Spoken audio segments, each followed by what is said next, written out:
Hello, YouTube, and Happy New Year. Where's my camera? There it is. Hello.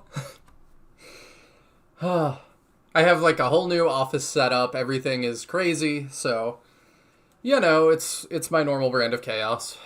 Deodrin's here though, and he is holding it down, keeping me mentally stable. Hey.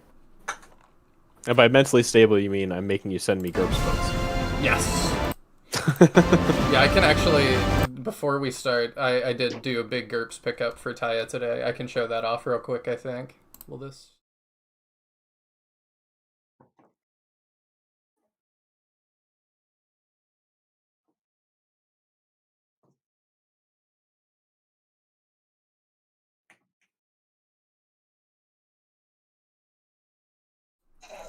Okay, so when I'm on that screen, y'all can't hear me, but I will, I'll show off a couple books, and then we'll get going. So, if you're curious what the GURPS haul is, GURPS, for those of you that don't know, is like a tabletop thing. I'll get into New Year's in just a second. Yeah, I realized I muted myself, but GURPS is like a tabletop campaign base, I guess. I'll go full screen and then Taya can explain it after we start, but I guess these books are kind of hard to find, and my local bookstore got a bunch of them, so...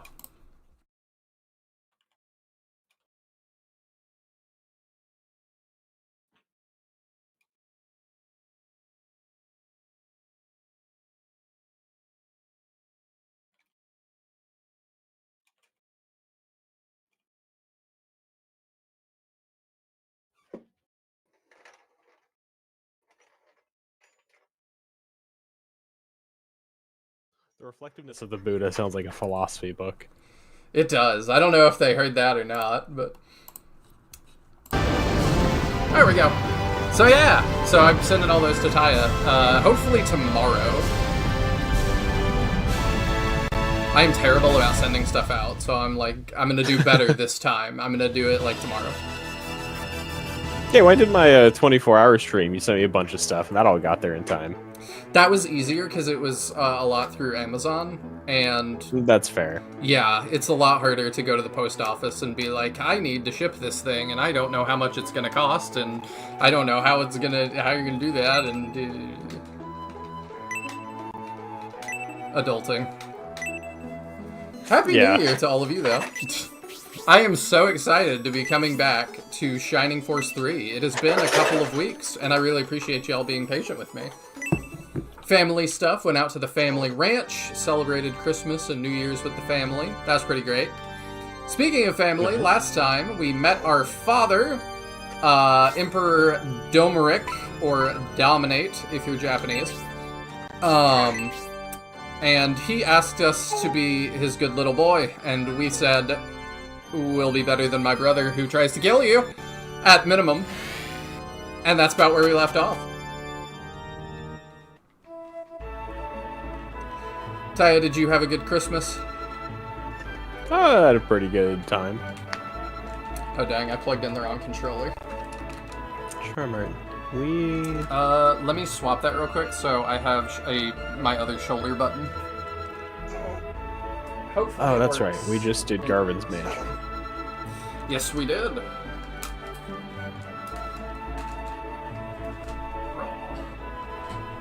I was telling Taya right before we started, I have pretty much an entirely newly reorganized office.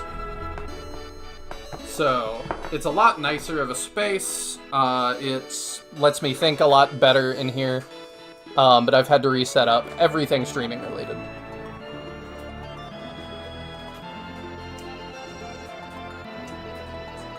My desk kind of used to be in the middle of the room, and now it's not. Now it's up against the wall, and I have a lot more space. It looks a lot more like a room. Well, I gotta get under here to plug in the controller now. There we go. Cool, we have both shoulder buttons. I also should show off one other thing that I got for Christmas that I thought was very sweet. Give me 2 seconds to grab that.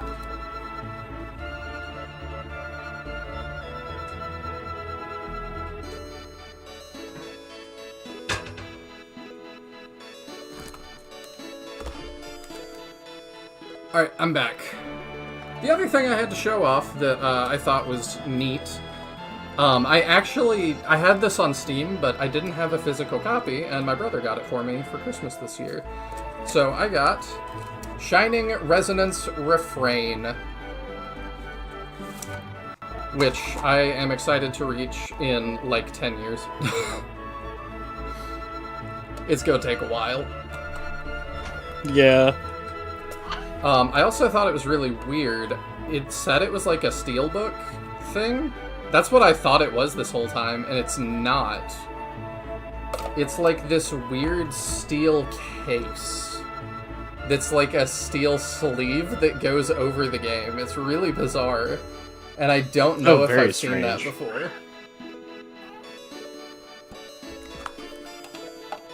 But very cool to have another Shining game on the shelf. Oh yeah, Lowell's reminding us about the secret room. I totally forgot about that. Ah, yes! What did I do with my controller? I am so everywhere. Okay, here we go. Do I need to do that before I talk to Garrosh?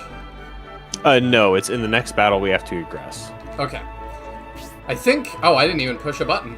You just have to walk into him. Since Garvin abandoned us, the Saraband Guard has been overcome by despair and disappointment.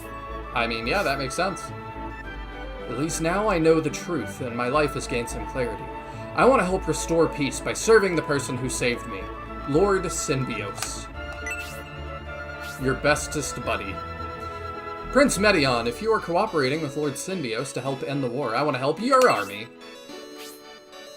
Since being rescued by Lord Symbios, I've wanted to aid this noble cause, so please, will you allow me to join you? Yes. Garrosh the Sniper joins the force. Okay, I thought he was going to be for Julian. Thank you very much, Prince Medion. Let's put an end to the chaos that Bullzome has brought and restore peace to the continent once again. Alright, well, now I want to run to our base real quick to see how Garrosh is. I think it's this way. It's been a couple of days. Yeah, I think that's our district. But, we might want to put him in the force. We might. So, if you didn't save him, is there nobody there, or is it just a generic there? Neither. Oh, is it just a different playable character? Mm-hmm. It's not just a different playable character, it is actually narratively relevant, but I don't know how... Even if you want it spoiled, I won't spoil it yet. Okay. So... Oh. Is this new? We did all this. Did we do all the HQ dialogue? Because I knew we were not going to remember. Gotcha. Transfer. Yeah, here we go. So yeah, I remember Garrosh being like, meh at best. I really didn't use him. I got him in my playthrough and he was not. I see Serious Lil saying he is the worst archer in the game. Which doesn't necessarily make him terrible. Due to HP glitch? So it's not due to the HP glitch, and I played with the glitch not patched.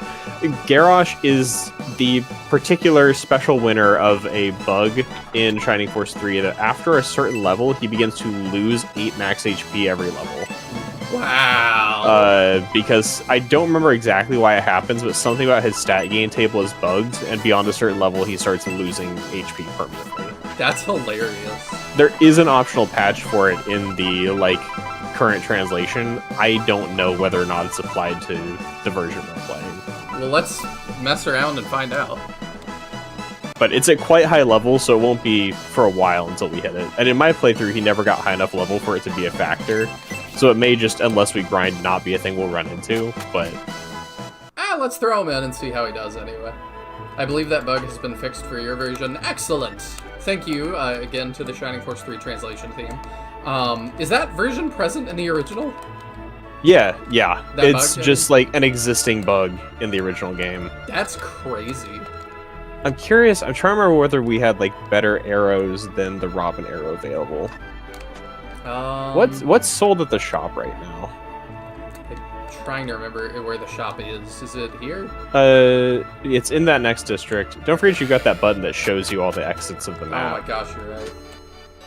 Question has HP go negative? I don't think so, but I think it can hit 0, at which point you just, like, can't use him, because he'll always be at 0 HP, so he won't spawn.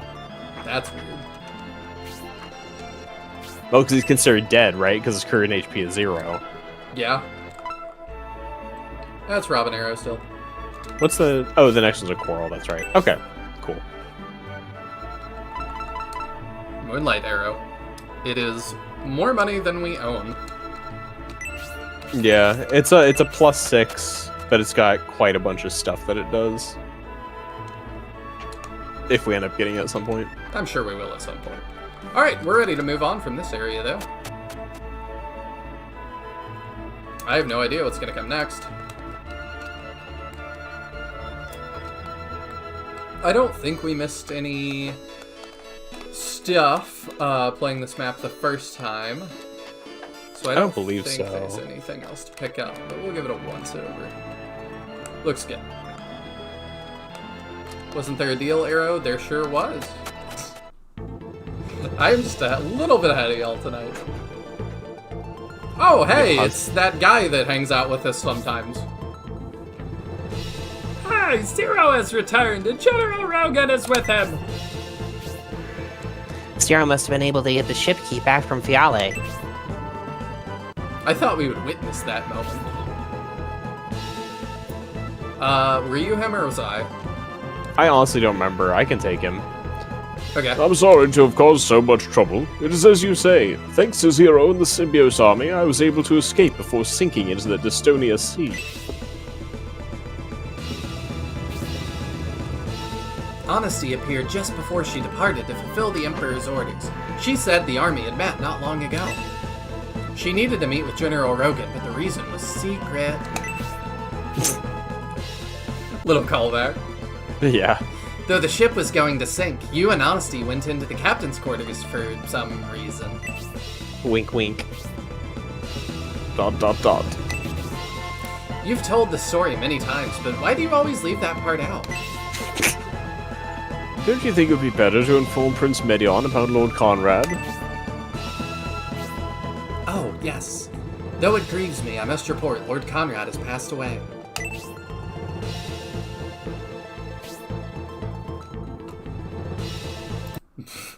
It didn't like you saying that, serious lol. He says, I still think it's actually better if Rogan dies in the Executor, but not telling why. The Bullzone sect took advantage of the chaotic state of the Aspinian government. His end came when High Priest Fiale invaded his home. His passing saddens me deeply. The death of a man as beloved as Lord Conrad. I feel for Lord Symbiote. The people of Aspinia must be in shock. Zero, you mentioned the chaotic state of the Aspinian government. Have there been problems other than the death of Lord Conrad? Where do we even start? General Fafhard staged a revolt and was defeated by the Symbiote army. He and General Edmund were pillars of our nation's defense. Then Elbasem truly is on our side. Hello, Daddy Dearest. Regarding the origins of the Republic territory, those pieces of our empire were lost in a bitter struggle. Those who plotted invasion and snatched this land away from us have now fallen before our eyes. What is this if not Elbasem's will? Fitterit, are all the preparations in order? The remnants of the arrogant army have been reorganized. We are ready to march at any time. Medion, your army will lead. My forces will cover the rear. General Rogan, you'll join my royal guard. As you command, Emperor Domric. I will join you in battle, but don't expect miracles from me or the prince. After all, we ran out of time modeling my battle animations, so I can't be playable. Although somebody told me in the Discord, I think, that he's hacked into the premium disc, or there's like a mod that puts him in, or something. I know people have, like, it's possible to, like, hack him in. I don't know if there's, like, a standing patch for people to use. Prince Midian, let's be on our way.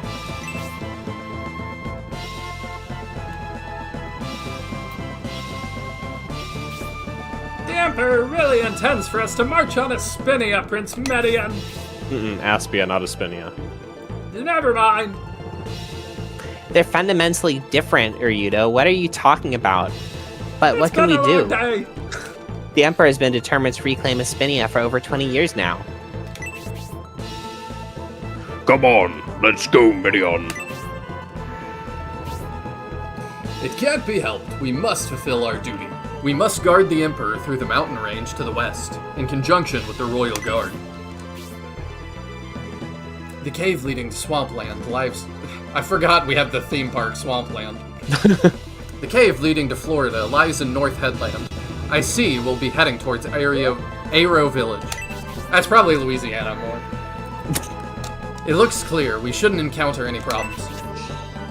My brother, Jade, is a general in the Headland Army, and they stand between us and our goal. My brother and I are on opposing sides in this conflict. Could we really be destined to battle one another? Hint, hint, wink, wink, talk option. To clash against your own brother in battle is unacceptable! Is there truly no way to avoid it? You could put me on the bench. My brother and I discussed the possibility and decided we will fight with honor, but without hesitation. There's nothing to be concerned about. Let's go.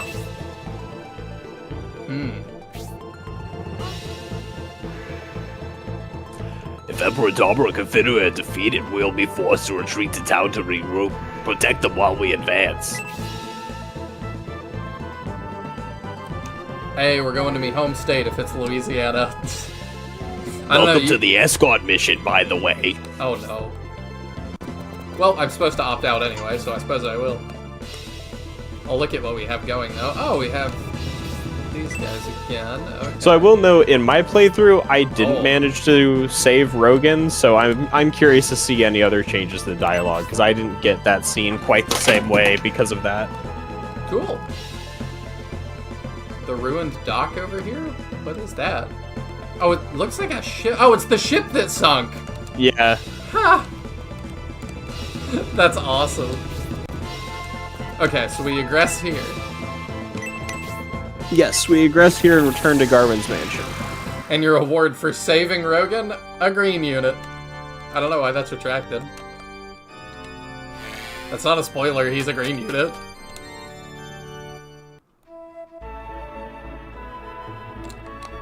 The sunk ship. Yeah, it took me a second to figure it out. So I need to go back to the mansion, I guess. Yes. Which is here. I think so, yes. And there's a room that we couldn't go into. I've missed Bebop the Advisor.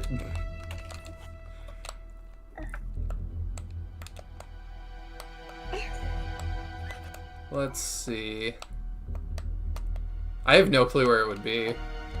Oh, Lol can probably guide us there. I'm going to have to Yes. step away for a second, so I'll be right back. Okay. You know, the world can never have too many green units, probably. If this is not back out, okay, it is. I'm betting it's just through the other doors. I'm probably making this more complicated than it needs to be. I thought this was like the courtyard. No, here we go. The indication that Rogan's a cut character is that the model he uses here is different to the one compared to the one on the premium disc model viewer. Interesting.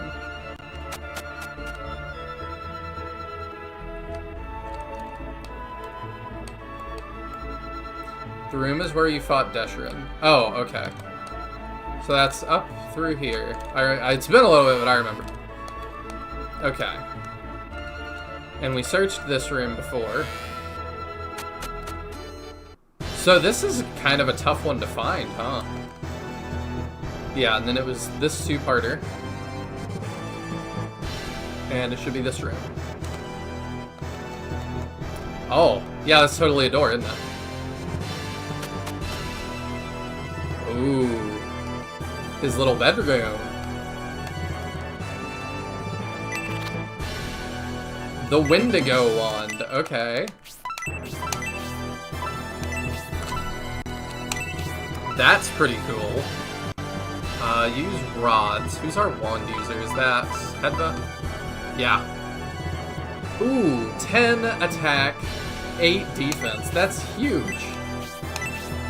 Okay, yeah, we use that. It's not even cursed. Good Chesto. Moist inside. It's shut tight. Edion inspects the bookcase. Garvin's diary.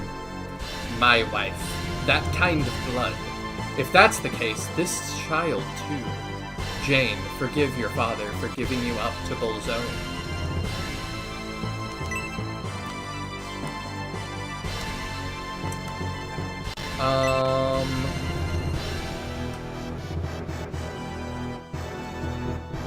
It even has unique assets seen nowhere else in the game. Interesting. So, we know Garvin is married now, and he has not been married this whole time, to me. Let's just say that Jane is important. No more said. Okay. I'm wondering if that's one of the priestesses we've met. I was gonna ask if we had seen a Jane, but... Yeah, he's got a nice little bedroom. It's very Star Wars-y. I can't. Is there nothing under his bed? I guess there is no under the bed. Interesting. Really cool room. Thank y'all for guiding me to that secret. That's really interesting. I assume that's all that's here. It still feels like there should be stuff, like if you search this desk. The Wendigo wand is huge. Garvin's cheating on you. I'm sorry you had to find out this way, Nihil. Sorry I had to find out I'm in a relationship with a man I've never even seen. I don't think I've seen Garvin, have I? Like, we've heard a ton about him. But I don't think I've actually seen his, like, model yet. Unless he's just forever unseen. That'd be interesting.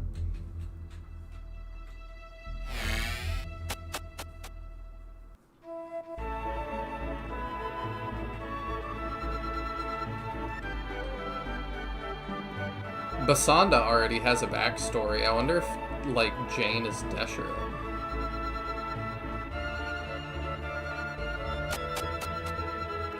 You saw Garvin? Oh, okay. I'd forgotten. Last battle, I think he was the old guy. Oh, yeah. Okay, yeah, I forgot. Because I was expecting a human. And maybe he is, but he didn't strike me as human. Okay, and then we have Jade. It's a little weird to put Jane and Jade next to each other. Actually, since it's never stated in the game, the name of Garvin's wife is Martel. Fascinating. Is that in, like, one of the source books or something? Oh, he's the boss, huh? Okay, we'll try and talk to him with our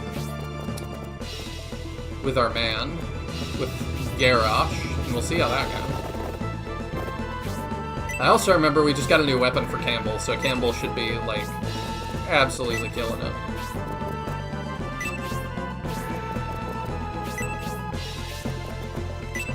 World book info. I'm so excited for when I finish this to read that world book.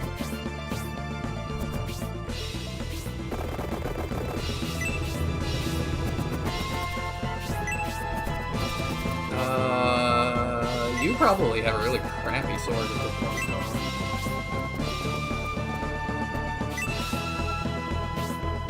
Martel, giving Tales of Symphonia flashbacks.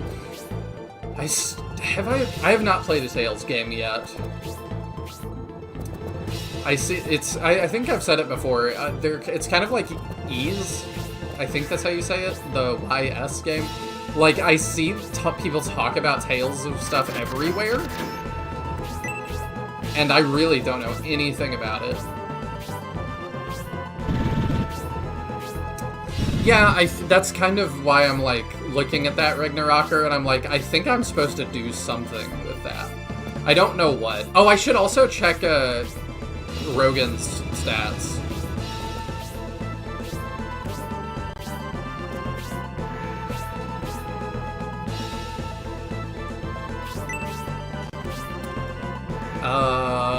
Your defense is really low. Your attack's really high.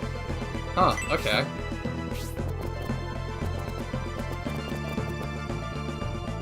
I think we'll go around this way.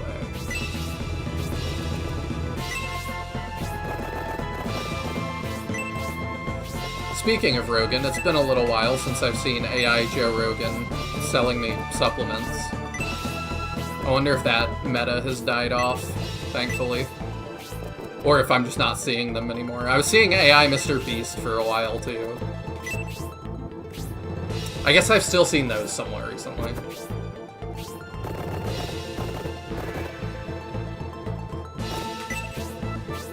Saw people using AI Mr. Beast to promote their OnlyFriends. Yeah, I was not real about it.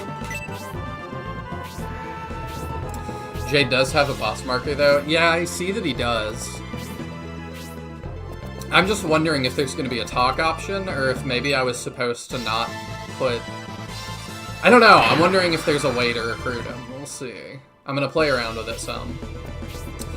Is there anything for me to find on this map? Should I be looking for any items with Zero? Should I have him go search the wreckage? What class are you? What are you? You're a mega loader. Okay, are you that? No, it just says boss. I don't need to know.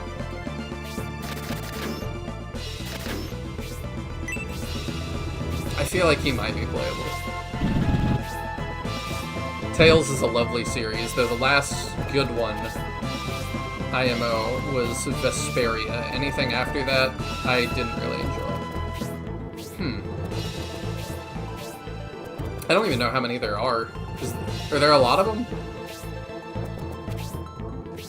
Maybe we should have AI Mr. Beast sell Tales of... Tales scares. Just... Game devs gotta get on it, you know, that's the meta. I'm gonna shift my mic so I can see his HP a little better. Wow, okay. It's just gone. You got a running pimento last time? Don't remember if you used it yet. Probably haven't. Think I'm gonna save it for a little bit. Because usually, the Shining Force meta is there's 2 characters that would benefit from it, usually. Wendigo's 10, okay. It feels like Robbie the Robot is 1. I don't know what the other one's gonna be. A golem or something. Learns the Wendigo spell. Well, that's a little bit underwhelming. Do I just have double Wendigo now? Yep. Okay. Might have to shuffle that wand around though. There's about 17 mainline games in Tales. That's crazy. And you're saying mainline, so that implies there's spin-offs as well. I think we do +5. Yeah, we're good.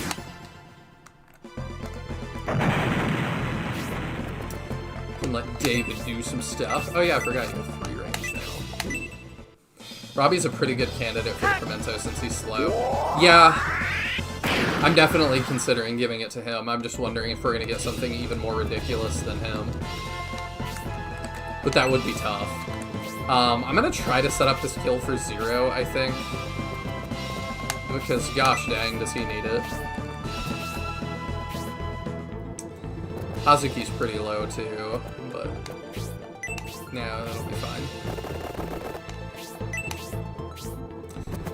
Alright, Zero, show me what you can do. Can you do 11 damage? No, you do 4. Ugh. Yeah, he really needs a new weapon, huh? I wonder if he gets one-shotted. Welcome back. How's it going?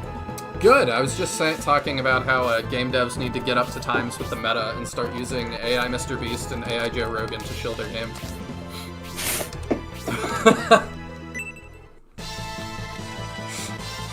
Don't. Wow, yeah, he just gets one-shotted. Dang it, Zero. Chad has told me there's nothing to find on this map. Correct. Well, I was trying to give that kill to Zero.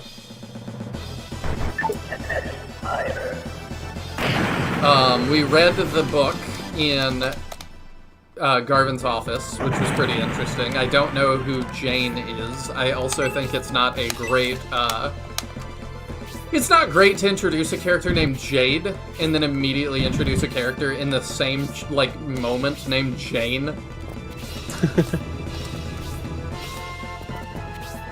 Well, and then, like, introducing Jane is kind of like, you know, with an asterisk, because you would only see that here if you, digress and, like, go find that, which just feels unlikely. Very unlikely, but I love that. I love that, like, you know, like, I played Shining Force 1 so many times as a kid, and then as an adult, I got on, I still remember it's fantasyanime.com. Great website for, Shining Force stuff. And they have the character list, and I remember getting on there, like, for the first time, and seeing Hanzo and Musashi, and being like, what?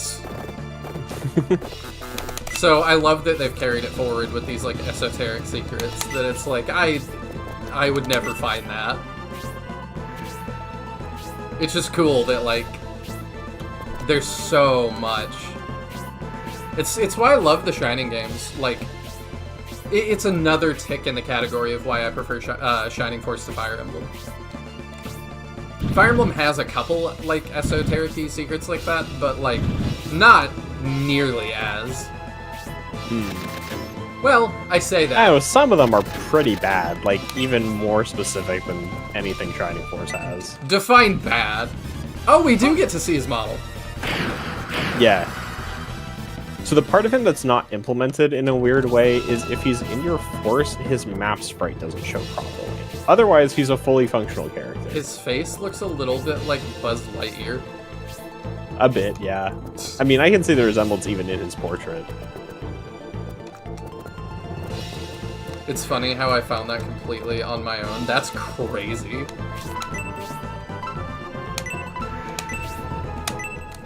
I'm trying to remember the specific character I'm thinking about this with. I mean, we've been over the whole, like, bring the NPCs in general one, which is obviously, like, probably the worst. Yeah, there's at least something that tells you what you have to do, though. Mm-hmm. It doesn't tell you, like, what refugee to what general. I think this is in Fire Emblem 4.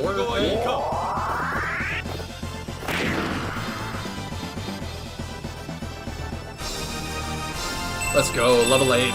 Attack 2, defense 2, Campbell's back on top. In SF1, I never found Musashi nor Kokichi on my own. I managed to find everyone else. You found Hanzo, but not Kokichi? That's crazy. So, the one I was trying to remember, Carla from FE7. Mm-hmm. Which, do you know her recruitment at all? I don't. So there's nothing that tells you to do this. To recruit her, you must raise Bartra up to level 5 of Warrior, then take him to the 4th to last chapter of the game, and then take him to the arena and have him fight a round of combat in the arena, which he will fight her. But you have to, like, there's obviously a chance of her just straight up killing him in the arena, if you're improperly prepared.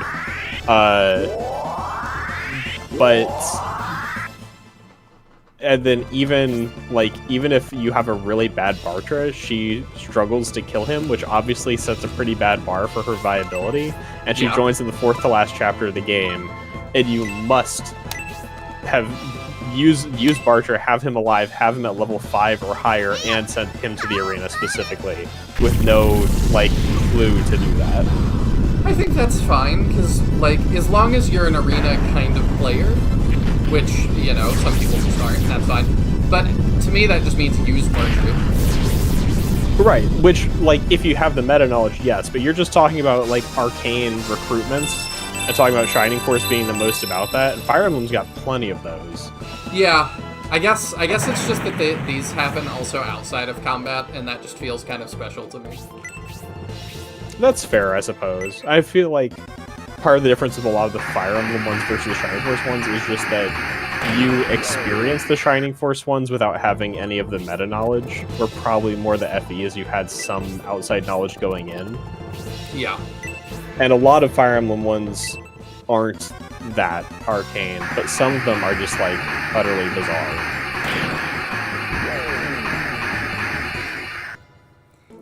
To catch up on chat, Siriusol says, actually, I think the translation patch hacks Rogan to be useful through debug mode. Maybe that's the next version. Okay. I mean, maybe in my next playthrough I'll do that. I found Hanzo after beating the game because I realized the bush looked weird. I just am, not, I guess, not observant enough to catch that bush looks weird. I'll be back. Alright. I found both Hanzo and Musashi back in '93 when it first came out with no guide. We knew to search everything. Yeah, I mean, I definitely should have been. That's like, I think it was Neutral told me he found, like, the, I think it's the Pegasus wing in Shining Force 2 without a guide. And it's like, it's just on an unmarked wall. And he was like, I just searched every wall. And I'm like, that's crazy. Oh, we do get to see Domerix. What? He looks so cool. It's an escort mission, and I'm not escorting. Don't take that out of context. Did I just lose Domeric? Am I dumb? Is that a game over? Yeah, it is. Uh-oh, what happens?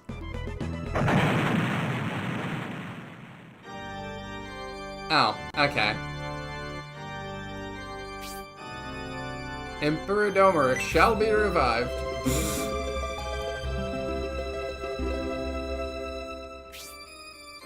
Emperor Domeric can now return to battle.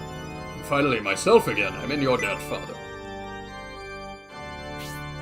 If Emperor Domeric falls in battle, the Median army will have to retreat. Please be sure the Emperor remains safe. My royal guard are relatively few in number. Consider this in battle. It will be a burden, but I'm counting on you.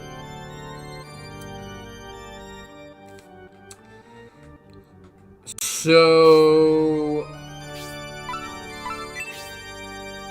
get Shrek. Wait, did you let Domeric die? I did. Worst escort player ever. I forgot about him. I got distracted. Well, while we're here in church, I did send a meme in the general channel if you want to see it. I will pop that in. Let's see.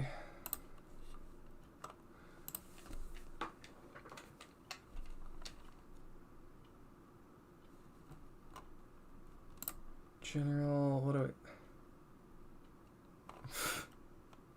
Oh, God. You and Captain both. Okay, yeah, let me save both of these. Like, the anti-Zero sentiment runs deep. I'm noticing. They really don't do you any favors with him in this game. No, I'm gonna try and buy him a sword here in a second, and we'll see if that probably doesn't help. I can't res him, so I guess he's already resed. The thing that I was gonna say, though, I'm not totally upset that happened, because if that canonically happens, is that the first time we've seen somebody resed that is not a Shining Force member? Probably. Because you and I have debated, like, if you being a member... Like, why do the priests not fix everything? And it's like, well, you have to kind of be a member of the Shining Force to be rezzed, and, like, that gives you... Well, and I've disagreed properties. with that notion. I think you've been more on the side of that, and I've been more like, it's just a narrative inconsistency. Well, maybe you're right. Alright, let's look at memes real quick. Taya made this one. Pimples, 0. Blackheads, 0. Remaining HP, 0. Rip. And then Captain responded with this. The beautiful Thanksgiving, 0. Like this, he kind of looks like a Final Fantasy character. Mm-hmm. That's from his, like, official art, or, like, concept art thing? His world book art, whatever.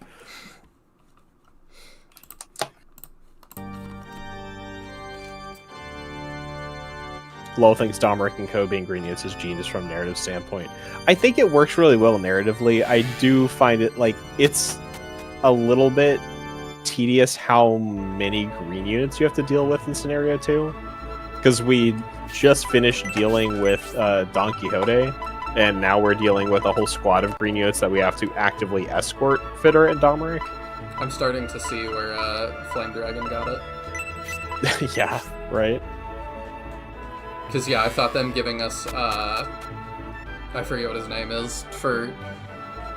I think it was a fifth of the game. I think it's 20% of the game when I did out the math. Thor are like NPC Jagan. Yes. It's still weird that he's a Jagan. It's really strange. I'm gonna buy a better sword for 0. I think that's what he uses, right? I think we've got him on swords, yeah. I don't know if that's better than his current sword. It better be. Who do I wanna... Can I give this to Hazuki? Well, do you want to make sure it actually is an increase for him before I can't see him. Oh, because he joins in battle. Yeah, because it's... Gotcha, that's annoying. I don't remember what he has. It's fine, we'll just do that, and hopefully it's better. It has to be. Honestly, you view Revival's gameplay and story segregation. I mean, it effectively is, but it just annoys me. There's still, like, implying that it's possible here. Mm-hmm. Like, it's there for the player, but not truly canon. The problem with your theory is Shining Wisdom. Really? Yeah. Feel free to spoil me on that. I'm curious what you're referring to. Okay, so spoilers for Shining Wisdom real quick. If you're a real My Hill fan, you've already seen it. Yeah, but no. The end of the game, your main character is actually killed in the battle against the final boss. I don't remember exactly. I think the final boss is like one of those, like, if I can't kill, I can't kill you, I'll just take you with me. And he blows you both up. And your main character does actually die. And you go to Purgatory. And, like, you get to see that. First, you get to watch it from, what's-his-face? Kaizen's perspective. And it is heartbreaking. Like, it actually got me to tear out. It's really good. Real quick, speaking of heartbreaking, can you take that? Does that make you better? So you had 39, what are you at now? Oh, it was what he had. Yeah, I thought he had whatever, that. Whatever. That was a waste of money. I gave him too much benefit of the doubt. But anyway, yeah, you see that, and then, it's a fairy that comes and actually reses you. But she does it in kind of the same way the priests do. So I'm like, well, that is a canon instance of being rezzed. And then the final end to the game is that, like, your soul was slipping beyond what normally can be rezzed. And so it's really weird, and I need to play the, like, better translation to get the full picture, I think. But she basically meets you in Purgatory and is like, the things that spirit you away to either heaven or hell are coming to get you. We gotta do this quick, before your soul is, like, too far gone. Because once you've crossed that barrier, I can't do anything for you. But she already breaks the rules and revives you. And then, like, tells you that, the creator is going to imprison her for all eternity because she did that. But she thought that it was worth it because you are a kind soul and you did your best for the world, and it just was so unjust that you gave your life for the world. You're supposed to, go marry the princess and have a happily ever after, and that's just not what you're gonna get. And she's like, that's not fair, and I have the power to change it, so I'm gonna. So she is imprisoned for all eternity, and you live happily ever after, unless you watch to the end credits, and then there's a post-credit scene. And it's just the princess there by herself. And she's like, yeah, it's just me, because Mars, can't let, the protagonist of Wisdom, can't let an injustice like this go by. So he's actually off on another adventure to free her wherever she is being held for all eternity. He's not going to stop until he figures out how to get there and save her. Huh, that does have, like, quite the implications. Yeah. And so there's, like, all these questions, too, about, like, you know, we've debated, is rezzing canon, or is it a thing that happens just for the player? And I'm like, I mean, we see it from the other side, so it definitely is a thing. And we see, like, where they go when they die. It's really, really interesting. Mm-hmm. That's why, like, as much as I harp on, like, Wisdom and what it's trying... Yeah, Wisdom's not a great game gameplay-wise, but, like, plot-wise, I thought it was really cool. Mm-hmm. Is it, like, the same creator as in this game in Holy Ark? I would assume so. It was another Saturn-era game, so I would imagine they share the same lore pretty strongly. I would think so. And it also, you know, another tie-in for Kazan and Sarah are there. Are you gonna be like, it's not Kazan and Sarah, they just look like No. I know they left at the end of Shining Force 2, but, like, I love debating these things, and I'm not, like, actually making fun of the people that think that. I'm just having fun. Oh, that is, speaking of which, we went on, like, a whole big, like, hunt in Shining Force world books after last stream of Shining Force 3. We did, I was gonna wait till you go back. Yeah, trying to, like, look into my timeline theory specifically regarding Arthur, because we're talking about, like, the lifespan of centaurs. Mm-hmm. And according to the Shining Force 1 world book, as best we can figure, centaurs are one of the races that age approximately the same rate as humans. So it would be safe to assume that between Shining Force 1 and Shining Force 3, based on Arthur's appearance here, it's within a normal human lifespan. And he looks very, very similar to his original appearance, so... Yeah, and do you want to talk about where you were placing this? I mean, sure. I don't remember what how specific. The main thing is that I thought that, you know, 1 happens, and then Gaiden, CD, all that, Final Conflict happens, then 2, then 3 is kind of the end of the line. And you were like, I'm not so sure, this is the end of the line. I'm trying to remember what exactly was my reasoning for that. You didn't tell me, because it's spoilers for CD and Final Conflict, but you were like, there's some things that make me feel like this comes after that. That this comes after Final Conflict? I believe so, and before, too. Okay. I would have to go back to my reasoning. I know that this happens before, too, just due to Arthur's lifespan. So... Well, Justin, that doesn't make sense because his in-game bio here says his origin is Guardiana. Like, his actual in Shining Force 3 character data says he's from Guardiana. But, so... to be totally fair, that also conflicts with the world book, doesn't it? Does it? Yeah, because remember we looked it up, and his, like, he's in there, and he's listed as having his origin being something super weird. It was like the Asgardian. That is true. His actual home origin is somewhere weird. Yeah, it was like the Asgard mountain range or something. Yeah, I just remember it was something Norse, and I was like, well, that's weird. But also, like, I'm still on board for this is same Arthur, because his hometown is listed as Guardiana.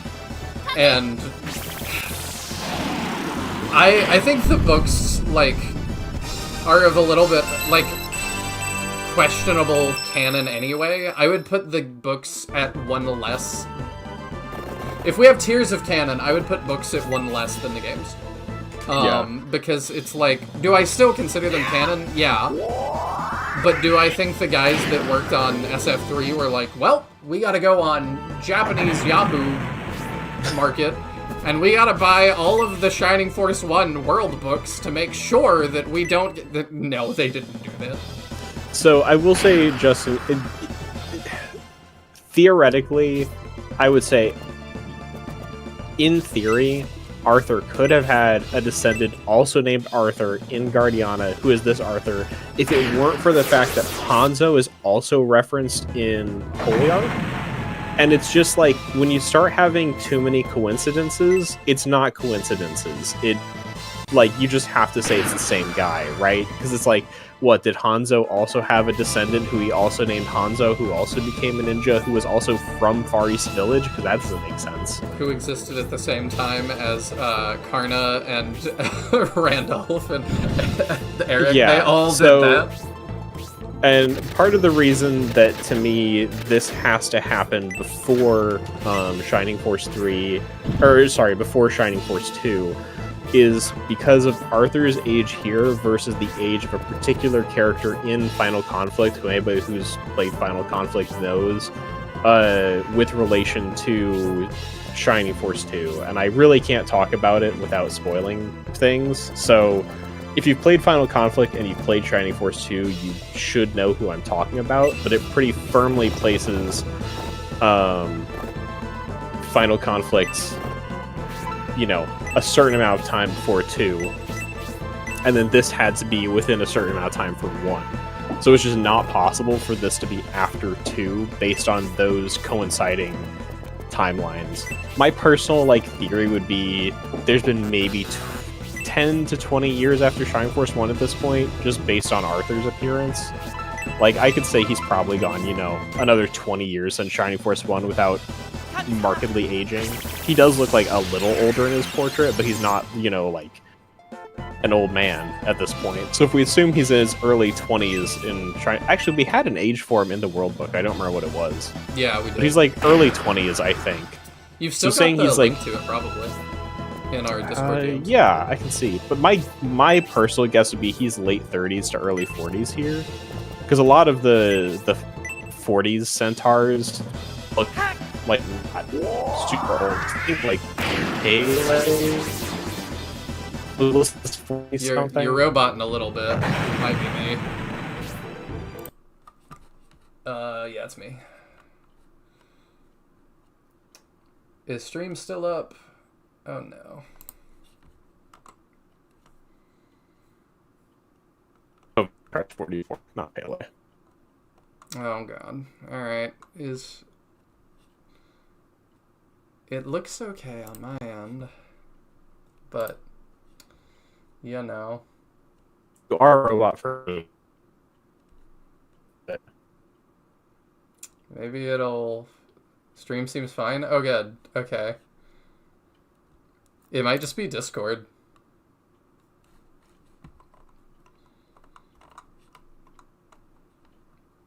I'll leave the call and rejoin real quick and we'll see what changes. Alright, we'll see. Yeah.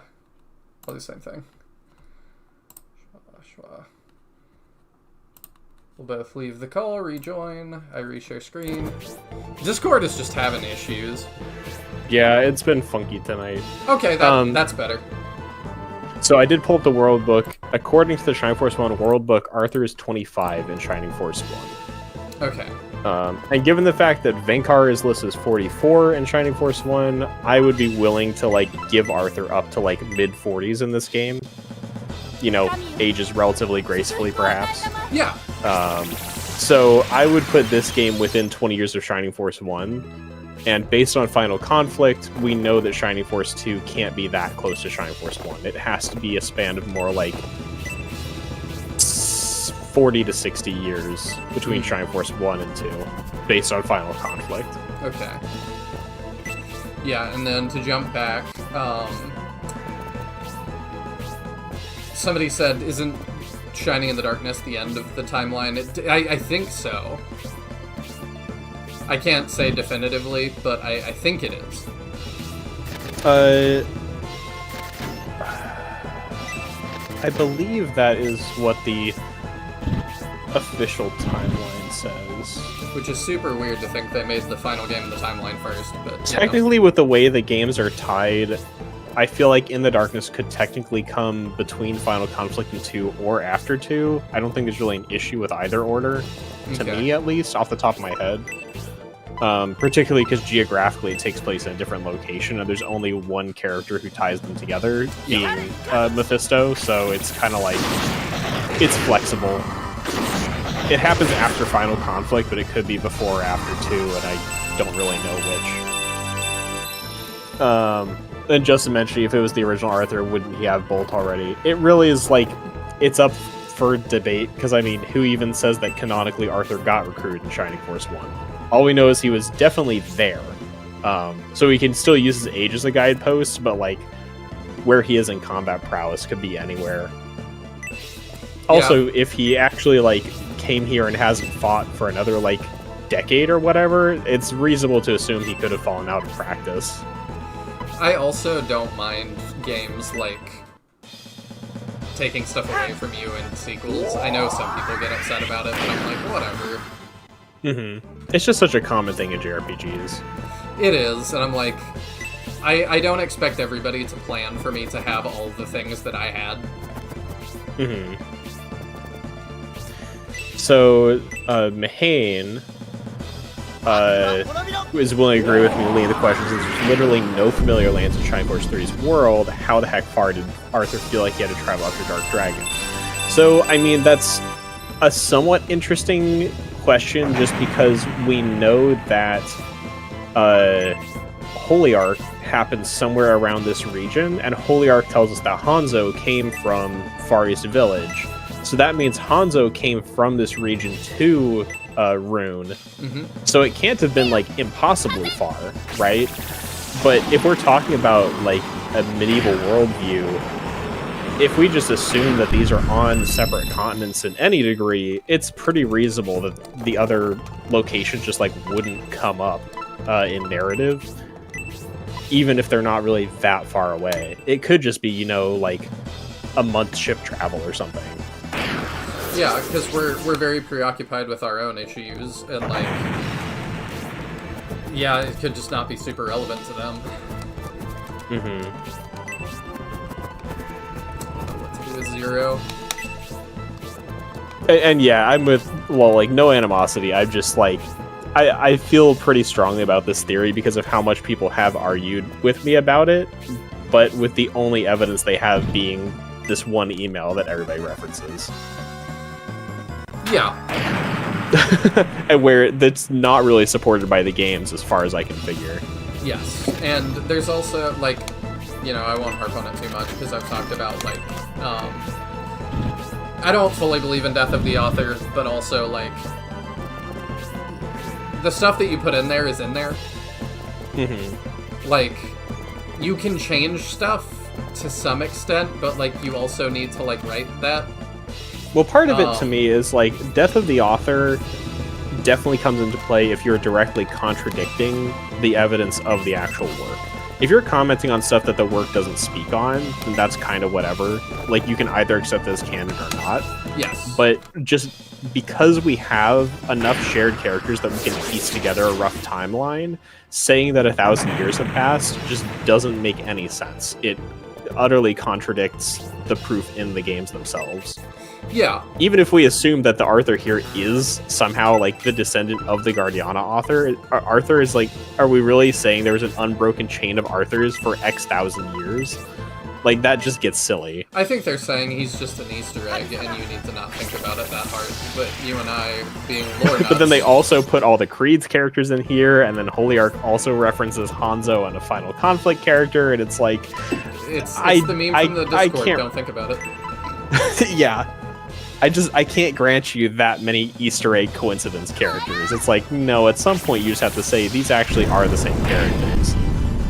It would be because saying they're the same characters characters doesn't cause any issues with the continuity unless you feel the need to set down a hard timeline that says there's been 1,000 years.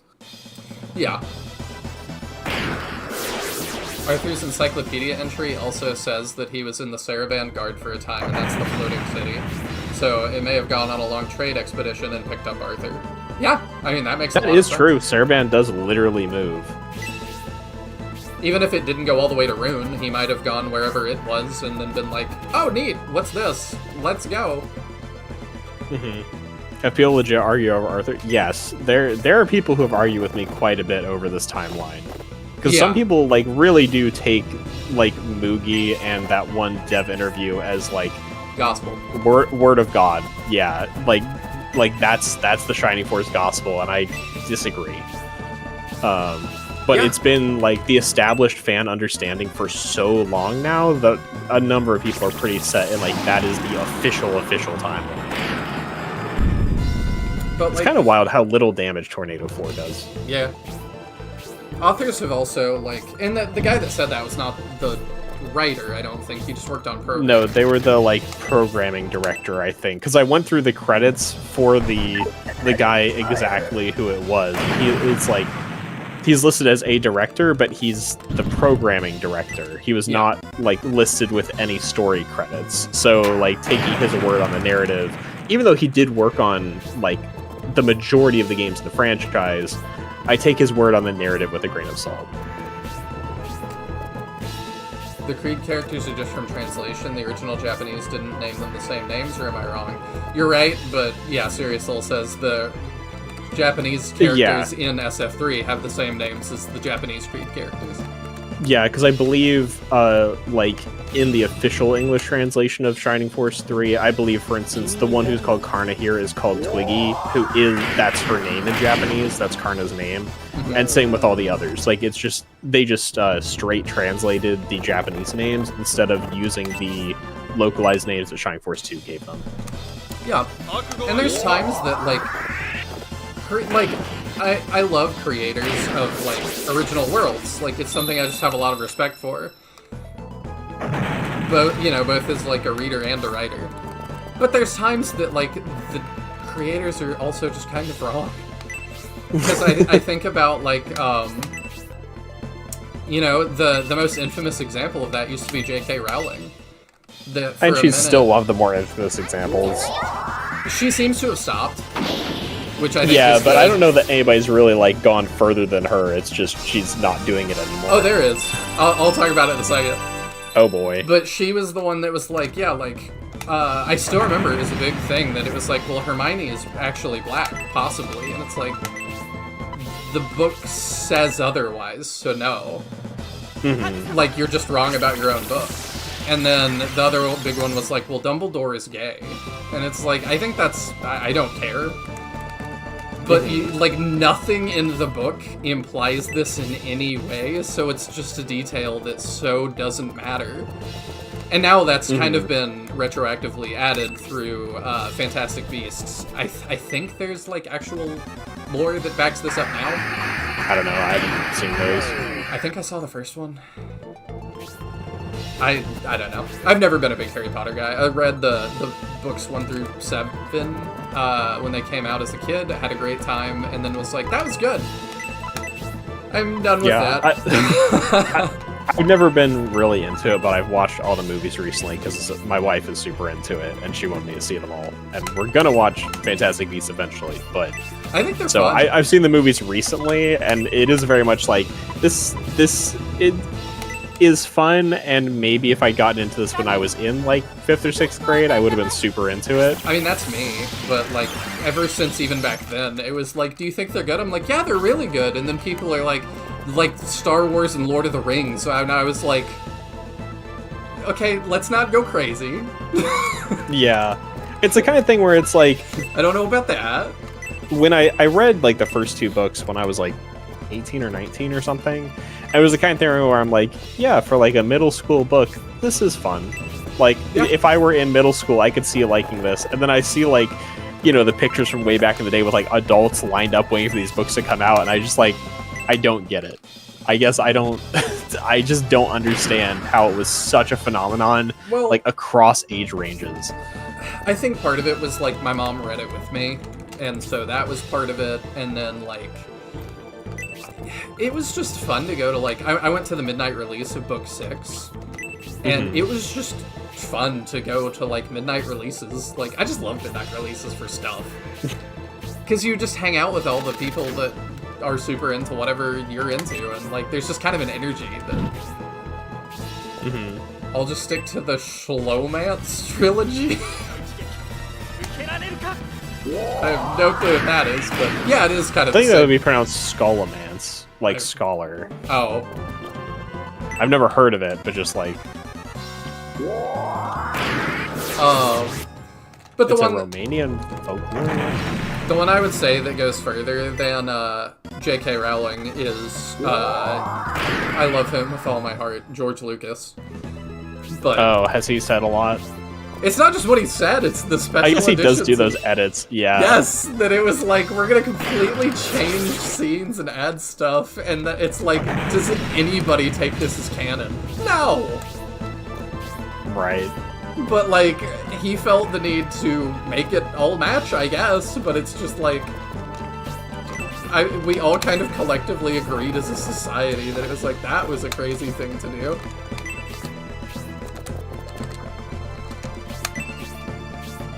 And then I saw people debating it even just this past week on X, for Ghost in the Shell. There's been some debate about Final Fantasy VII and, like, the remake, and that some of the changes and stuff, it's like, well, it's what we always intended, we just couldn't do it back then and stuff, and there's people that feel like the changes are not as good. I can't comment because I've barely played Final Fantasy VII. Yeah, I've never played it. But I saw somebody bring up, like, I guess there was a remaster of Ghost in the Shell at one point that kind of, like, at the time, I guess, was really high computing power. And it did not age well. And so people are like, ah, yes, as the creator always intended, like, the main character is surrounded by, like, orange sludge that is supposed to be, like, CGI something. I don't really know. And it's like, sometimes creators are just wrong. Huh. Han definitely Yeah, I shot know, like, nothing praise. about Ghost in the Shell. Yeah, like, we all agree Han shot first. It, like, narratively is really dumb for anything else to be the case. Lucas adding in the no when Vader throws Palpatine into the depths of the Death Star was so unnecessary. I don't even like Star Wars. That change is so bad. Yeah. Like, and there's some we accepted, like, when, I forget if it was 4 or 5 first came out, like, he didn't fully know what the Emperor was gonna look like. So, he looks like, in the updated versions, it's Ian McDiarmid, it's the actor that plays him and stuff. It looks a lot better. I think we're chill with that. But, like, yeah, a lot of the changes were just like, no. It's lame.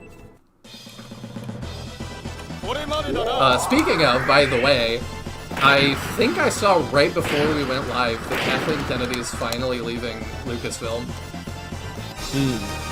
Which would be huge.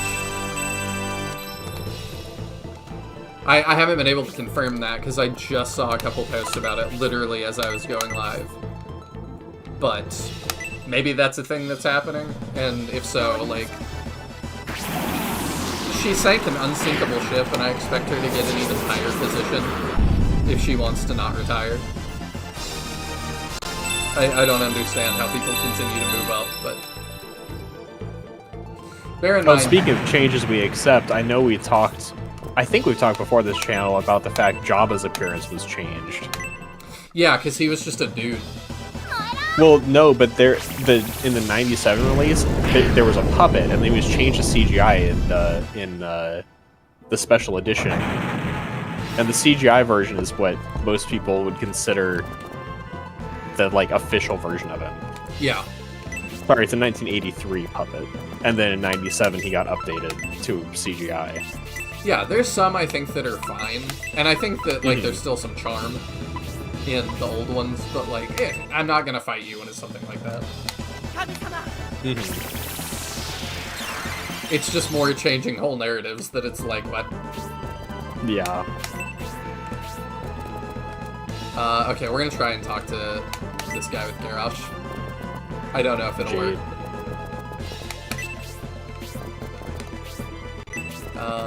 You have full health, don't you? I want to make sure you don't get blown up. Okay. But all that to say, just because somebody worked on something doesn't mean they're always the end-all be-all. They can be proven wrong by the text. I think it was the Lost Eidolons devs a couple of weeks ago that posted, like, I think it was a meme that said, like, the creator of this, like, intricate world with all these political ties, And then he's like kneeling, and it's the giant, and he's, you know, presenting the sword, and the giant is like a YouTuber with 11 subscribers that remembers better than you.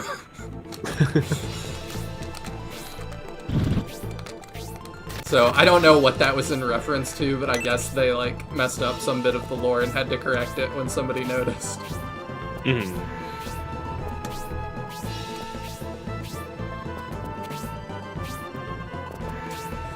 I hope she's going. I'm a meritocrat and she's terrible at her job. Yeah. Yeah, she's awful. I don't know how she, you know, it's the he can't keep getting away with this meme. I don't know how she's gotten away with it for this long. I honestly don't get the hate that CGI gets all the time. It looks fine. My issue with it is not that it looks bad. It's that, like, I was talking about this a while back with Avatar. I don't remember if that was on stream or just with IRL friends, but it was like, Avatar looks good, and like my brain, like I know logically that it's like, this took a ton of effort for some artists to create, and like, you know, tons of respect to them for that. But at the same time, my like brain is just so burnt out on CGI stuff that when I see that, I'm like, eh. It's another CGI continent. It's another CGI forest. Like, Yeah. just doing things practical, like, my brain still, like, it just likes it more. I went back and watched, like, the Conan the Barbarian movies. And I was just like, this is so good. I just feel like my brain relax as, like, I feel like easily processes what I'm looking at. What I'm looking at is what there is. It all feels real, I can touch it, you know? And CGI just doesn't really feel that way. Yeah, I really thought he was gonna one-shot Garrosh. that was from our post-stream discussion last time. You and I were talking about that. Or we were talking about on-stream. I don't remember. It was either on-stream or our post-stream discussion, but it was you and I discussing it. If they use CGI for Gremlins 3, I will wage a forever war with CGI. Are they doing a Gremlins 3? This is the first time hearing of this. Keep in mind, it's going to be Netflix's Gremlins 3 now. So let that, you know, temper expectations as it should. I'm really worried he's going to go late turn order and just get bodied. We don't have a lot to heal him. Okay. That's not gonna full heal him, I don't think. That was with extra defense, by the way. I just realized he would have died. And 30% land effect. Like, there's a lot that kept him alive there. Like Lol said, armor shot partially ignores defense. So the fact he crit you was a big factor on that. I think I read last year that they are. They've been saying it for years, but I think Zach Galligan confirmed it last year. I'm not up on my Gremlins lore. I watched those both for the first time, like, last year.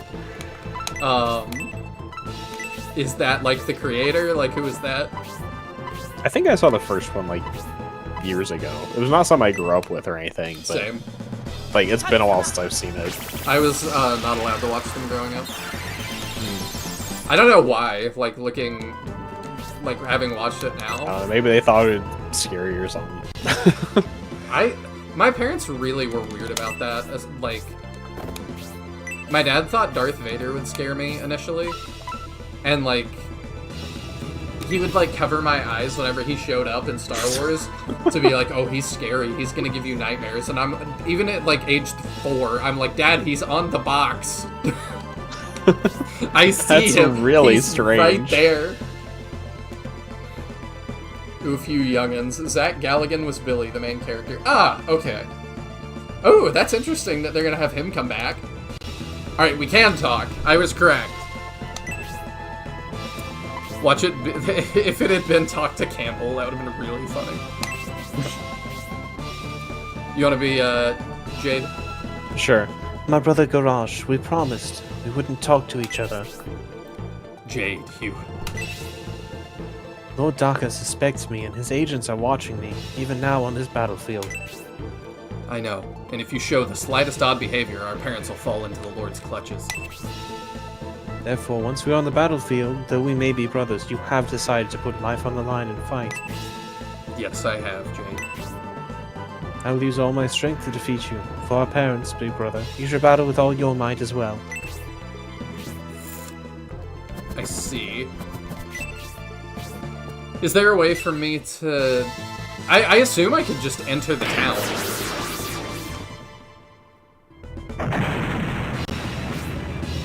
I don't think you can get past him. I think he's choke pointing you. Is he? I believe so. I think he's blocking your ability to get to the town. I don't think so. Or no, he's not, I guess. I don't think you can enter, but you can definitely try. Please don't kill Domeric. This would be really funny if Domeric dies because you wanted to see the talk. I will be upset. Okay, Rogan's at least gonna go block. If he killed this, that'd be ideal. No, he's not that strong. No, but it's also a giant army, and that's a lot of, Why would you not walk up and defend your king, you moron? Okay, that helps. Domeric is suicidal. I'm noticing. He really should work for Espinia. It's like a Yukimura and Nobuyuki Sanada situation. I meant to say that at the beginning of the battle, and I forgot. I'm so glad you remembered. You are like the only one in chat, I think, that would get that. Yeah, I have no idea who those names are. I don't know if this is because of move effects. Okay. Well, no, if you can move all the way across that other mountain. Oh, yeah, true. It's not land effect. You just can't enter the town. Do I have to kill him? Yes. Does it change if I use Garrosh to do it?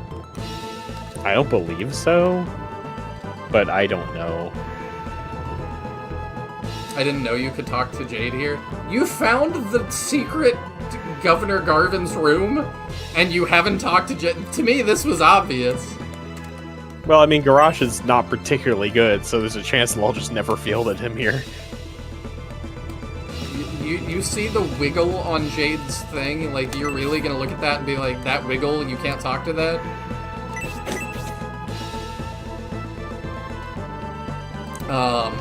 Yukimura and Nobuyuki are from Samurai Warriors / real life. Oh, okay. They end up, Japan during the Sengoku era gets ripped in half a bunch of times. But the final two factions are Ieyasu versus Mitsunari. And Yukimura picks Mitsunari because he's loyal to his lord, Hideyoshi, who ruled Japan before that. But he went crazy and died. I thought because you had to kill him, you couldn't talk to him. Okay. I'm gonna save state here. And then, we'll see if Domeric dies, we move on. If not, we'll try and kill him with Garrosh. Okay. If you sit there, Garrosh won't be able to hit him. True.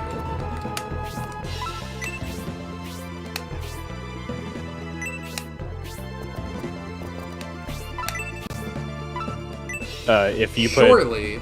Hazuki there, Yeah, Garrosh won't but be able to hit him. surely he's immune to that. Yeah. I would imagine so. Well, what's his luck stat? 5. I don't know. I would assume he's, like, specially immune to it, but Well, Garrosh technically has he's got 3 normal range, luck. doesn't he? I guess he does. Yeah, I forgot. Catch you later, Ragnarocker. Thank you for hanging out. Put him out of his misery. Oh, hey, it worked. It does work. Okay. Can you... I gotta turn this tank pink. Be a sweetheart and move out of my way? Is that a thing we can do? Nobuyuki was also married to Tadakatsu's daughter, who was Ieyasu's right-hand retainer. So So the two of them decide to fight on separate sides to ensure that no matter which one, the Sanada clan would live on. Ah, yeah, I forgot that detail. And spoilers for history, Mitsunari gets absolutely bodied. It's lining up to be like another like decade-long civil war, and the whole thing is settled in like 3 days. So I could shoot him, but I'm really curious if he decides to move when he's charmed. Well, I don't think you're gonna one-shot him realistically. Okay, fair enough. Like, it's Garage. Oh, yeah. Okay. We'll go help Domeric in the meantime. We'll try anyway. Yeah, I think that's Domeric's death. Yeah, it is. Okay.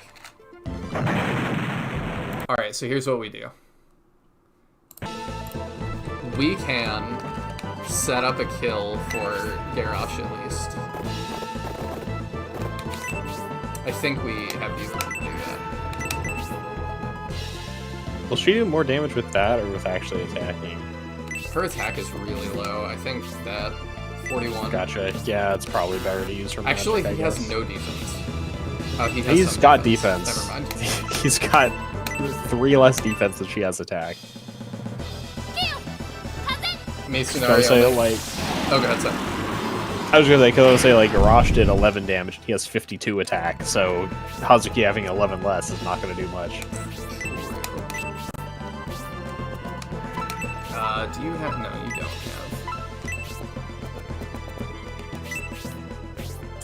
have. Synthesis can... I'll set that up. That might kill.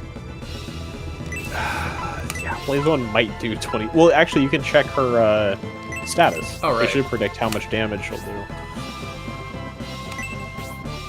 So that's... Yeah, she'll kill. Soul Steel might not do much damage. Check how much damage Soul Steel does. If we insta-kill...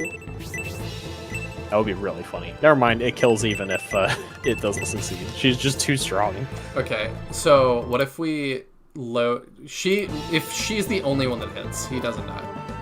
Correct, and it should leave him in range to die to Okay, let's do that. Garrosh. It probably doesn't matter, but... We'll find out.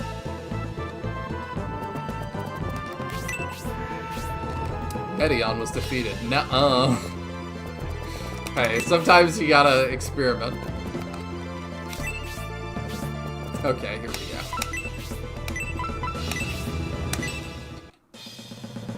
Mitsunari only got bodied because Ieyasu had Kobayakawa betray him and Sekigahara at the start. Yeah, and I mean, to be fair also, like, history does depict Kobayakawa as a loser.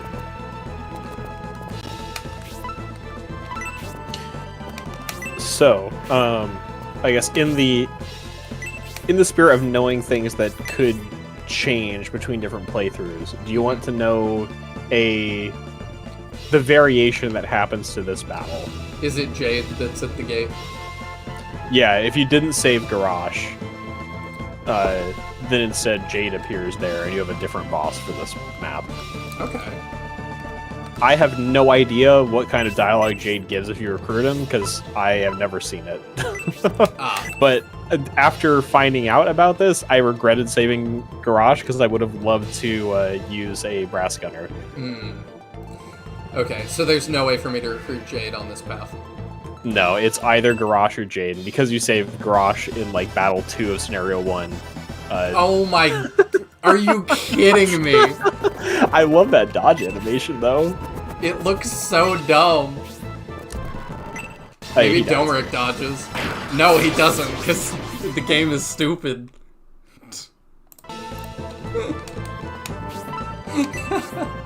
That was amazing.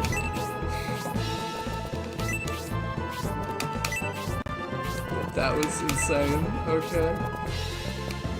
Well, let's stand here and maybe get a different RNG string.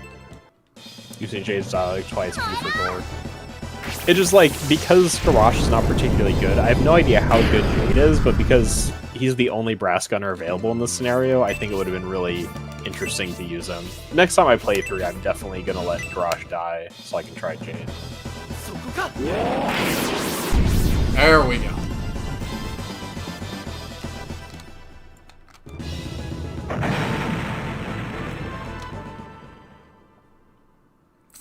Rip.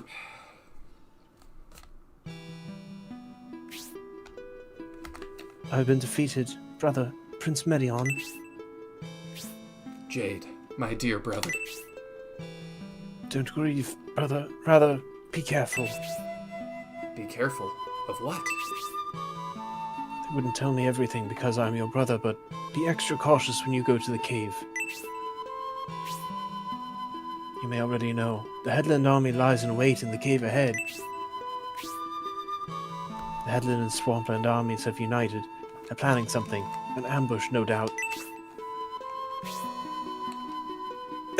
Brother, live on for me and bring peace back to the world. You're not gonna give us an Well, I had just a little, but Oh, it wasn't like a long, drawn-out ugh. Brothers fighting on opposite sides. War causes such tragedies. Conflicting interests and beliefs. As long as there's war, this kind of tragedy will not go away. This torn and divided country. Even more reason to retake it for the Empire as soon as possible. Under the Empire, nothing bad ever happens. Another command post for the Empire. I've not thought about that for a little bit. The Emperor's words are not wrong, but yeah, they kind of are. But the people made a stand for equality. It seems the reason the Republic was formed is being forgotten. Despite the poverty the Republic is experiencing, they still have a strong desire to fulfill their ideals. We can't suppress them by force. It's as Jade said, a challenging battle awaits in the cave ahead. Let's rest up in my hometown, Aero. It actually came back to me. Do you want to hear an abridged version? Absolutely. Yeah, gonna be I'm a really while. curious, like, since you've never met him before he would appear at the gate there, I'm curious what the, like, justification is. That Symbios guy is a loser. He let my brother die. I'm going with you to fight him. So, this is the village where Garrosh was born. Not only can we resupply here, but it also seems to serve some purpose for the Headland army. If we can gather some information, it would be a huge help. Well, I'm not confident we'll learn anything valuable, but let's take a look around and see. That's Shining Force speak for look around. There's something valuable. Oh my gosh, there's a bunch of pigs. What? You're recruiting the 3 little pigs. He seems to like you. What? Alright, I got the posse now. You haven't seen any bright colored flowers around here, have you? I'd really like to have some flowers.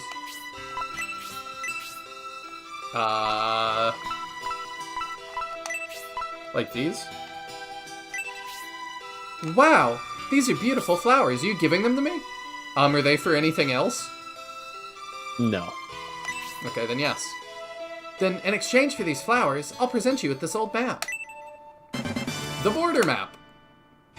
Okay.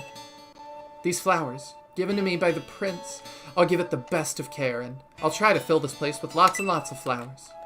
So if Oh, Garrosh dies, Jade, of course, never learns that it wasn't Symbios who caused all the shenanigans and killed both his brothers, and so he joins you because he sees that you're invading the Republic and wants to kill Symbios himself. I was right! That's kind of great, actually. Yeah.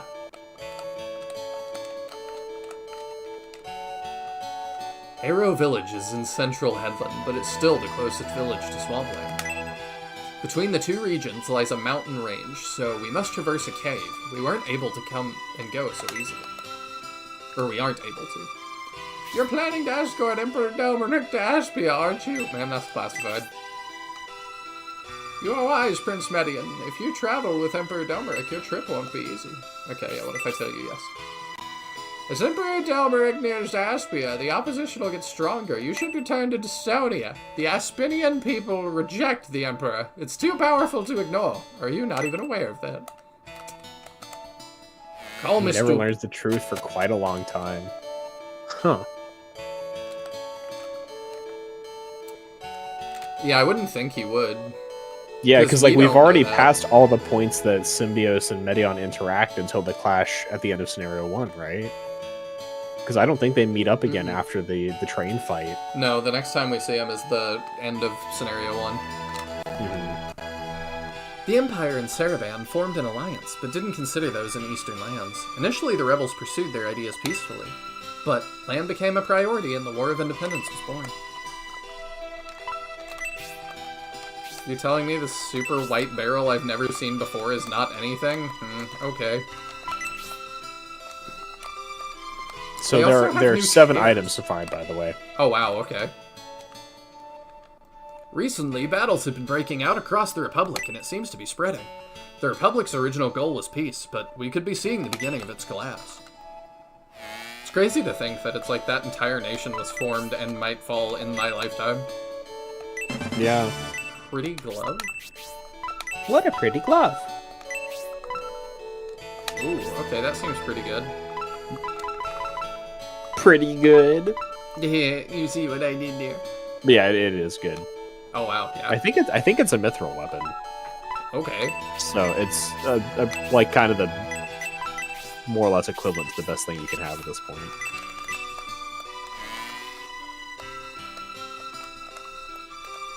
Okay, it's not a mithril weapon, but it is like a legendary weapon, more or less. Okay.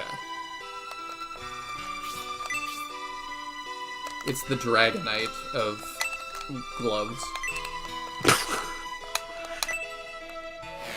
I mean, thinking of like legendaries that aren't legendaries always just brings me back to Arcanine's classification being the legendary Pokemon, which is really bizarre. Oh, is it? Yeah, it's like, you know how Pokemon have like species names like the blank Pokemon, like Pikachu's like the electric mouse Pokemon or whatever. Arcanine's is the legendary Pokemon. We'll do that dialogue again. That is weird, but I It's guess they very weren't thinking that strange. far ahead. Speaking of Pokemon stuff, something that like bothered me is that I saw I don't know if you saw, like, it was a tweet from Jake Paul talking about Pokemon and like what he would like to see for the future.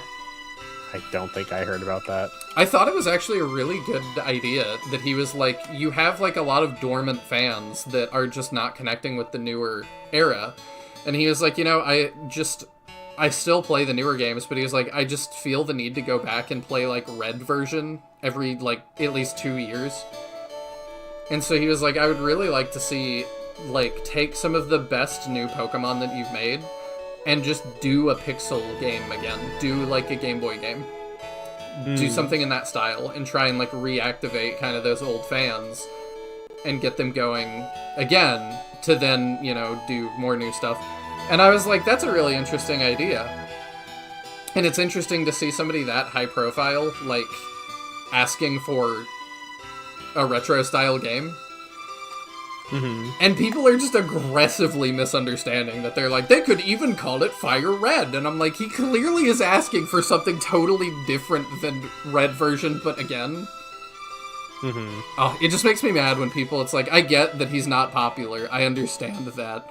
I am not a huge fan either. But, like, we don't have to aggressively misunderstand people because we don't like them.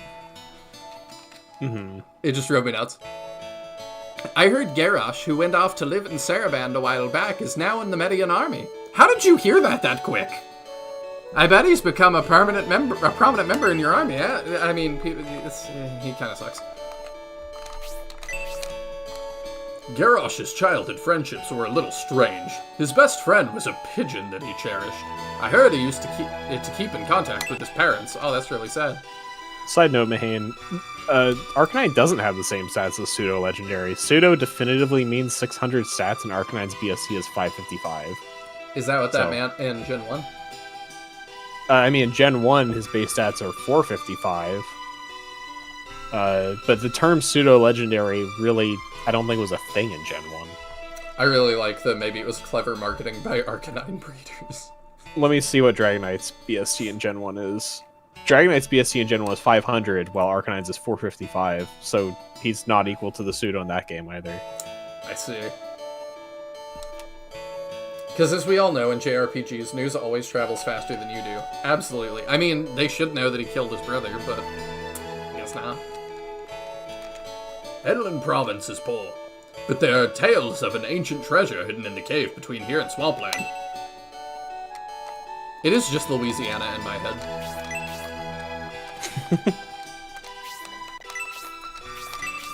You have bright yellow hair. Headland projects? Oh, from the southern edge of Espinia, the northern mountain range surrounds Swampland. Over the mountains to the west is Barisal. These three regions maintain good communication.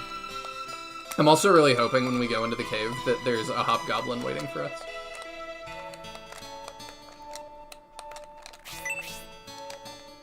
To safely travel to the capital city, you should navigate north along Headland's eastern coast. It takes much longer using the coast, but the caves are very dangerous. Oh yeah, I gave you the flowers. Big Brother Jade is... I thought the Headland army was strong. How could they lose to the Median army? They were booty. Garrosh was in a terrible battle in Saraman. Without the aid of Symbiosis of Flagon, he would have lost his life next to his brother. What is the slowdown? I don't know, but the way you sounded to me freaked out for a minute too. Oh, my computer might be freaking out. I love that. I still don't have sound back. If I click out, do we? No. Weird. He wasn't able to return the favor, but I'm certain Garrosh will avenge his brother. Ooh. The Chinese Switch is having trouble. Maybe we should save state and reload the Chinese Switch. I'm a little bit worried that if I save state this, it's gonna... I can make another... Well, then let's go to a church. We can save state and go to a church and save. Yeah, let's do that. I've never had this issue. Yeah, no, that's a new one. We're exploring new horizons of tech issues here on the Nihil stream tonight. Where is it? Okay, that looks like a church. I hope.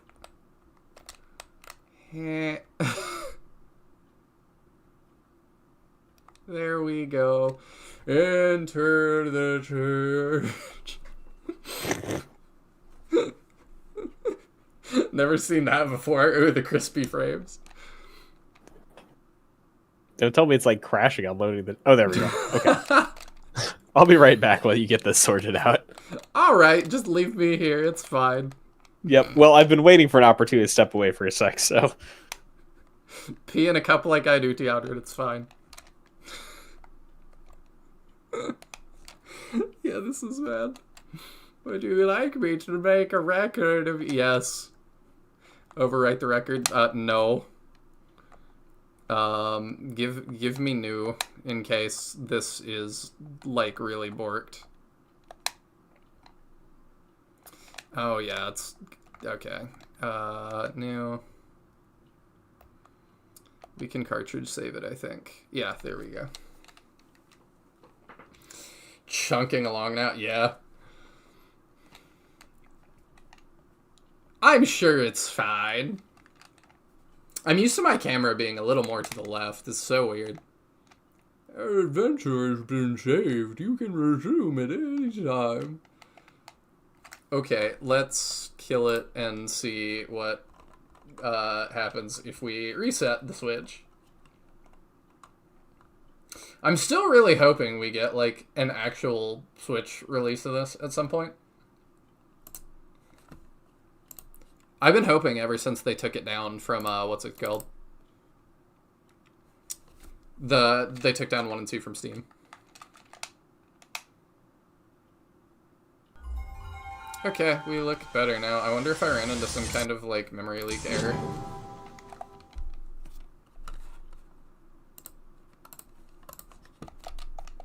Let's not talk to that old man again.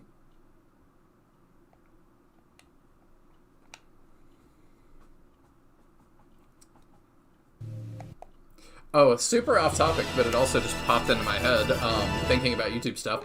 I finally am getting back to the Gundam channel I started, and I have a new video coming out at 10 a.m. tomorrow. So, if you're into that at all, or you just want to support, even if you just let the video run, would be hugely helpful. Anything helps, because it tells the YouTube algorithm that people like this.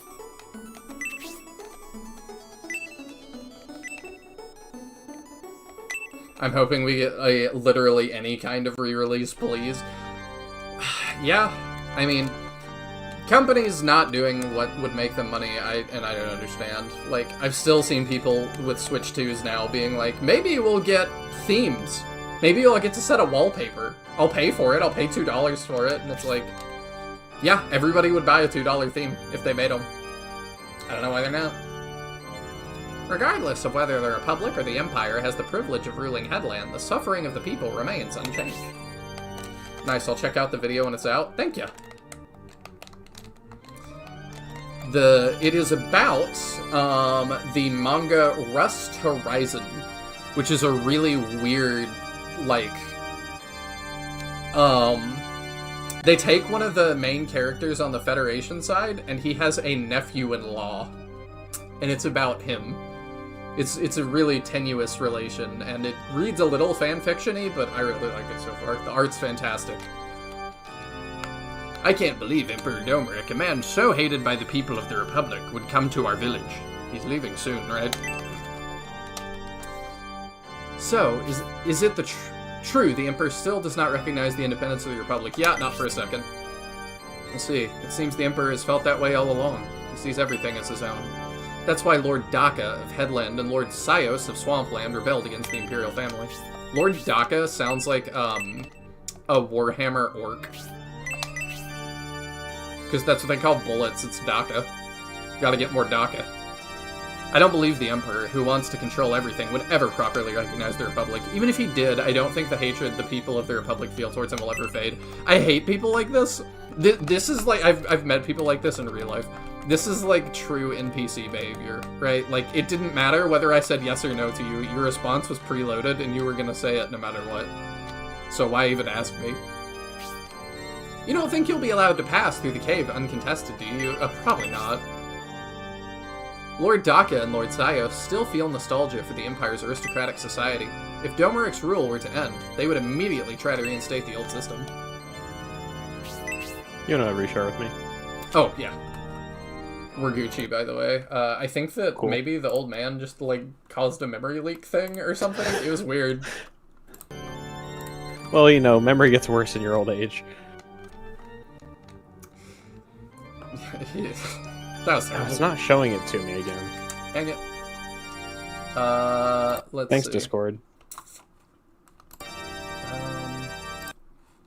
Okay, if I mean, I can't... It's annoying. Do you see this? Yeah, I do. Do we want to do that for a little bit? Yeah, I don't know if I have audio.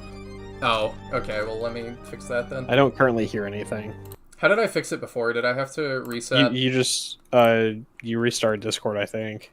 Okay, I'll do that again real fast. Gotta love the Discord. Speaking of Gundam, I managed to check out episode 1 of The Origin. It didn't grab me the same way 0083 did. Stick with it. That's my best advice. Origin starts a little slow, but, like, oh, it gets so good. Alright, let's see if that works. There we go. There we go. Sweet. I was saying, too, while you were gone, I finally got back to the Gundam channel, and I have a new video coming out 10 a.m. tomorrow. Gotcha. So I'm excited about that. Daka, Headland's Lord, and Sios, Swampland's Lord, were once Imperial royalty. However, they revolted during the War of Independence. They hated the Emperor and wanted him defeated no matter the cost. The Republic has been in a miserable state since the War of Independence. Now the Empire is invading. I wonder who will protect us. I really liked Gundam the Origin 1 still, because that was the first thing I watched in that timeline. And I was like, oh, it's gonna be Max, it's gonna be really overwhelming. And then the Origin Movie 1 is like a Miyazaki movie. It's like a Studio Ghibli movie. And I was like, oh, there's really no mechs in it, because they haven't been invented yet. What is this? Ring the bell on the counter for assistance, and the attendant will be with you shortly. Oops.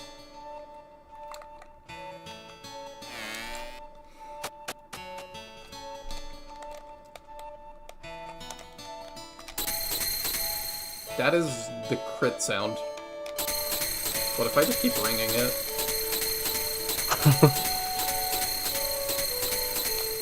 Attendant, sir. Okay, I think he's not gonna move. So there are, by the way, 2 haggles and 1 deal at the weapon shop, and there's 1 haggle at the item shop. Wow, okay.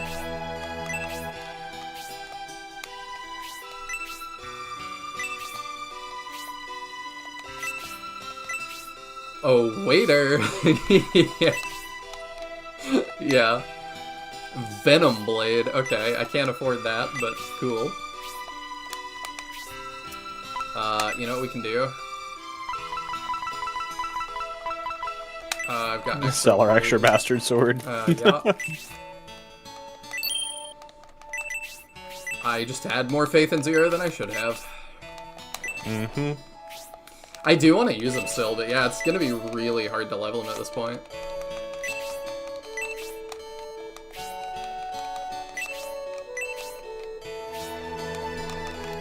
I mean, yeah. If you want to use them in the last battle, like, every scenario ends with a grinding section available. I figured, so we'll do that, but like, dang it. And then you should check the other weapon in deals, because he's got some in deals that wasn't a haggle.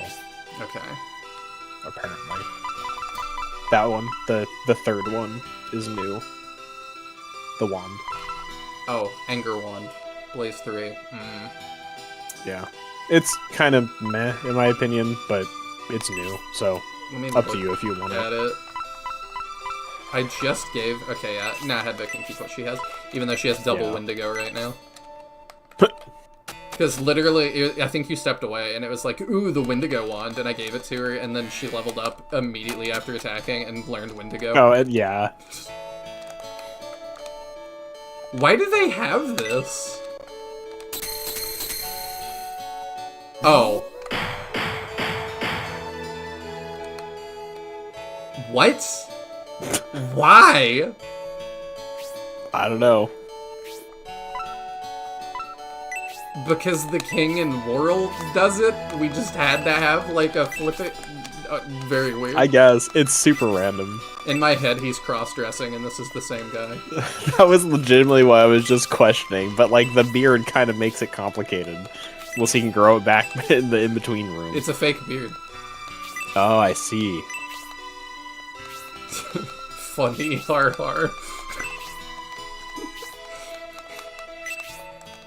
It's like, it's just such a weird, like, this is another thing that feels like somebody coded this on their lunch break because they thought it would be funny. Yeah. It's so unnecessary. You said there's a haggle here, right? Ah, there it goes. There you go. The black ring. Okay, interesting.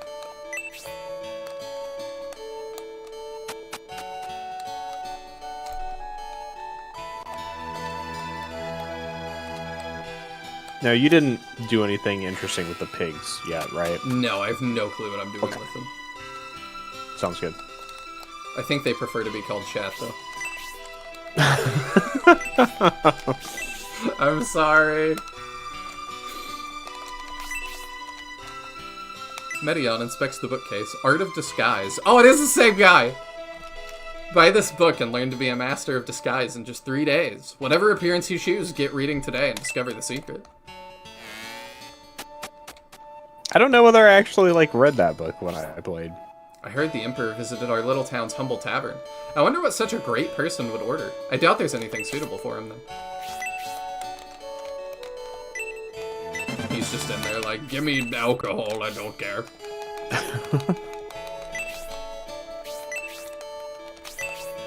Do you see what's on the wall? not. On the wall. I see the mirror. Oh, like, keep set up. turning. Keep turning. Oh. Oh, nice. This one is so creepy. Is that a fat suit? I think it's like a sumo wrestler suit. Yeah. Some That's what I'd artists imagine. just went off and like. Surely this is not anywhere else in game. I can't. You want to talk about unnecessary effort? Yeah. Like not only it's like make that sequence like yeah. What if we actually like made all the costumes they're wearing? So silly. Do you have different dialogue now? I received a directive instructing me not to sell weapons to the Medion army. I responded with a joke and got into a little trouble. I'd sell to anyone if it'd get me out of poverty. Well, you're spending all your money on sumo suits. Apparently.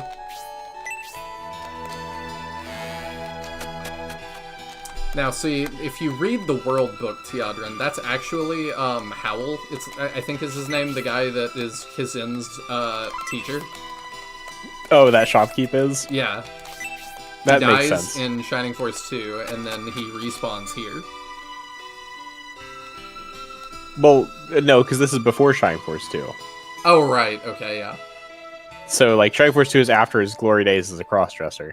Yes, of course. I'm glad we understand. Definitely same page. Okay, there's a chicken coop. I'm trying to figure out what I do with these pigs, because I clearly do something. Maybe they should go be friends with the chickens. That's kind of what I'm thinking. Maybe they can... Oh, go ahead. I was just going to make a joke, maybe they can hatch the pigs. My eldest son died during a battle with the Synbios army. My 2 remaining sons were divided by their beliefs. Okay, it's Garrosh's house. They ended up in a battle against one another, and now Garrosh is the only son I have left. Is that preferable? Was he your favorite? Did you want it to work out different? Yeah, the way she's trembling makes it really seem like that's what she wanted. Daddy went to fight the Medion army. Don't worry. He's the strongest in the Headland army. Yeah, okay. I had 3 promising sons. I've lost 2 of them to this war. Garrosh, my middle son, is the only one left now. Did we see the older one? I'm trying to remember. Let me see. 900 gold. I like these giant, like, bread box sliding shelves. I know the there. Shining Studies page on SFC mentions this family. Those are pigeons, you heathen. Oh, my bad. I had a Never friend mind, this at- page is terrible. This page is stupid. Shining Force Central is awfully researched. Well, so there's a family tree, right, that shows, like, Garrosh and Jade as siblings, Yeah. and then shows question marks for the parents that says, Garrosh, Shining Force 3, is the brother of Jade, Shining Force 3. Nothing is known of their parents, as we are literally here talking to their parents right now. Oh, yeah? Like, bro, have we played the same game? Shining Force 3 fan. Excited to play Shining Force 3 for the first time. Yes! And this is why I get mad about people who treat, like, SFC/Mugi stuff as, like, gospel. Because, Yeah. like, clearly that's just not researched. I mean, I think she's kind of burnt out, and she's been on a kick for... I don't remember. She's really into something else right now. Yeah, I mean, nothing on SFC has been updated for, like, a decade at this point, so... Yeah. This is all from back when she was actually doing stuff with it. Yeah. Garrosh is in the Imperial Army and tried to buy Jade some time to escape their battle, but it was not to be. Jade realized that desertion is such a serious crime they'll even punish your family. Diary entry written by Garrosh's mother, who we know nothing about. Saraband has docked in Headland. Could the Saraband guard threaten Headland? If by some chance my boys had to battle one another, I would be devastated. Sorry, ma'am, I've been informed by the authorities that be that you don't exist. Wait, why can I push her? Is that You a can thing? push, like, all NPCs in the game. Oh, the fact that she's not walking, like, makes me Yeah. feel like I can... Like, you could try pushing the dad, and I think you'll be able to push him. No. Oh, Never mind. I don't know. I don't know if there's a relevance to pushing her somewhere. Alright, now we gotta figure that out. Take her to bed? Yeah. Not in that way, but sure. Yeah, I realized as I said it that could be construed differently than I intended it. Ma'am, I need you to lose weight. You appear to fit through the door, but you seem not to be able to. You are phantom fat. I can't. You are phantom fat. I can't get her through the door. She appears to fit just fine.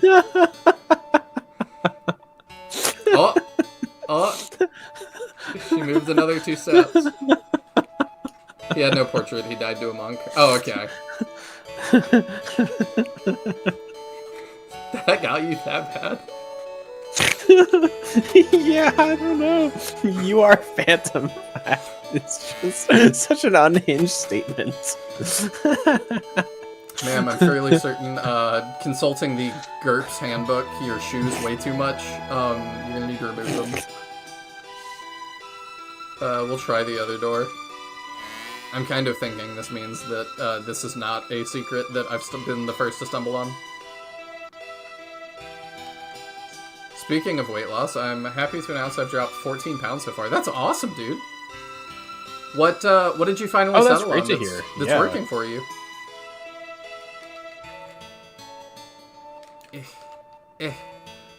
Okay, See, Mahane would fit through that door. Yeah. That's what I'm saying. She can't fit through right here either. I guess I'm not supposed to shove her Gotcha. anymore. Yeah.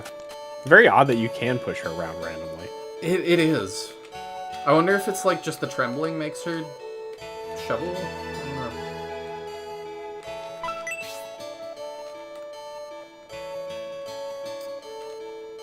I had a friend IRL the other day ask me if I've ever eaten pigeon. The answer was no. What an oddly specific thing to ask. I forget why we were debating it, but that friend was like, well, people eat that, and I was like, do they? I was like, yeah, like, locally, and I was like, I don't know if I believe that, like, show me a restaurant where I can order that, and that was tough. I don't, that restaurant was not produced. Oh,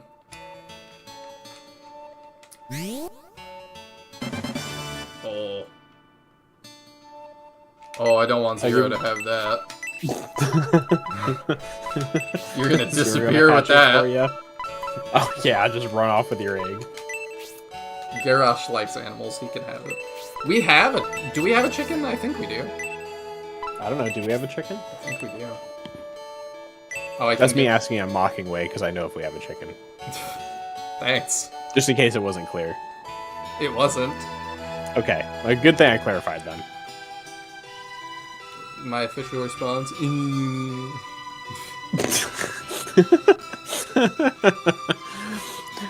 Lol quoting the "You are fans of fat" was just making me idly think, like, I wish you could do like some people do on their like Twitch streams where you can like add quotes and people can just pull a random quote that's been recorded and put that there, and then that would also be a great with just my official response.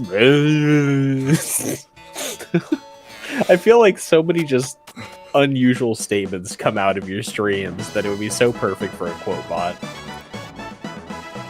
I will have to figure out how to do that. Oh, we do! Let's go. Sit on my egg. Is that a euphemism for something? It's a euphemism for give me a penguin.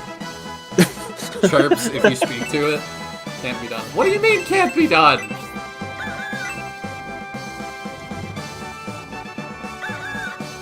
It smells like chicken in here. We'll do the chicken thing and do the egg. There we go. Oh, do I get another pen?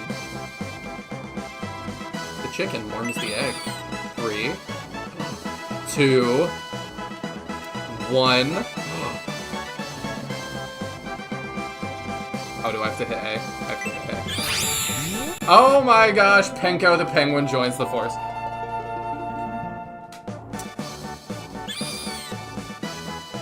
What? Queen, you're You're super lucky to have someone as cute as me for a companion, is what she appears to be enthusiastically saying. Looks like it doesn't matter what you say, she's going anyway. That's awesome. Okay, we got a new force member. So yeah, I didn't get Pen, but I got Penko. Penko. And she's arguably even worse than Pen. I'm so excited. I know. Her stats figured you would be. are fantastic. She's got that 666 in the middle for stats. Yeah, we can work that right out. You have happening again. How can I let this happen? I did not guide him to this penguin. Crit +5, counter +5. That's good. It's a good weapon.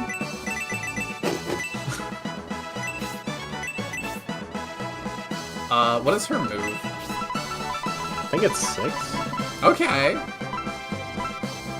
5. No, it's 5. Never mind. Trash. Throw it away. Alright, well, she's joining the force. Y'all saw that coming. Yeah, I mean, considering we've committed 0 effort to Garrosh, I feel like he's safe to drop unless you really want him. Hazuki isn't incredible, but Charm has utility. It does. It does. We said she'd be the next one we drop, and I kind of want to keep Garrosh around because he's, like, an optional character. I think... Can Penko wear the panties? Great question. That was a legitimate question. I love also, the fact we had it on Hazuki is dumb because you can't counter with ranged weapons anyway, so it was totally wasted on her. Let's find out. Where is she? Hazuki. Oh, she's gonna have to... Yeah, Penko's actually better if you grind her up. Interesting. Wear that for a minute. And then give Hazuki that. I mean, she can't... Yeah, it seems like she can. Perfect. My penguin has... Get that penguin some underwear. You know, if she ever somehow... Well, actually, no, you don't have to live a hit to counter in this game. She could counter as she dies. I think for 1 damage. Can she not battle brace her? Well, she can't wear both the undies and the battle brace. I know. Oh, she can wear it. Or nope. No, she can't. Never mind. She doesn't have arms. You know what? Fair. I should have known. So we probably want to give her a loincloth. No. Loincloths are male only. Oh, are they? Yeah, loincloths are male only. The power undies are female only. Okay, well, that'll work. We've got exclusively gendered underwear. Despite strongly rejecting the Emperor, the people of the Republic still pay attention to him. Even after such a long time, they consider him an important person. Of course they do! What do you mean? The Emperor went to the tavern, huh? I'm sure that wasn't awkward at all. I guess he likes to mingle. I wonder if he acts like a commoner. He would hang you if he knew you said that. Iroh's just a typical village, but it has a cozy community feel to it. I like it here. When someone reaches Emperor Domeric's age, it's only natural their vitality starts to fade. However, he doesn't appear to be weakening. The desire for reunification apparently gives him strength. If the Headland army is hostile to us because Emperor Domeric travels with us, we should leave the Emperor here. I'm sorry to say such a thing, Prince Medion. I understand we can't. Y'all are really comfortable, like, talking bad about the Emperor. The thought of fighting against the army of my homeland. I grew up with many in the Headland army. It's difficult to see them as enemies. I couldn't bear to face my parents. To be fair, I can't remember her name off the top of my head. Our Hera is technically from Elbasem. She's not really a part of the Empire at all. Oh, yeah, that's true. She's from Elbasem Temple. Yeah. It's still just, I would be very careful talking to the Emperor's son. It doesn't feel good to be battling the Headland army. To bring military force down on poor people who are just trying to defend their land is cruel. Flowers don't bloom in the Headland region. It's too bad since flowers ease the mind and women really enjoy them. The local lords have united to set up an ambush in the cave. The battle will be difficult. Even if we are ready for them, we don't know the layout of the cave, so we'll be at a disadvantage. We most certainly have a challenging battle waiting for us in that cave. The Headland army sure is confident. I'd like to scout the battlefield, but I can't make use of my mobility in the caverns. Do I have you, coming with us? Oh, that's a good question. No. No, we have to fit him in. That's pretty tough. Yeah, our squad is kind of tight. Do you think Hera?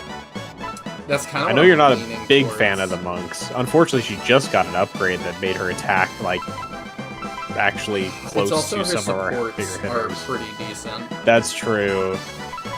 I'm almost wondering if Hedva sits out for around. Do you think it's better to leave out Hedva or Synthesis? Because they've got very similar MP. Yeah. Hedva has a 4 range spell in Zephrys? Is it 3 or 4 range? Zephrys is really long range for a summon. Okay. And I think overall she hits harder. Unless we're using Spark with Synthesis, which we're not getting a lot of opportunities for. What about Ryudo? He's our main healer. We need him. Okay, we are using him mainly for healing. Tough. Yeah, we're not dropping 72 attack Campbell from the army. No, that would be bad. How much attack do we have? Campbell is cracked. Yeah. And that's with me, like, not getting him a weapon for a long time and him getting underleveled. He's already caught up in his that. Yeah, he's super good. Robbie doesn't really do much. Yeah, but he's a robot. But, he's cool. Yeah, Naiho really likes using the unique characters. I do. We could drop Bernard if we're keeping Garrosh. Yeah, we can do that for... But probably give his Battle Bracer to Garrosh to help... or give our Battle Bracer back to Garrosh. Yeah, whatever. Who can use the Black Ring, actually, by the way? I've got it on Hazuki just because I needed her to do that, but yeah, we can take it off. The Chaos Ring? Oh, Black Ring. The Black Ring that we just got, because that should be an attack increase. Any character can use it. It's attack plus 10, crit plus 10. Which, that could kind of help shore up anybody who's got low attack. Obviously, it's cursed, but I don't remember how bad being cursed is in this game. That's an evil ring. I don't know where it is. Where did the Black Ring go? Did we not buy it? Is it just in the deals section? Oh, it's in the deals. Gotcha.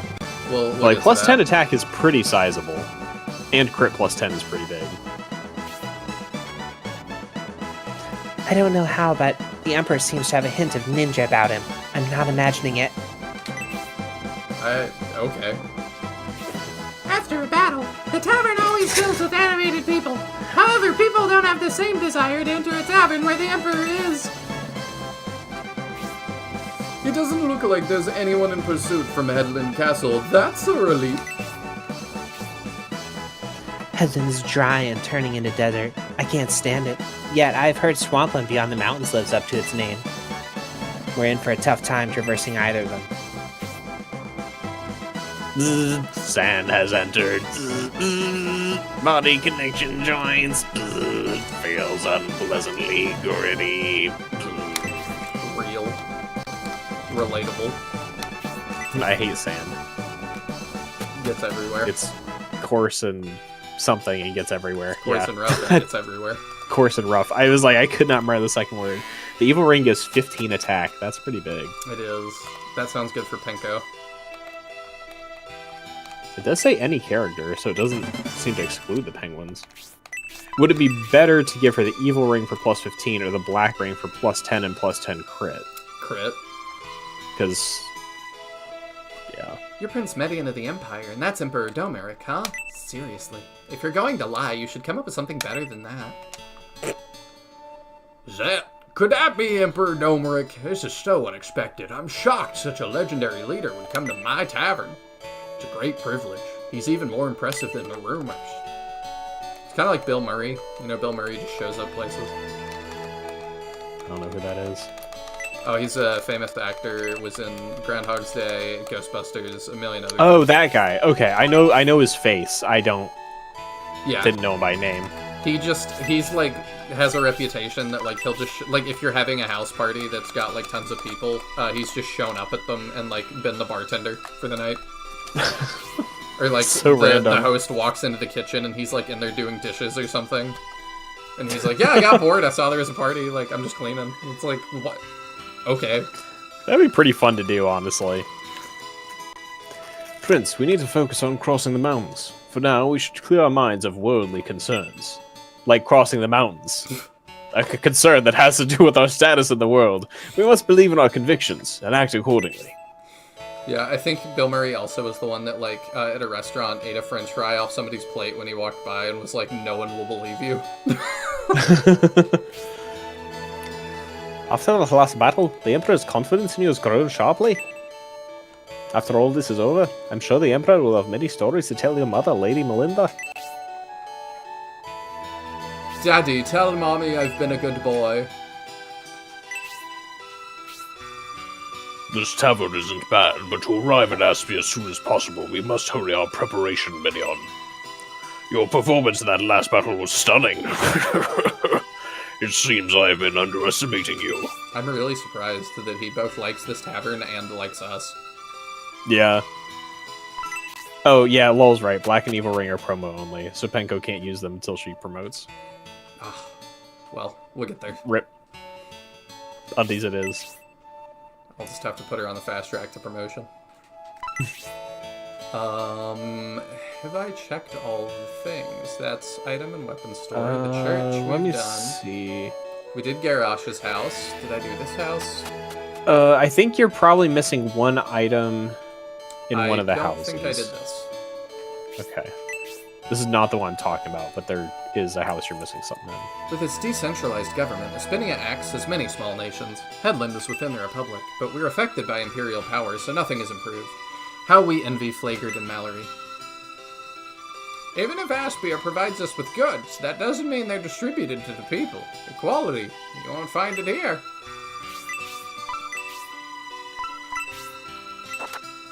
Oh, some sweet snacks. We are at Grandma's house. As someone true. born into the aristocracy, Headland's lord is not satisfied with living in poverty. For Headland to prosper, we must trade with Saraband. He hoped everyone would agree.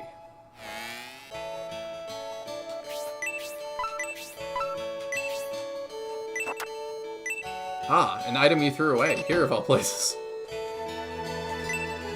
History of Headland. The Republic-controlled Headland territory was won in the War of Independence against the Empire.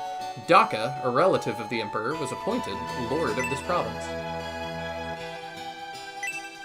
Governing Headland by Lord Daka. While the Republic was founded on a philosophy of equality, I support the Imperial system, a regime with a powerful ruling class. I just happen to be part of that ruling class. That's a coincidence.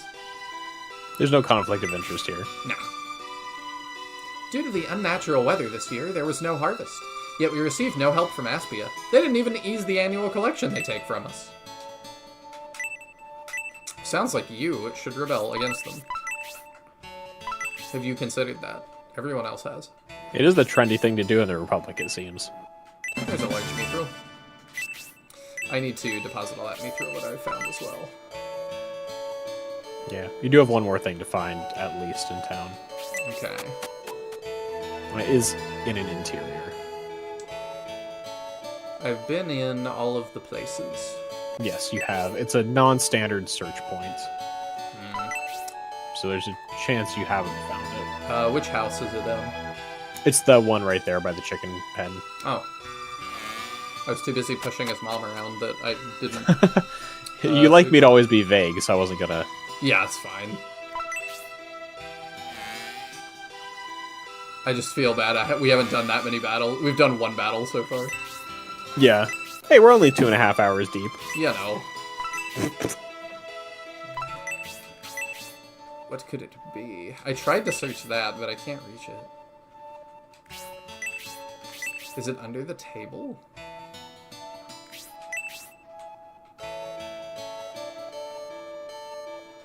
So I'll tell you, it should be the table. I'm not sure Oh. what angle you have to approach it from. But it is apparently the table. Just because you did search it Yeah, and yeah. didn't find it, We outlined that way earlier. yeah. Some of the search points are so finicky in this there one. we There go. it is. Perfect. All right, we deposit our goodies, and we move on to whatever is in the caves. Who knows? I don't think there is anything better we could have bought for Zero, either. I don't believe so, no. But it'd be nice. Yeah. Well,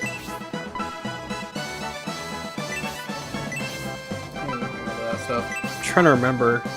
Can we backtrack to Saraban? Because if we can backtrack to Saraban, there is a blacksmith there, and we could forge a sword for Zero. So, if it's possible for us to backtrack, we could do that. We can But try.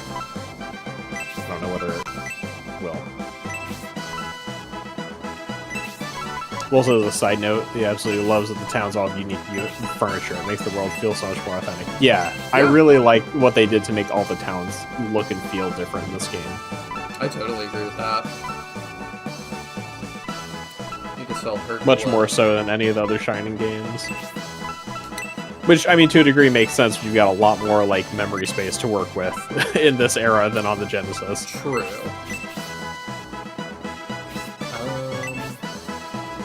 Okay, we'll try to backtrack to that. I left our Yudo with a mithril, so that we don't have to deal with it again. I did the egg was the only thing with the pigs. Yes. Such a weird way to get that. Nope. Alright, oh well. I get so upset about the next battle, not for the mechanics, but for the objective. Okay. That's a portrait. It is. He looks like somebody else did it. Yep. He looks a little bit like a Looney Tunes character. Yes. Such a long-awaited meeting, Medion Army. I am Sios of Swampland. I was hoping you were going to launch like an Elmer Fudd voice after saying that. I don't know if I could do Elmer Fudd. Sios. He's not simply from Swampland. He's the Lord of Swampland. That sounds like an insult. It really does.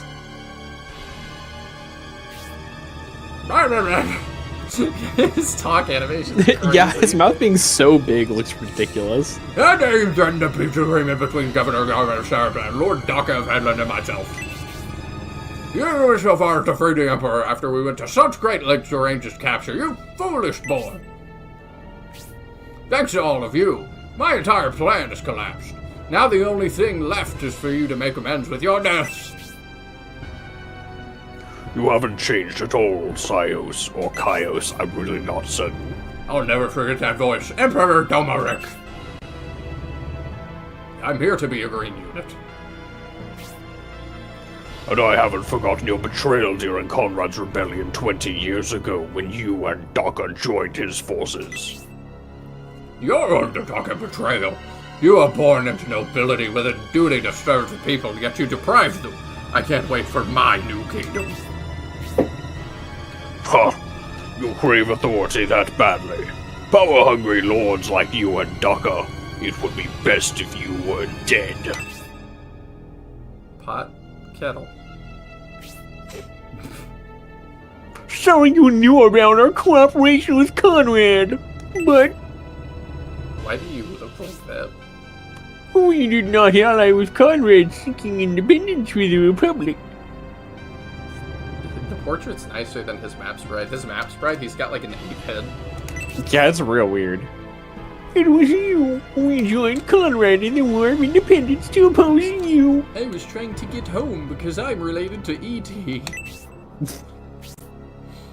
The Republic was successful in the war, and we were finally able to strike a blow against you. However, we paid a price as well. From our aristocratic lifestyle in glamorous Estonia to a simple life in this tiny territory. For 20 years, we paid this price. Losers. Wasn't this your choice, Daka? It was your decision to turn against the Empire. No, Dominic. It was you who we turned against, not the Empire. And if we had been able to remove you, we likely would have been able to return. Silios and I have decided, Dominic. We will kill you and return to service of Dystonia. You die here. Do you see that formation, Medion? Their armies will attack on two fronts using a scissor strategy. This battle will be difficult, but we must prevail. It's fine, I picked up a new soldier in the last town. She can lead us to victory. As expected from Emperor Domeric, he can predict enemy actions based on their formation, terrain, and situation. No one else has ever been able to do this. Just like the old days, seems like his ability as a strategist is as strong as ever. The enemies coming from the rear will certainly be aiming for Emperor Domeric. Prince, keep the armies of Lord Darka and Lord Sios away from the Emperor. If he is their target, we must protect him. Okay, I'm glad you don't hate this one, Justin. This one seems like it's gonna be fun. I'm really curious, like, with the style of these portraits and how odd they look, I really wonder if there's supposed to be, like, references or caricatures to something that I'm just not placing. Because, like, they have, like, a matching style that is totally different from all the other portraits. Is there stuff to find in this one, it looks like? There are 3 items. Alright, they're gonna be on rocks. There's also a ruin somewhere? That? Yeah, maybe? One of the doors? Yeah, I think so. I think the single door is the entrance and the double door is the exit. Okay. I can't walk up that. I see. Well, at least I have 0 to fly up that and die for me. Right. Yeah, I think we just plugged away with Campbell.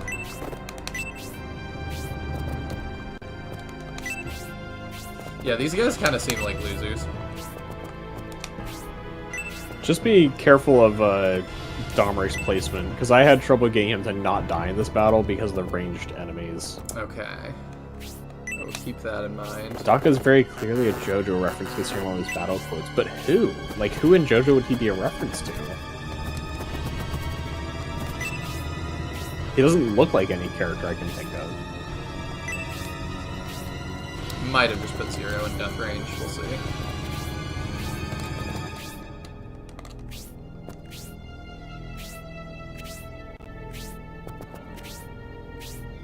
Well, it seems like they don't want to attack me.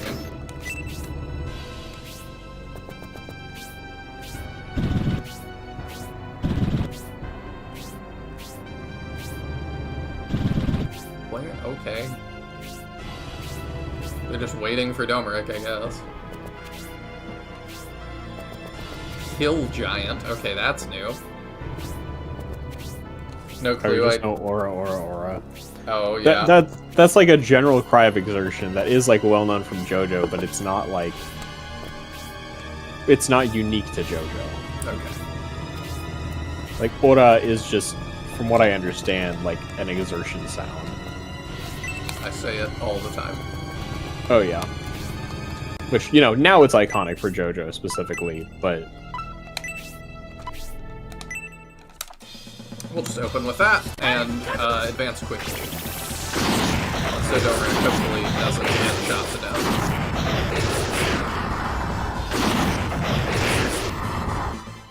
And there ends the extent of my knowledge. okay. So it's not really clearly a JoJo reference so much. Like, I think I'm familiar with all the JoJo characters up to when this would have been released, and he does not share a resemblance to anyone I can think of. It is weird how, like, old JoJo is versus how popular it has gotten recently. Yeah, is it from, like, the 80s? I think so. I mean, of course, it got popular recently just because it finally got an anime adaptation. Yeah. Although why it took this long, I'm not entirely clear. I don't know. It might be... I mean, clearly it's working out, so... Yeah. I wouldn't worry about it, but... I'm just curious, like, why it took so long to get a proper adaptation after the OVA from the 90s. I don't know. Which the OVA from the 90s, like, adapted only parts of Part 3 and made some really big changes, so it's a really strange, like, piece of movie. I think Berserk is the same way. And that's another one that they're redoing. Well, Berserk had an older anime. Like, Yeah, it was a but- proper anime, not an OVA. That's fair, but I've just heard it's not very good, and they're now redoing it. Although, wasn't the redo that, like, 3D one that everybody hated? I don't think it's out yet. It's been out. Has it? Yeah. Oh. Let me look here for sure. Because the original anime is from 97. Yeah, I thought the new one was not out yet. But The new one's from 2016. Oh, okay. It's been out. Because I remember people clowning on the animation while it was running. Yeah, they don't like that. Well, they like the 3D stuff in Demon Slayer for some reason.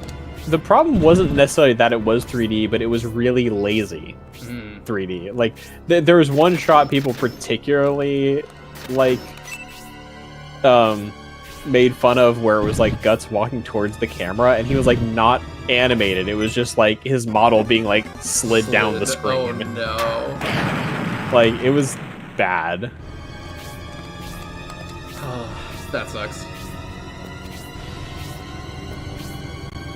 I just started reading it, and I'm probably gonna go pretty slow because I'm reading like a bunch of books right now.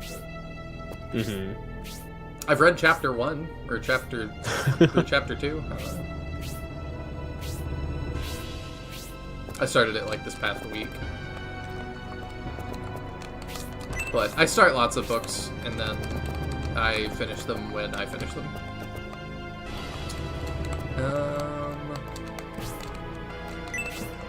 Yeah, Medion's probably fine with that.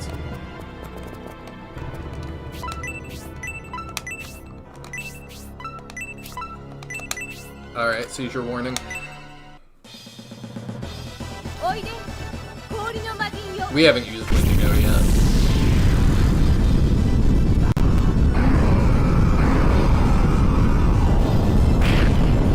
What is this camera angle? What was Nice that? crotch shot. Alright.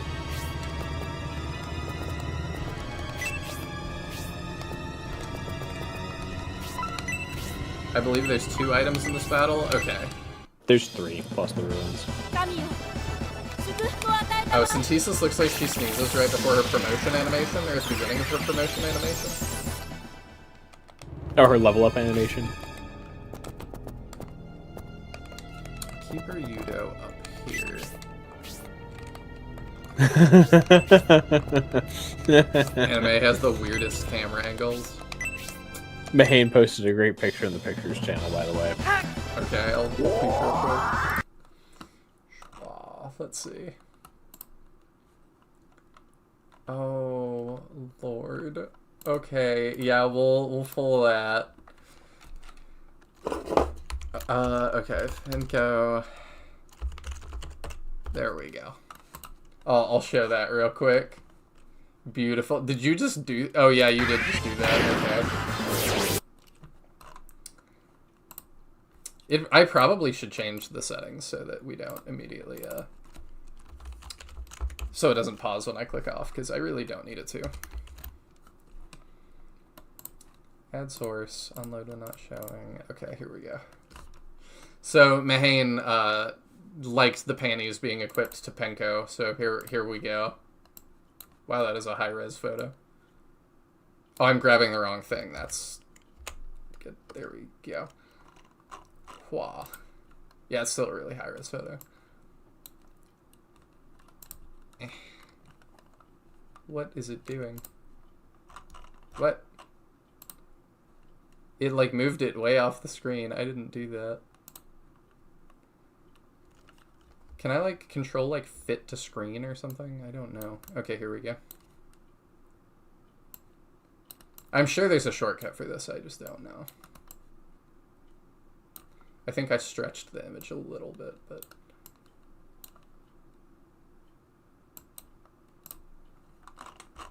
It is not wanting to cooperate. Here we go. Beautiful. There is Penko in all her glory, with the panties on her head. If a penguin had to wear panties, would it wear it like this, or... That's actually, like, surprisingly good. I'm kind of surprised. Sorry about the size, it's the only one oh, it doesn't matter. Sorry the file I sent you is too high res. Like, what?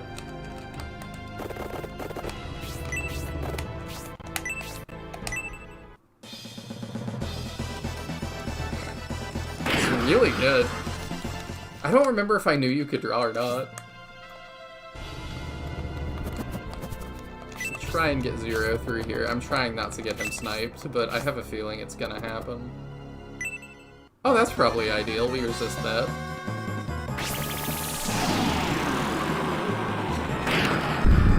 How long did that take you?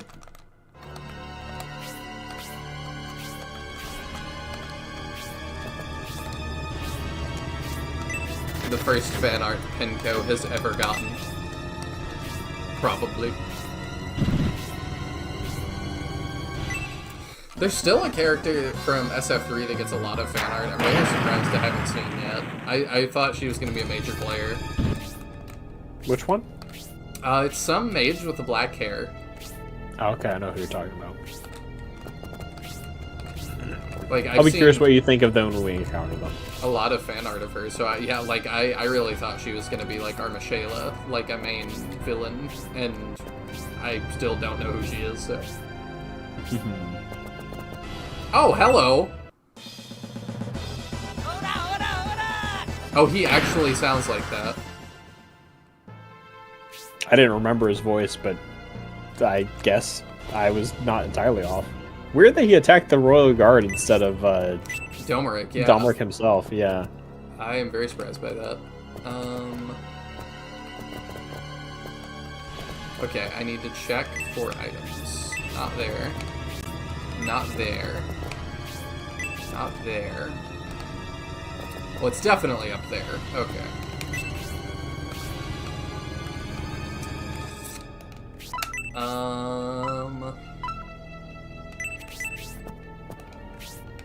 How do I want to deal with this? I need you to die. I don't know if that'll kill or not. I don't want him to drop anything too crazy on Domeric.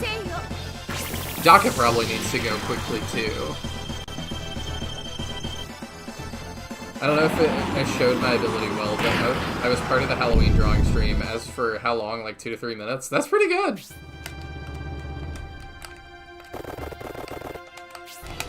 No, it's just been a while since the Halloween stream.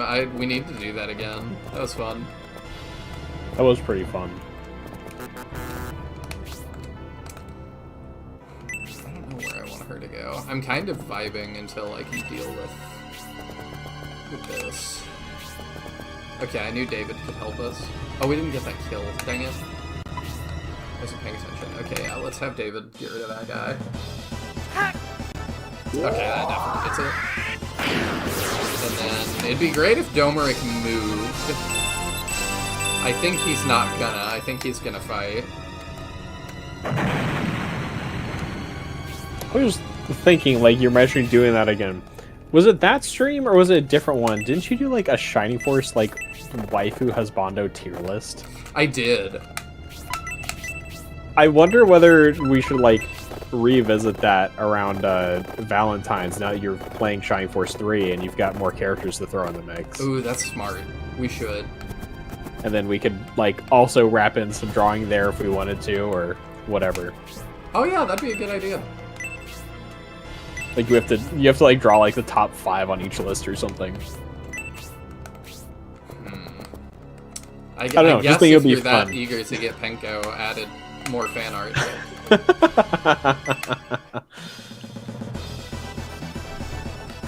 That was during FTK? Okay. I don't remember the context of, like, why we did it then. Just cuz. Okay. Oh, Rick. Oh. That was cool. I would love to know what his quote is there. Let me see if it's listed here. If you don't recall, everyone's had that same special move in the final fight of Scenario 1. Okay. But I think it's a regular special move for that weapon type. So it's not like particularly notable, but they do both have it. Which is mildly interesting. Yeah. No, I don't see any of his quotes listed here, so I don't know what it is.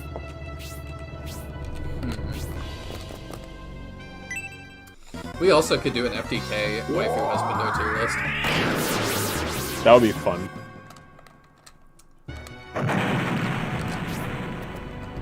Not to be harsh, but the protagonist of Plus is probably near the bottom. You don't like the I just can't get past his. I can't get past the hair.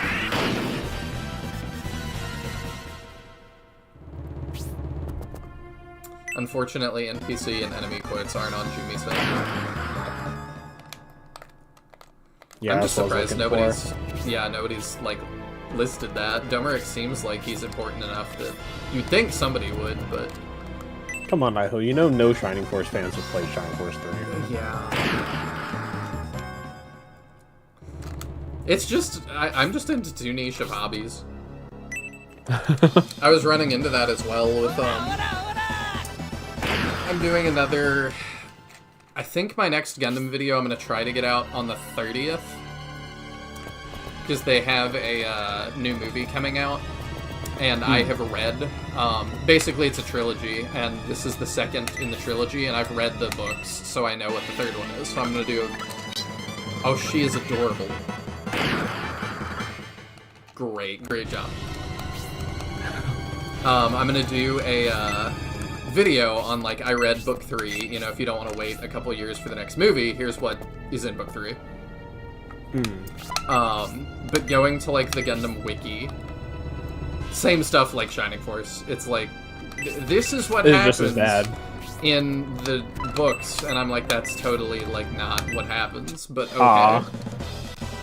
It just sounds like somebody, like, didn't read it, but somebody else told them what happened, and they were like, okay, so it's kind of like this, and it's like, I mean, not really, but...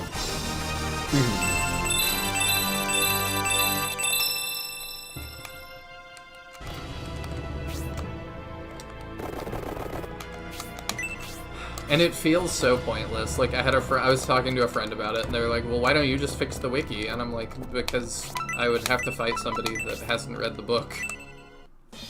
They probably would tell me I was wrong.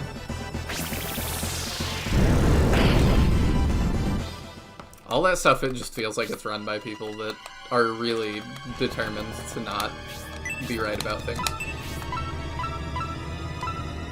I still remember our conversation, I think it was after last stream, where we were looking at the Shining Force wiki, and the elf page, whoever wrote it gets mad at how the elves look in Shining Force 3. Yes. They were like crazy. Super duper mad. It's really funny. Like, it's weird. Yeah, whoever like wrote that, somebody was crashing out over how the elves look in this game. Yeah, they're like, how dare they have muscles? What was it? It was like, they don't look as good. Go find it if you want me to read it. You should. I'll just go find it and read it verbatim. It's ridiculous. Freeze 3 for the underboob. I was rereading it earlier today. We can appreciate underboob here. Okay. Reading from the page, under the elf page on the Shining Force wiki. In the earlier games... Real quick. I've been defeated! If I had defeated Domeric, I could have made amends for those 20 lost years. Is it my time to die?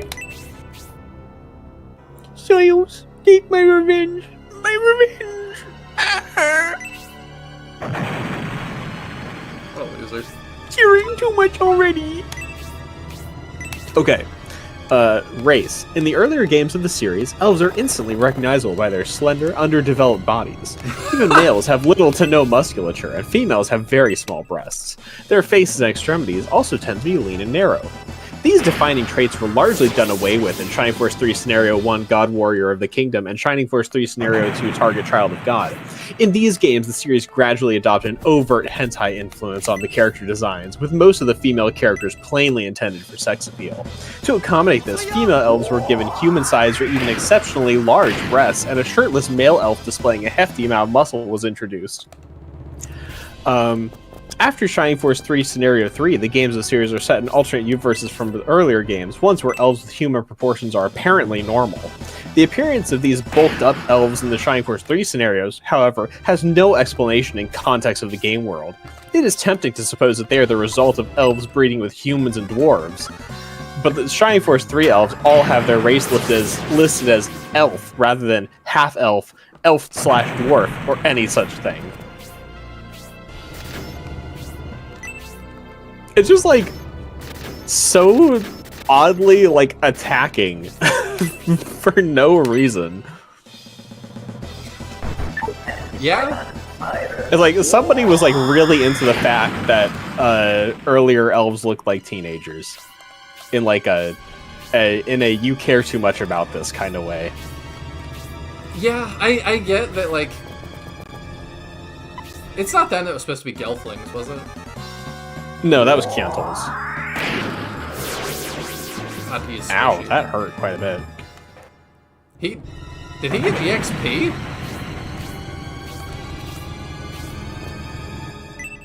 That was weird. People get mad and really territorial over the dumbest things? Yes, exactly. Yes, they do. I also support your need, Mahane, to make an elf muscle mommy, specifically to make them upset. You should do it, and you should post in the Pix channel. Design your own Shining Force OC that's like this super muscle-bound elf woman. I'm like, sure, but like, even as like the lore nut, I'm like, regional differences? I don't know. Well, it's like, why would there need to be like an in-world explanation? I mean, we see David in the HQ is constantly like working out and training and stuff. How would he not be muscular? Yeah, fair. It's like, I don't feel like there's any reason you would have to say the elves are like incapable of building muscle. That just is ridiculous. So why does it matter so much, you know? I really don't know. It's like, you don't need a lore reason to say, hey, the guy who's like working out all the time is muscular. Like, if you look at a bodybuilder and compare him next to me, It's not that that's gonna be... Point still stand. But it's like, you have so much variation in musculature in the real world, like, why would it not make sense for, like, fantasy races to have the same thing? I don't know. If you had some, like, super soy vegan dwarf who doesn't do anything with their muscles, they would probably be scrawny. Yeah. But we need the canon explanation, Taya. Yeah, we need a world reason. book that says... Look, Shining Force 3 just had too much overt hentai influence, you know? Like, it's just such a, like... It's such an unhinged crazy take. thing to say. We didn't have, we didn't have Tamaki yet, did we? No, no, Tamaki's the old artist. You're thinking Tony Taka. Yes, thank you. We're not at Taka yet, though. No.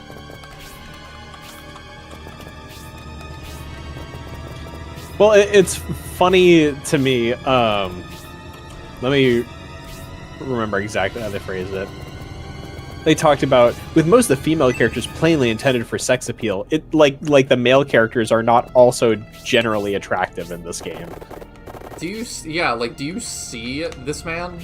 Look at that Yeah, face. like, I mean, Medion is probably, like, the clearest example of, like, everybody in-game is constantly talking about how attractive he is, and he's, like, standard, generic, like, attractive anime protagonist vibes. I don't know what came first, but it does feel like they were a little bit like... So Cloud Strife is really popular with everyone for reasons. Final Fantasy VII came out in January 97. You're going to the ruins, right? Oh, right. I forgot that was over here. My bad. And... Well, I guess I should look at when Scenario 1 came out, because he appears in that game. Cloud? That was good. Yes. So Shining Force 3 Scenario 1 came out in December of the same year that Final Fantasy 7 came out in January. So, like, it's possible, but probably not. yeah, and especially not because, like, Symbios is your main protagonist for Scenario 1, right? So, if they really wanted to capitalize on the Cloud popularity, they probably would have made the game they were releasing sooner have the blonde boy on the cover. True. Okay, we'll send Campbell to the ruins. Yeah, Medion's not even on the cover of the, at least the Japanese version of the game. These ruins are funky and one of my favorites. Okay. Maybe I need to pull up the guide for these ruins.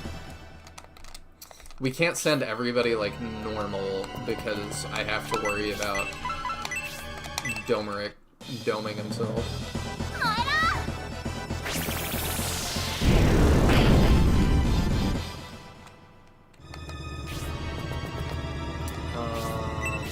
Maybe we send Rita. Okay. Oh, this is a funky one. It is very worth getting the thing in here, though, so Okay. we may want to hard commit into these ruins. Should I? You think I should, David, or should I let it go around?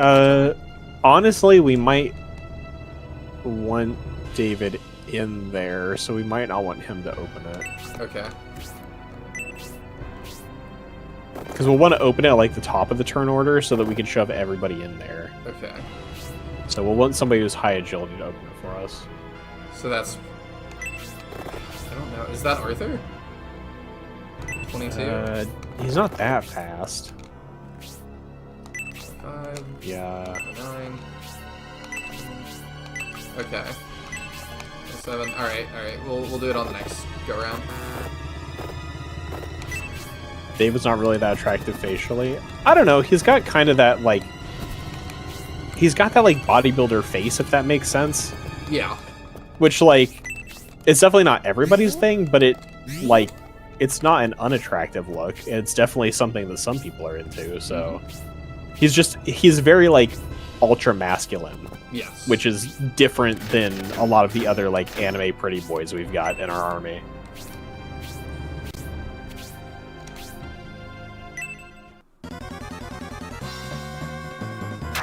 The camera angles with the mega loaders is really odd. It really is. I wonder if some of it has to do with, like, that they're up at an angle.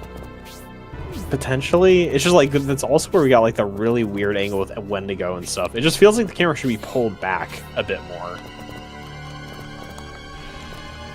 Is this your card? No, that's not where it is.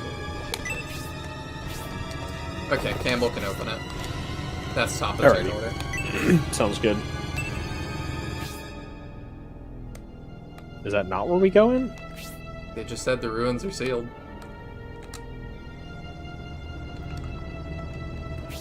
Where do we go in, lol? We have the map, right? Oh, gotta go the other way. I'm not sure. Which map do we need? Uh-oh, did I put it on somebody that we don't have here? It could be on somebody that we didn't bring to the fight. Dang it! Alright, It's probably the one... I think it got past to Hazuki when we picked it up. Dang it! Okay, we aggress real fast. Yeah, I'll speed up and we'll the treasure in that ruins is specifically worth getting. Dang it. Okay, sorry about that. That's alright. Hey, we might complete 2 battles tonight. Oh my goodness. You have the wrong map. No, in his defense, I think it was given to Hazuki, and then we swapped her out. So, and we just kind of didn't think about the fact that she had the map. Yeah.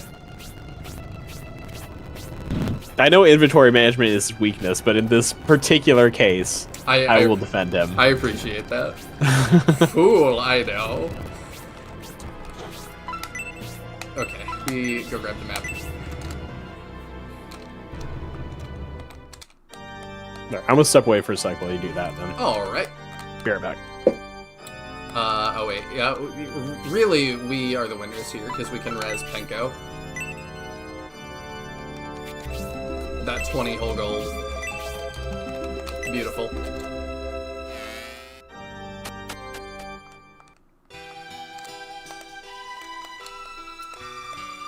Okay, and then our base is up here.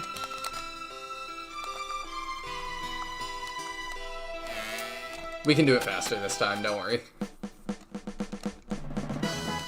Especially now that I know how they're going to behave with Domeric. So, once I'm in here, I can do give. Hazuki. There's the border map. Arthur, you can hold that. There we go. Sometimes you just forget your ancient treasure map at home with your Kunoichi. It happens. That's what I'm saying. She's taking revenge because she got sidelined. But the penguin is just, like, needed. Who else is gonna, like, protect Domeric? Yeah, the members have an item management emote y'all can use. There you go. Yogurt eating the inventory.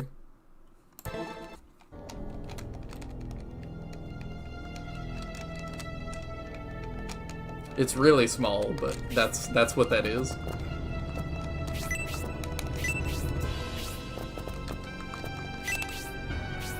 Alright, Campbell can move up because they don't really attack for some reason.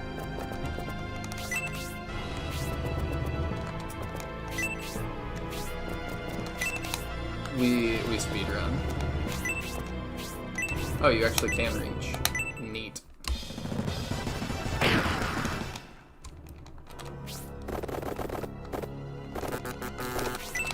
There we go.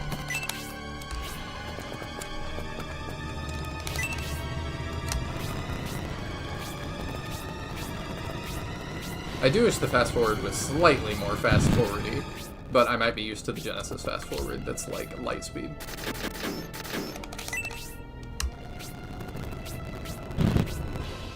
Is the oh, the other boss is back. Okay, I was like, wait, is the other boss still dead?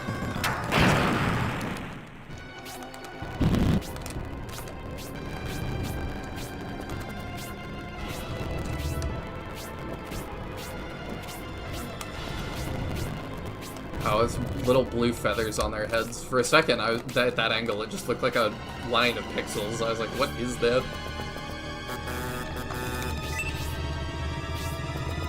Alright. Yeah, we did this with Medion last time, and it worked pretty well. There we go. I didn't even know we had these. Yeah, you guys have some emotes. I need to add more to them. I think I can add more now. But when I first made it, I think that was all I could have.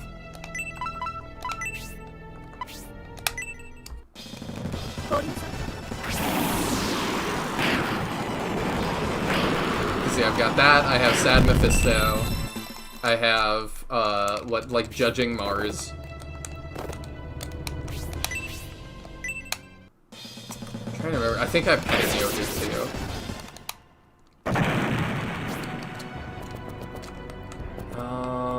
You shot David in the face, which is not great, but I don't have the ability to deal with it very well right now.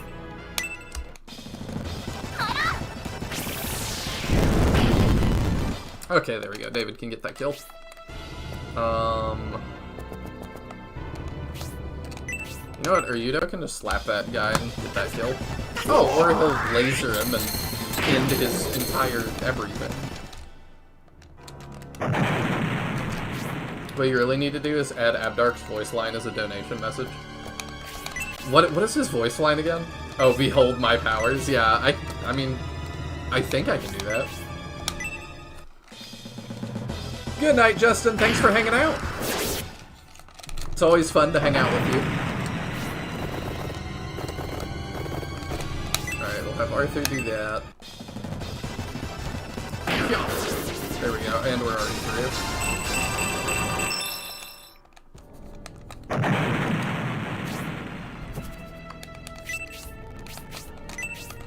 Alright, the other guy's probably gonna come get us again. So if we chill for like a couple of rounds, he'll come get us. We can save Domeric. I might just go position people to go into the ruins already. Because we don't need everybody to defend Domeric.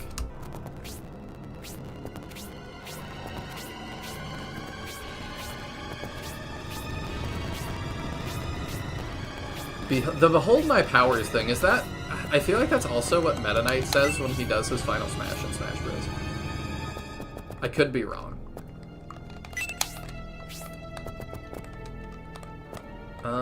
Do I want Hedva? Probably. We'll keep her nearby.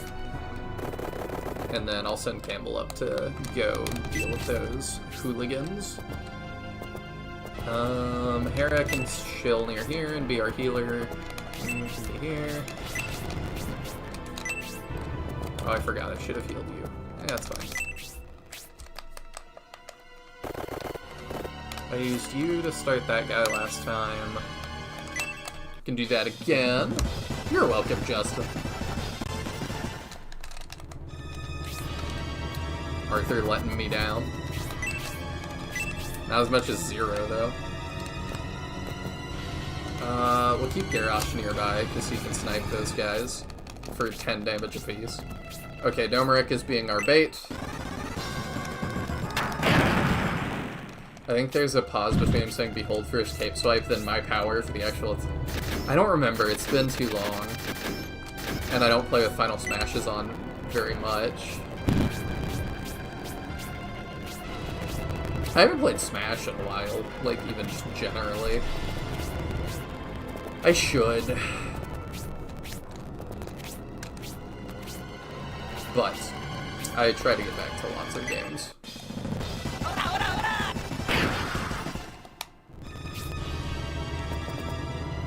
I haven't been playing too much outside of stream lately.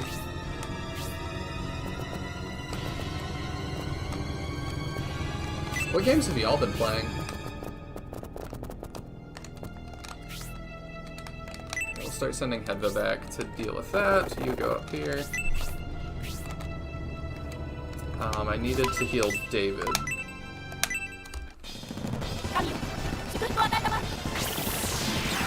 There we go.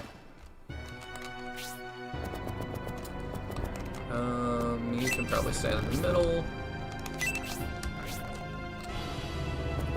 Can you reach now? You probably can. Yeah. Ooh, you can even reach from out here. Him having that free range is really nice. If he could hit things. Him and Arthur both. Okay, I'll bring Arthur back so we can heal him. I really don't want 0 to get sniped.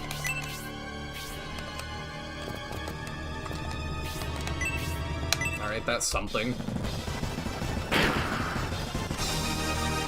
Please get lots of attack. Attack 2. Okay, that helps. I've been playing through Unreal, the OG again, and also Pizza Tower since I got it for Christmas. I have never been interested in Pizza Tower, but I just saw a mod for it that turns all of them into Cartoon Network, like, classic characters, like Dexter's Lab and Chowder and Flapjack, and now I'm like, kinda wanna play Pizza Tower.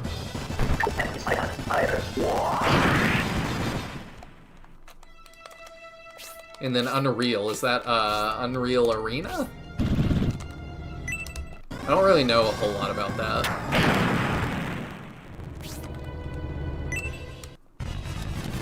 Just kidding. I also got Outer Wilds, so I'm excited for that. Interesting. I've heard very mixed things. So I'm curious to see what you think about it. I do have a friend that I think he beta tested Outer Wilds.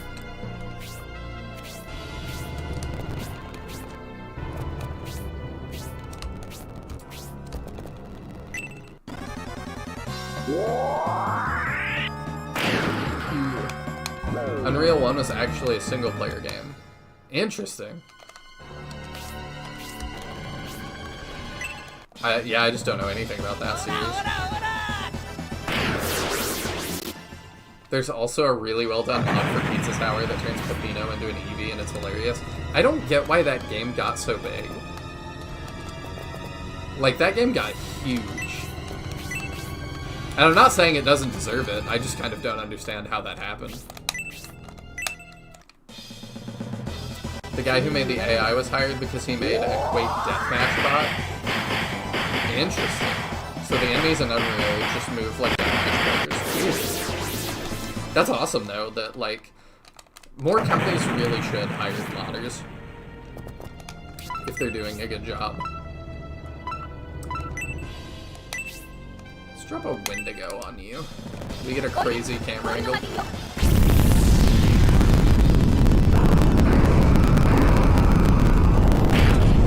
48 damage. Wow. Oh, we cloned the Revenge Mace. Oops. Man, we defeated. Okay, yeah, we did that.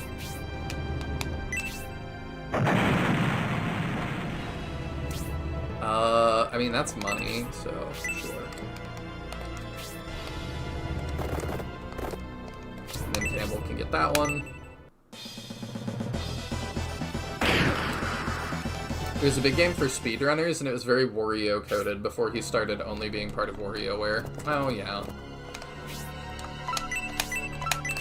It is weird that they just aren't doing Wario-like games outside of that anymore. I kind of wonder why they internally seem to have made that decision.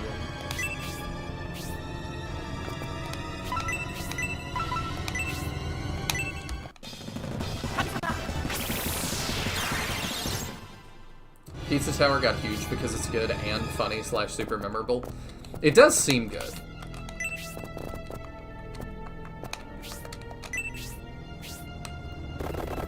Pepino for Smash Bros.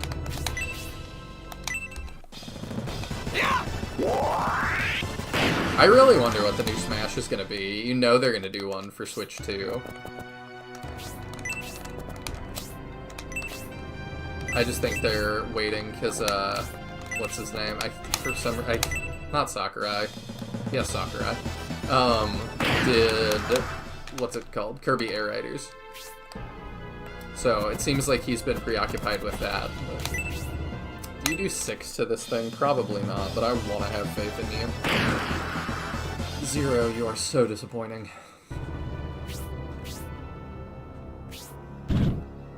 And then you just die.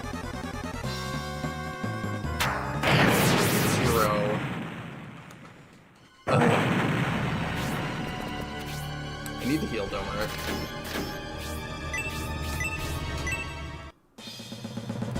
Wario's really a hit-or-miss character. Only people I know who like him are people who are just trolls or maples IRL. Yeah, but his games seem to do well, right? Like, I don't know that it's a hot take, but like that's kind of how I feel about like all the Mario characters. Like, I feel like people don't play the games because they're really into Mario as a character. It's just about the games are fun. But I've only known one guy my entire life that was really into, like, the character Mario.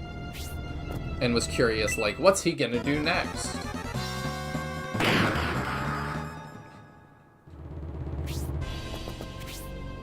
Everybody else, it's just been, oh, they're fun.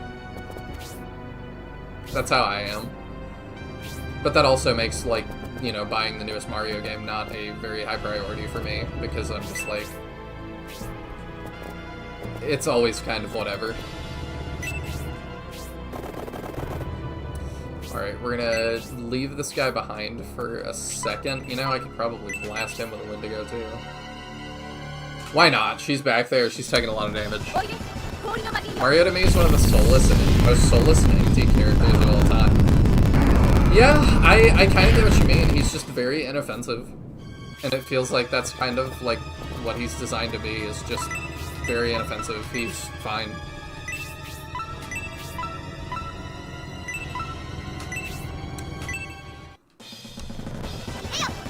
But yeah, I'm very bored with that Mario.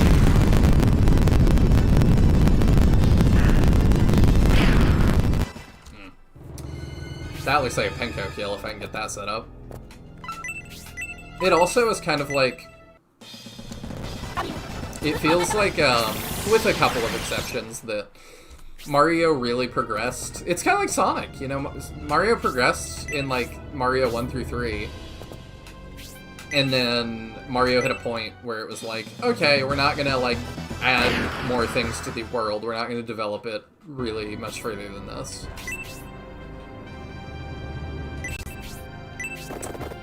I'm gonna try to give that to Penko. I don't know if he'll move or not.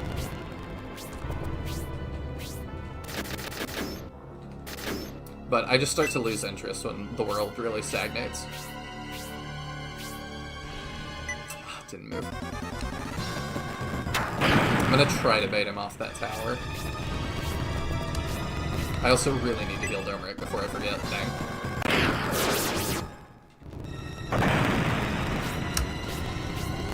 Sacrifices for the ruins must be made. Oh, you're gonna come steal my kill? Oh, that's cool. I guess that's fine. Mario's fine, he's just a bad case of main character where he doesn't really get to be anything but the good guy. Like, he's not allowed to have any character. Yeah, but like... It's not just Mario. Like, my favorite Mario character is Waluigi, because he's weird and he, like, does stuff. It feels like he's kind of allowed to do stuff.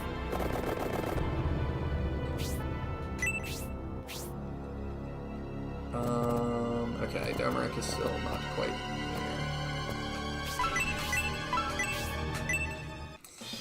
But yeah, I'm like, I don't think, like, we've decided, I almost feel like retroactively, that it's like, Luigi's weird because he is weird at Smash Bros. Is kind of what it feels like.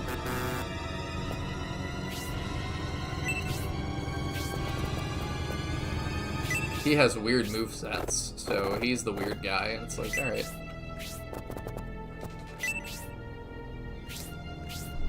Yeah, let's see. Mario was better when he was just a pixelated man jumping on things to murder them. Let's go! Penko kill. The only Mario game that holds any kind of artistic value to me is Super Paper Mario, and it's certainly not because of Mario, but everything else. Yeah, I played Mario Thousand Year Door, or Paper Mario Thousand Year Door, and kind of felt similar. That it was like, oh, this is neat, because of, like, the other stuff. But I still didn't super care about the world. In part because it's also like, what is there to get invested in? I'm never gonna see any of these people again. Let's go. 49 EXP.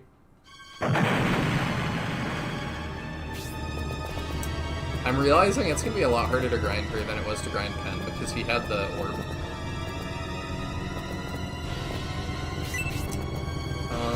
You stick with your dad. And then, yeah, I do want somebody at the top of the turn order, don't I? Alright, Campbell can open it. Peeked inside the ruins. Here we go.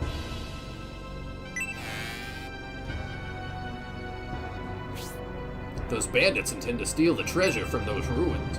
Prince Medion, if we have the troops to spare, we should stop them. We sure do.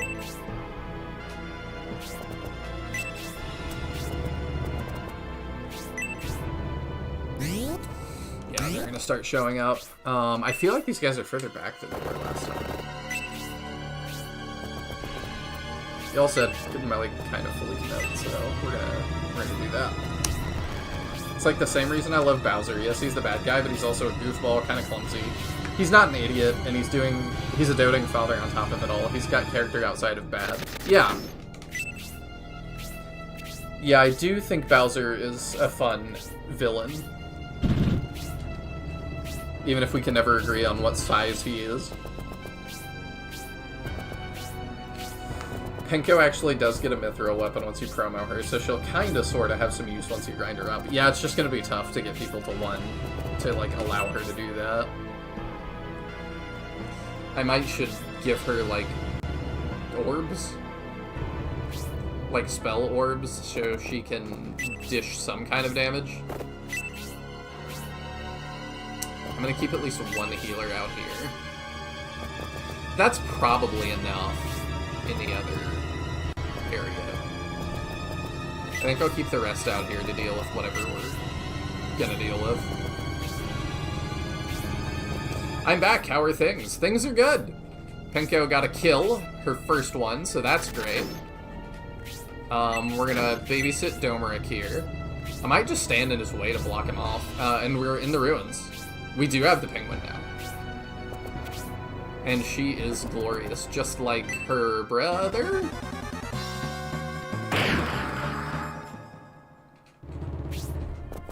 I feel like Bowser's size is always as big as the plot needs him to be, since he can kind of change it at will or under great duress. Yeah, it feels like all of Mario is as the plot needs it to be, though.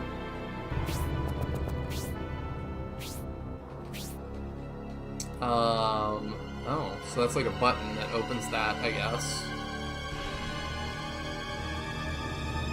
How weird.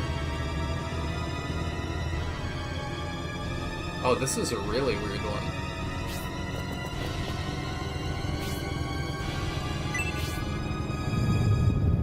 Okay. Oh, I can't stand on that.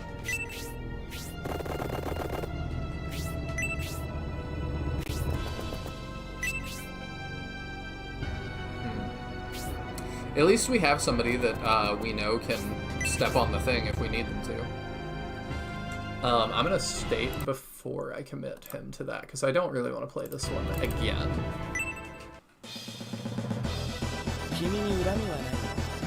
Let's go. 50 damage. Medion is really good. And then attack 1, defense 2. Okay, yeah, you need to heal Domeric. Because he will try to end himself, it seems. Oh, you were paralyzed. That's great. I'm gonna try to just block his move.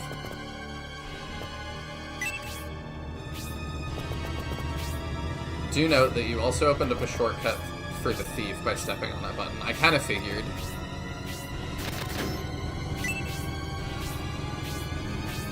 I'm mainly worried because Domeric has us moving that I'm gonna have to fight this boss before I'm done. Medion is not Midion. No, he is not. Oh, they're not even gonna fight. They're just gonna run after Domeric. Okay. So what do you have? Goddess tier. Okay, that's not that good. I assume it's mainly about the other thing. So if I move off of this, I assume these things close. So he got that. He's got to go... Okay, so if I move off, he's going to have to go around. Yes. Okay. So I keep our Yudo nearby. And these guys can all move up.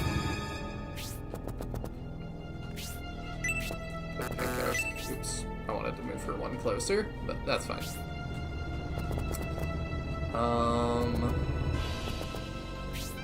Let Medion start that. Or end that.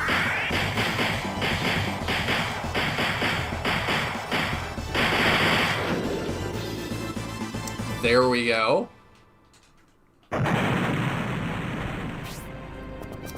Okay, can you heal Domeric now? Can you not be paralyzed for a minute? There we go, thank you.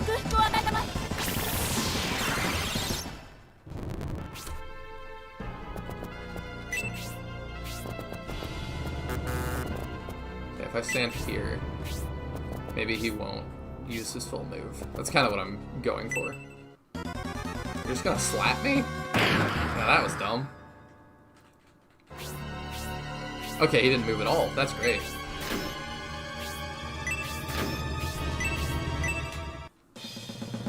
Medion has now become the unit leader. He always kind of has been, but yeah, like, even more so now.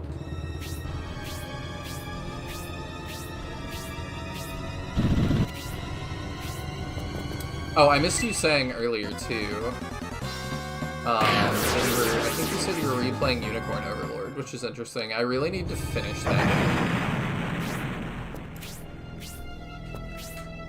I still have not done that, but I pick it up and, like, I make significant progress every, like, couple months. I kind of go through phases. I don't know if y'all do this, but, like, okay, yeah, now he's running around, so then, yeah, when it's Ryudo's turn, we hit the button and we can get through. Maybe should have kept some pieces over there. Okay, it'll be fine. Alright, Arthur gets to go through pretty far. Do you have a... No, you don't have a heal. You can use on yourself. That's fine. I kind of go through phases. Like, I'm not playing my Switch a whole lot right now. And in a month or two, I'll get back to it. I'm, like, reading a lot right now. Again?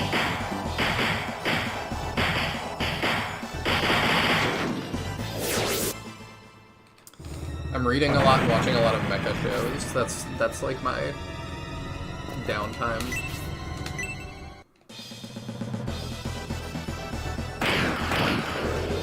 Oh yeah, she hits hard now. Nice. Okay. I have no clue how Domerick's AI works. Sometimes he charges forward, sometimes he just sits there.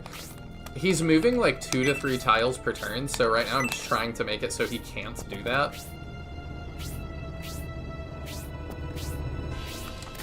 And seeing if that will make him just not move. Because it seems like he's moving 2 to 3 tiles towards Daka.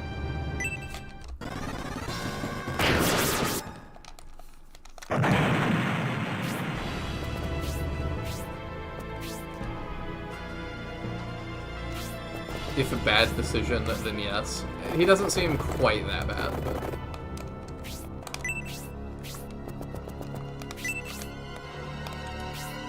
Do I want to close this? I don't think I do. He is gonna run and grab that.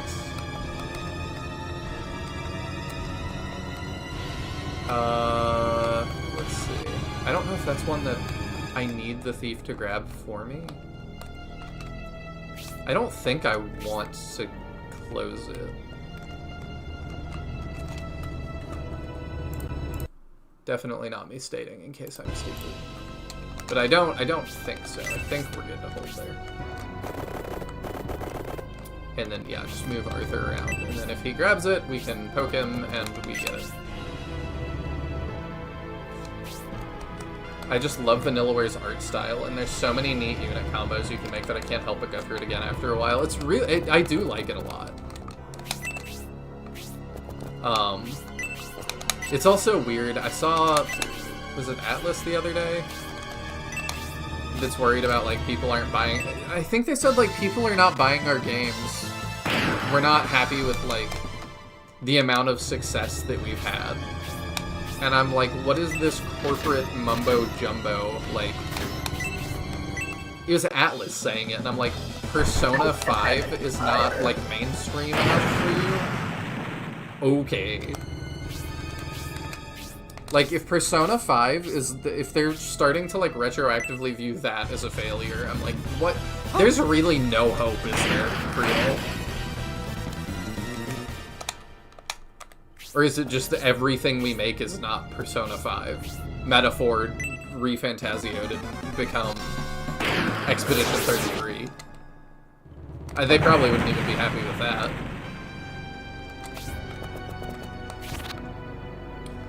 Ooh, okay, yeah, I see what we're talking about now.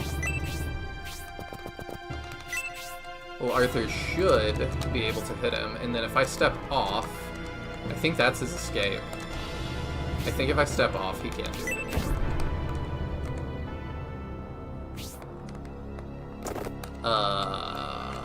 That's fine. We've locked him in.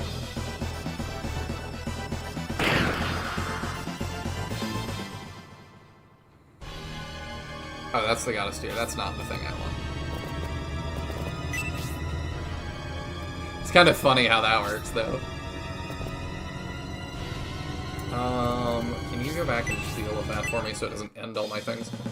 I think it's the everything isn't doing Persona 5 numbers. Yeah, but I don't know. Me as the, you know, the not industry person is like, not everything can do that. Not everything is made to do that.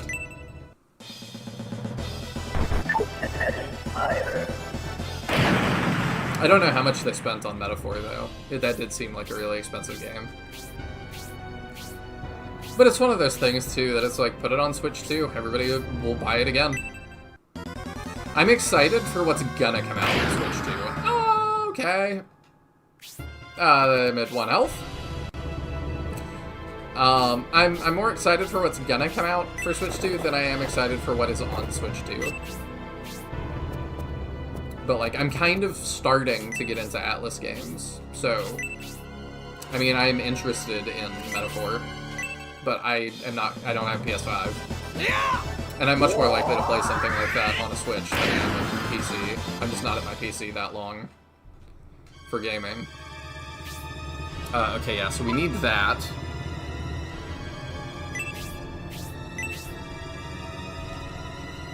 Sweet. Okay, then we go around one more time and he kills that and it boots everybody. If you get countered, you die, but it's probably chill. Okay, yeah, it's chill.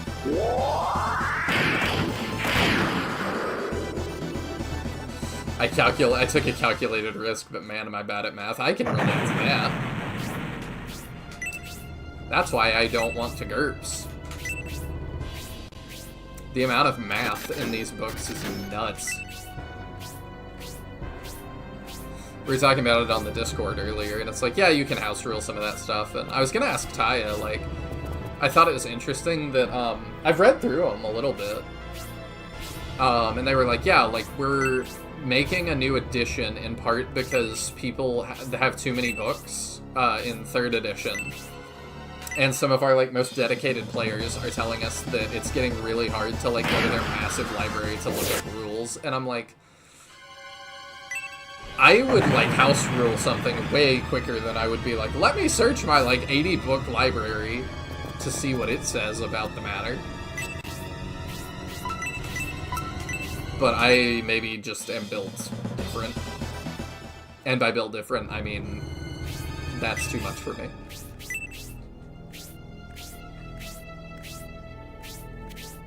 The door-piercing spear. I can never change it. Yeah, I should be able to name it that.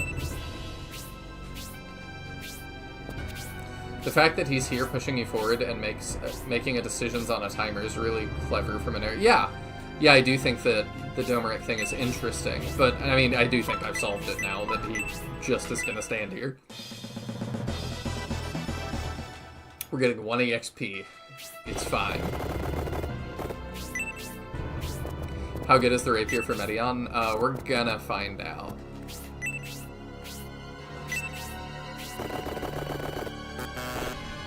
I also need to get Arthur pretty good.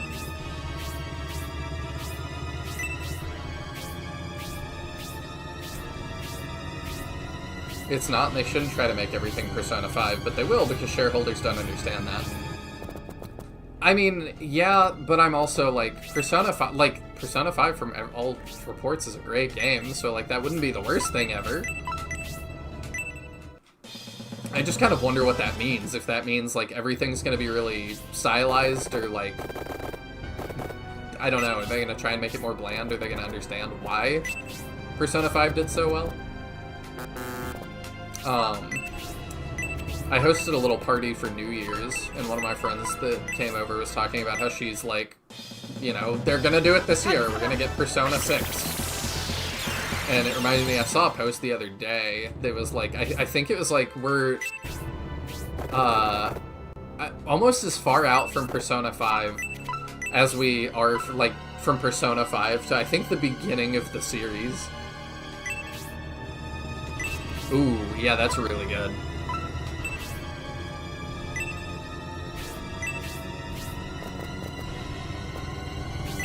Alright, let's start moving forward and get ready to deal with Sios, or Kaios.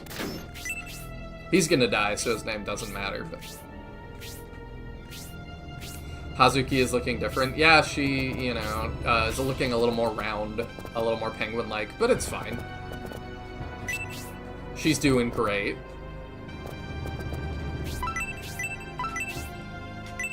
Maybe this time.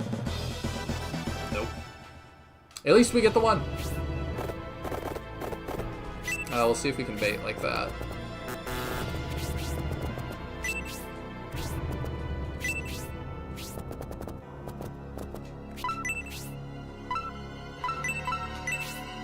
There we go. God Rapier is essentially the Phoenix Sword for the scenario. Okay. It doesn't look that impressive. You'd think it would look a little bit crazier.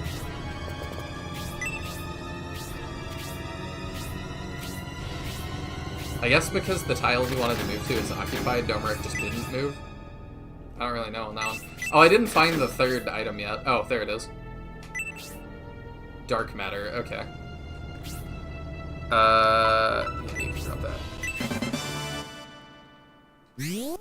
Oh, hello.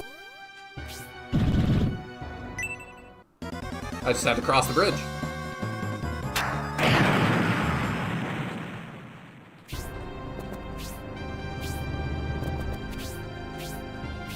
Yeah, it is weird to think about, like, how much I feel like a lot of games have slowed down, because it's also kind of the same with, like, I have some friends that are really waiting for Elder Scrolls 6, and it's like, yeah, that's taken forever. Oh, so you can heal yourself, you just can't heal anything else.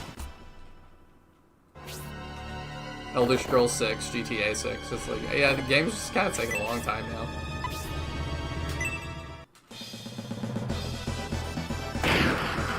He's got a nice battle model. I know Campbell's good, but like that was a ton of damage.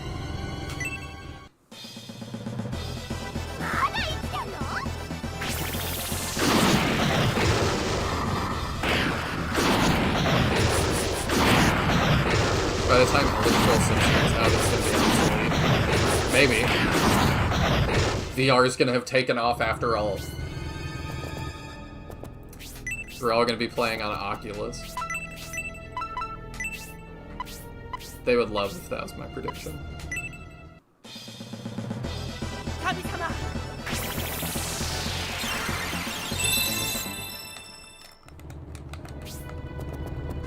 That is not my prediction. I don't have to kill all these other guys, I can just wipe out this guy.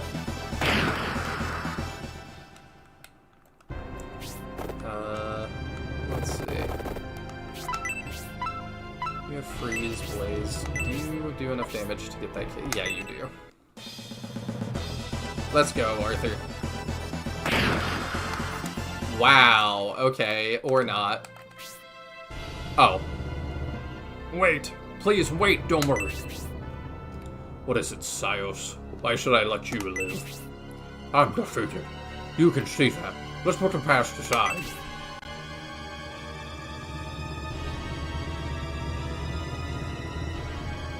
Methinks that's not gonna happen. You brought this battle on yourself.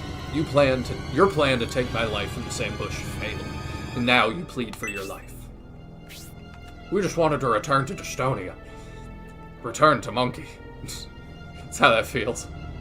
This was the only way, but spare me and I promise to quietly live out the rest of my days here. What, in this cave? This was your mistake, Sios. You planned to assassinate the Emperor. But now, facing defeat, you can only beg for mercy. Silence, Federate. This is our only chance to attack Domeric. This was the only time Domeric didn't have the Rainbloods acting as his bodyguards. Do you think we would have any chance of success if they were to join the battle? If you didn't want to battle the Rainbloods, perhaps you shouldn't have attacked at all. This was the first time Domeric sent them on an assassination mission away from him, wasn't it? I wonder who they're going after. I thought they were there to get, Gracia. Not kill him, but, like, pick him up. I don't know. We wondered how long they would be away. We needed to defeat Emperor Domeric before their return. We had to kill him before they could kill us. Dispose of Sios, Medion. I asked you to finish the enemy leader. Will you do as I've asked, Medion? I'm really curious if this is actually a choice. We're gonna see. I have no problems doing that. I'm gonna see if I say no.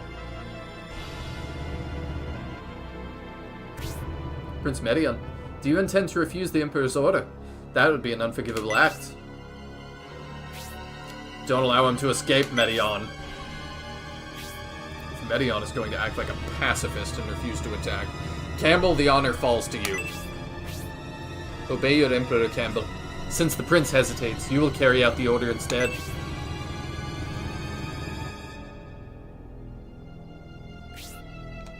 Yasha, kill Sios.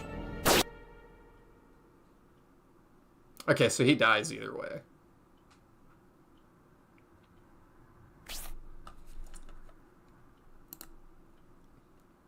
Oh neat, Sios' model is using the same skeleton rig as Rogan's. Really? I didn't notice. Oh, don't worry. Great. Sorry to have bothered you, Yasha. That is all. Go. Now hold on a moment. Last time we saw him, Yasha was working with Arrogant and Garvin. Just what is going on here? I have no clue.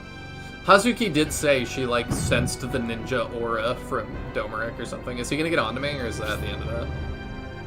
I wondered what kind of man you were, Medion. Now I know. Is this, serious lol, is this like a real choice? There will be many trials before our goal is reached. The actions I took here were required in order to recapture the Republic. I'm sure you would agree. With Sios gone, we'll no longer face resistance in Swampland. Okay, let me see. Load state. So if I say yes. Prince Medion, why do you pause? Are you not willing to develop? What? I said yes. That's lame. That one's kind of frustrating. I really wish, like, if they don't want to give me that choice, I think they shouldn't give me the choice.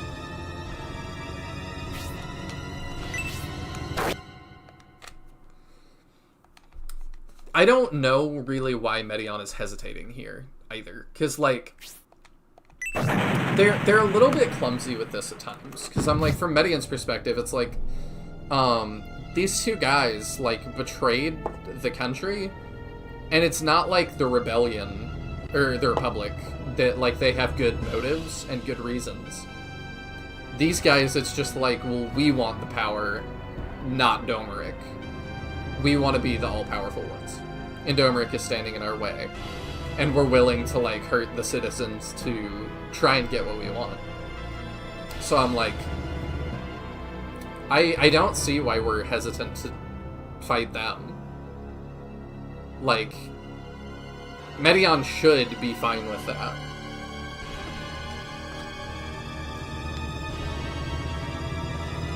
Well, he surrendered. Yeah. Sort of.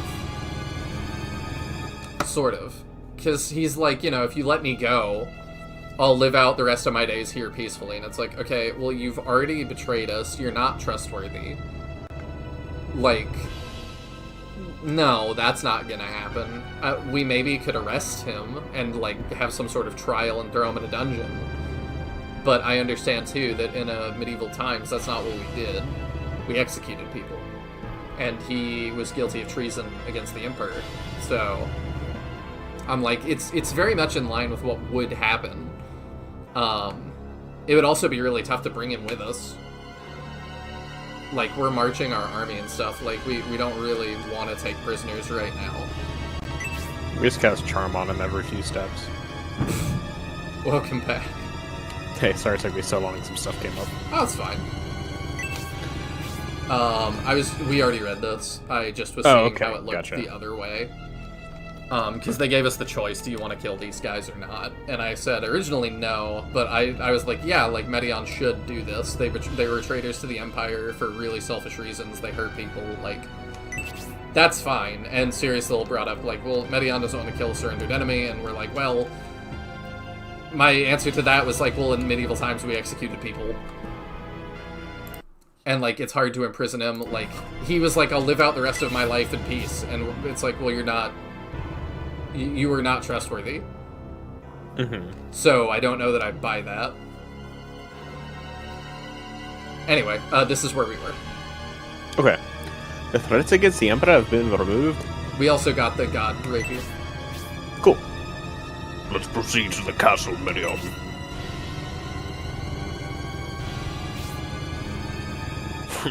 They're coming after all, huh? And I'll head to Swampland Castle ahead of you. They're coming.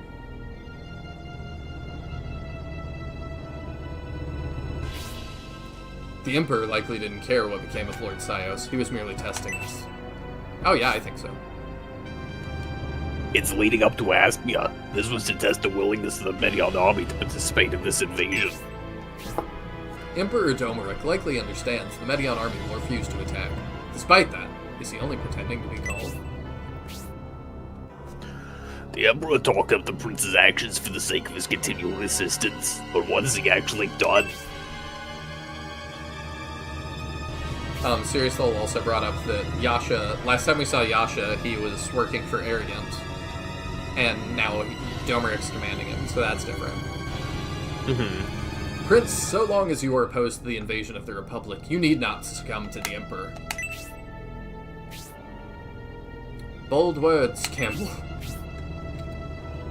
Now we can pass through this cavern to Swampland, and we'll have to get past these mountains. Let's hurry, Prince Medion. Huzzah. The Emperor was rescued, but Garvin and Erwent escaped. The Medion army pursued them, but were intercepted by Lord Sios and Lord Daka. Prince Medion was victorious, but resented Emperor Domeric's treatment of the defeat. I don't know why. Like, I don't know, I'm a little frustrated with the writing here. Chapter 5, The Capture of the Third Prince's Army. Yes, we'll do that. I feel like it always does get a little muddy when you have a medieval style narrative that is generally medieval style, but sometimes wants to work in modern sensibilities. Yeah. In that sense, where it's like, you know, it wants to give Medion a more modern morality, despite the fact most of the story is well seated in, like, medieval fare. Chapter 6, Emperor Domeric's Ambition. I wanted to read that before I forgot what it was. Yeah. Also, Yeah, her portrait looks wildly out of style. I was gonna say, I was waiting to say it, but yes, oh my lord. But yeah, I think you're accurate in what the problem is that it's like, well, that would be bad, or something, yeah, by modern sensibilities, and it's like, okay, the world we're in, no, it would not be. Like, Medion would be like, that's what happens, like, I don't make the rules, kind of. Like, Medion, it's tougher, because Medion is not, like, pacifist, and Domeric even is like, oh, you're gonna be the pacifist now. And I'm like, Domeric is very reasonable in saying that. We just killed, like, 50 people. Mm-hmm. And then we get to the guy that led them that deserves it, and it's like, oh no, we're gonna let him slide, potentially. And it's like, well, okay. So Emperor Domeric has entered Swampland Castle. I can't imagine what cruelty has befallen my husband Sios. Yeah, it was bad. This is war. If you aim your blade, you'll have one aimed back at you. Lord Sios is well aware of this fact. Is Fitterate making sense? See, I don't know how I'm gonna look at Fitterate now and be like, clearly he's evil. It's like, what? That was super reasonable. Mm-hmm. Who is this terrifying man? Mother, did something happen to father? This man is your blood relative. He is Emperor Domeric of the Destonian Empire, and he is responsible for killing your father. That's why I put the emphasis on the blood. Gonna be Jason. Is father really dead, Mother? Heavens, no. I just was testing you. You should have seen your face. Look at the faces of these children. Have you no compassion for them, Emperor Domeric? What do you want him to do? Here, have a lollipop. your own relative living in poverty on the outskirts of the Republic. You killed him without a second thought. I'll never forget it, and neither will his children. He tried to murder us multiple times, apparently. So, no, don't come at me with your dead pixel having face. Do you think that's a mole, or is that a dead pixel? I'm not seeing what you're talking about. I don't know if you can see the mouse on the screen. It's right here. I can't, no. Okay. It's like right where her hair, like, maybe that's just supposed to be a highlighting of her hair on her face. But it's like one black one. There's also one red pixel in her hair that like they didn't color in. The one black one I feel like is just like a really odd too dark shading. Okay. I don't think it's a like dead pixel or mole. I think it's just for some reason they made that tip of her hair too dark. And then the red pixel is just somebody else clearly did this art. And, I don't know. Her portrait looks like it was made by the Scenario 3 artist. Okay, I mean, maybe that's it. There is a chance. Like, this is the kind of quality you can expect for some of the later portraits, unfortunately. I don't hate it. I don't think it's bad. It just doesn't. No, super it's just, well. and it is like a fall off from the other ones. Like, it's not like awful or anything, but it's not the same level of quality. No, but if I saw this in a game that came out today, I would be like, oh, that's nice. If you saw this in a game that came out today, you'd be like, how retro. Yeah. In a good way, though. I killed all the faceless mooks, but if I killed their leader, I'd be a monster. Commits treason. How dare you kill him? Yeah. Yeah, the, like, if I kill the leader, I'm a monster trope is, like, such a dumb thing, constantly. Yeah. The hero will kill any number of people to get to the bad guy, and it's like, I couldn't kill him. I thought we were talking about Shining Force, not The Last of Us 2. I'm just talking about, like, a lot of media. Movies are especially bad about it. Yeah. Like, any kind of action movie, they'll, like, you know, body as many mooks they want with no second thought. When they get to the actual bad guy, no, he needs, like, apprehending. We need to talk about forgiveness, yeah. You mean to say that you'll hold this grudge forever? We're gonna put her to death next? That's what they all say, those whose husbands or fathers are killed. Isn't that so, Finnerit? Yes, they all died holding a grudge. The Emperor condemns to death those he defeats in the struggle for power and their blood relatives, in order to snuff out any spark of future conflict. If we leave behind dissidents, they would cause needless wars and bring misfortune to Dystonia. Okay, for Mahane and I'm gonna do a quick history lesson real quick too. Like, super brief. But that conflict we brought up earlier with Yukimura and his brother on the opposite sides of that war in Japan, that was caused by that entirely. It was that Yukimura's lord, Hideyoshi, died. Like I said, people think he got sick and kind of went insane, and then he died. And then Ieyasu kind of started to take over, and Ieyasu's advisors were like, Hideyoshi has a son. You need to murder him, because if you don't, it's going to be a problem in the future. He will have people that stay loyal to him through lineage, and they will rally to him when the time is right. And Ieyasu was like, we're going to do things differently. I'm not going to murder this, like, 4-year-old. I just think we need to start doing things a little bit differently.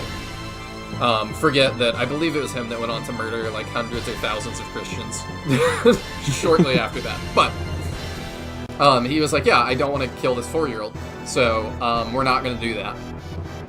And then I think it's when he turns like 12 or 13, I forget. All of his father's old lords, or a lot of them, rally to him, and it is exactly that. And it's like, it costs way more lives because you didn't do that. And so it just kind of is like, it sucks, but it's like, yeah, that is how it is.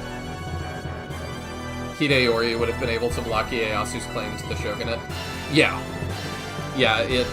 he could have. I don't know if he really would have, but tradition, he didn't really have a choice. Like, a bunch of warlords showed up at his door and were like, you are the chosen king. And he was just like, okay. And then they all died, and then he died. So. I feel like I'm sensing lots of inspiration from this. That is why that's not how you would make Zeus's name possessive. No, it is not. That is why Saio's relatives must be put to death. You object to this policy. We're gonna look at this both ways, too. Rip Christians in Japan, yup. It is brutal.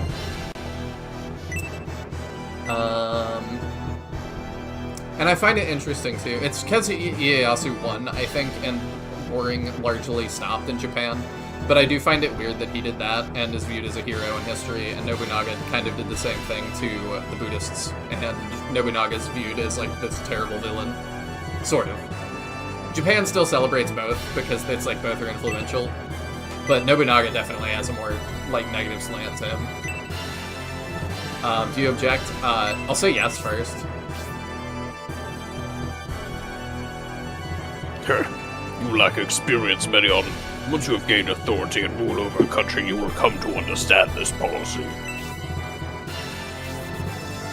Now go, wife and child of Sios. Until we are ready to depart, I'll allow you to enjoy the last moments of your lives. Yeah, I feel like that's... Okay, yeah, let's load then. And if I say, do you object? No. Your words approve, but your face reveals your opposition. To forgive people who revolt against authority is to negate authority itself. Now go, wife and child of Sios, until we are ready to depart. I'll allow you to enjoy the last moments of your lives.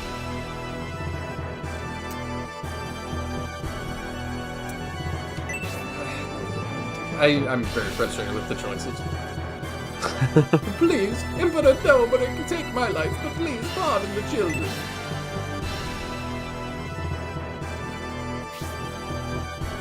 Lady Ilia, your pitiful pleas will not change the Emperor's decree. The Empire stands as the power it is today, in part because we reject all such pleas. But to take the lives of innocent children, the lives of my dear Roma Terra, and Jason, you're not human. Oh. Well, that's a cool. Well, now is your best opportunity to flee the city while we're right here. Yeah? Yeah, you really should have left. What it... Please stop, Prince Medion. The Emperor's rule is absolute. If you go against him... I'm not convinced he's bad here. Like, it sucks, but I've read a history book.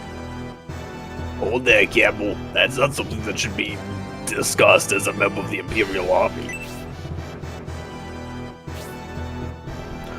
Then the fate of Cyrus's wife and children is decided. Oh, they got it right there.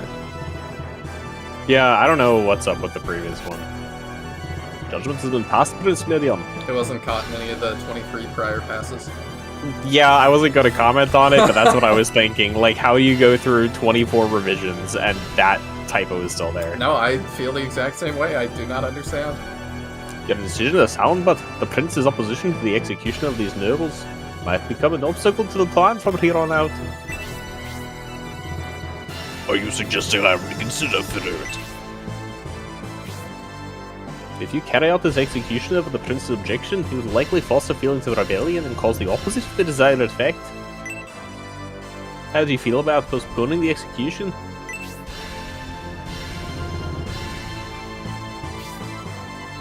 If the execution is postponed, would that be an acceptable compromise, Prince Medion? It doesn't matter what I say. Yes. It is against my better judgment, but postponing the execution may be the best course. Yes, because if I executed them now, it might foster feelings of rebellion, and then 2 of our large cities might rebel and choose new leaders to oppose me. That would be terrible if that happened. Well, what I think Fitter is referring to is it might foster feelings of rebellion in Medion. Because Medion, as a character, is opposing this decision, Yeah, regardless of your choices. He's gonna rebel anyway. From the bottom of our hearts, we thank you for your leniency, Emperor Domeric. There are rumors in Swampland that there was a call for help from the direction of Aspia. If this is due to arrogant, we can't stay here for long. Make preparations, Miriam, to traverse the marsh. We can go through the volcano. That will take us to Aspia.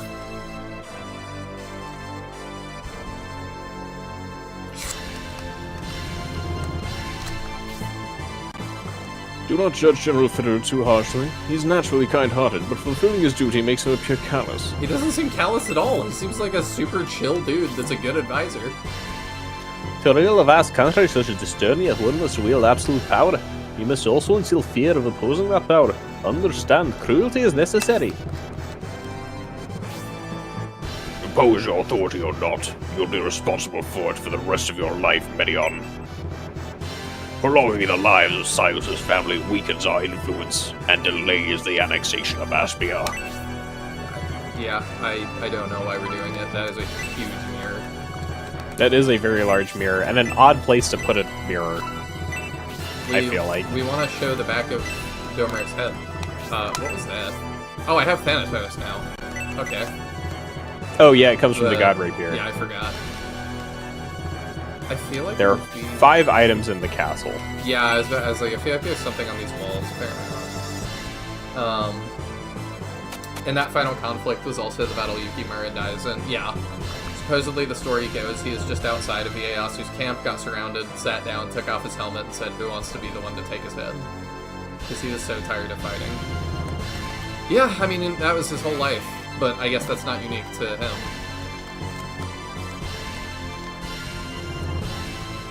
Aerith and Bob name scheme, I don't get that. I love Rogan, but he's comically wrong about Fitterit. Yeah, like, Fitterit is the most, like, understanding of, like, us, I guess. Aerith and Bob is, like, it's a thing on TV tropes where you've got a group with, like, extravagant names, and you've got the one guy with a randomly, like, mundane name. I see. That being, like, Jason next to Romatera and Ilya and all these other fantasy names. Okay, that makes sense.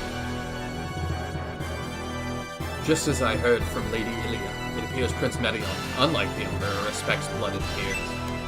You can't know how grateful I am that you persuaded Emperor Domeric to delay the execution. Yeah.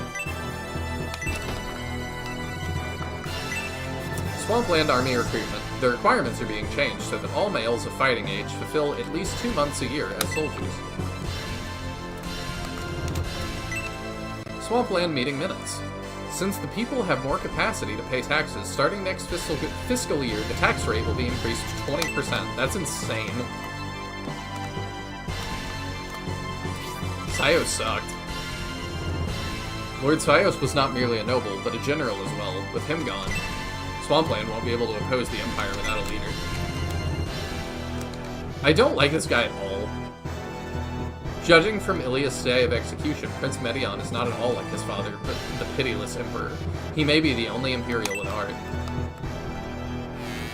Oh, I can go talk to her. Why you gotta harsh on my army like that? We've got plenty of Imperials with some heart. That's true. Take her money. You stopped the death sentence and... Oh, that's you, sorry.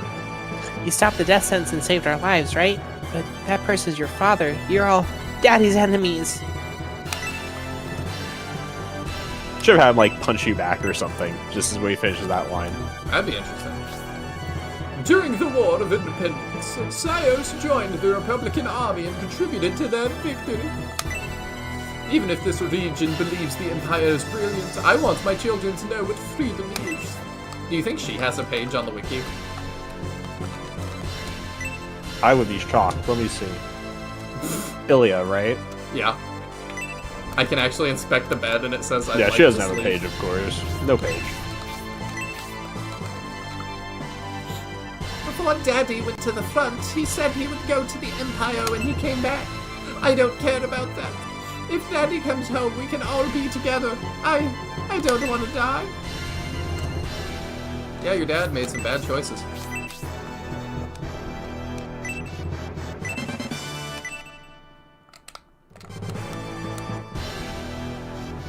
Okay, so that's what, one, like, no, that was a set.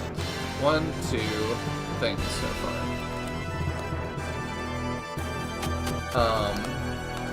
No, I despise Fitterit with a burning passion. He's nothing but an enabler. Say what you will about that opinion.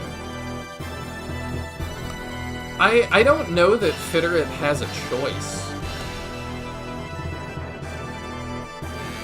Like, what is he gonna do? If he harshes Domeric's mellow too much, Domeric's just gonna find a new advisor. Like, Domeric seems like the type that would do that really quickly, over very little.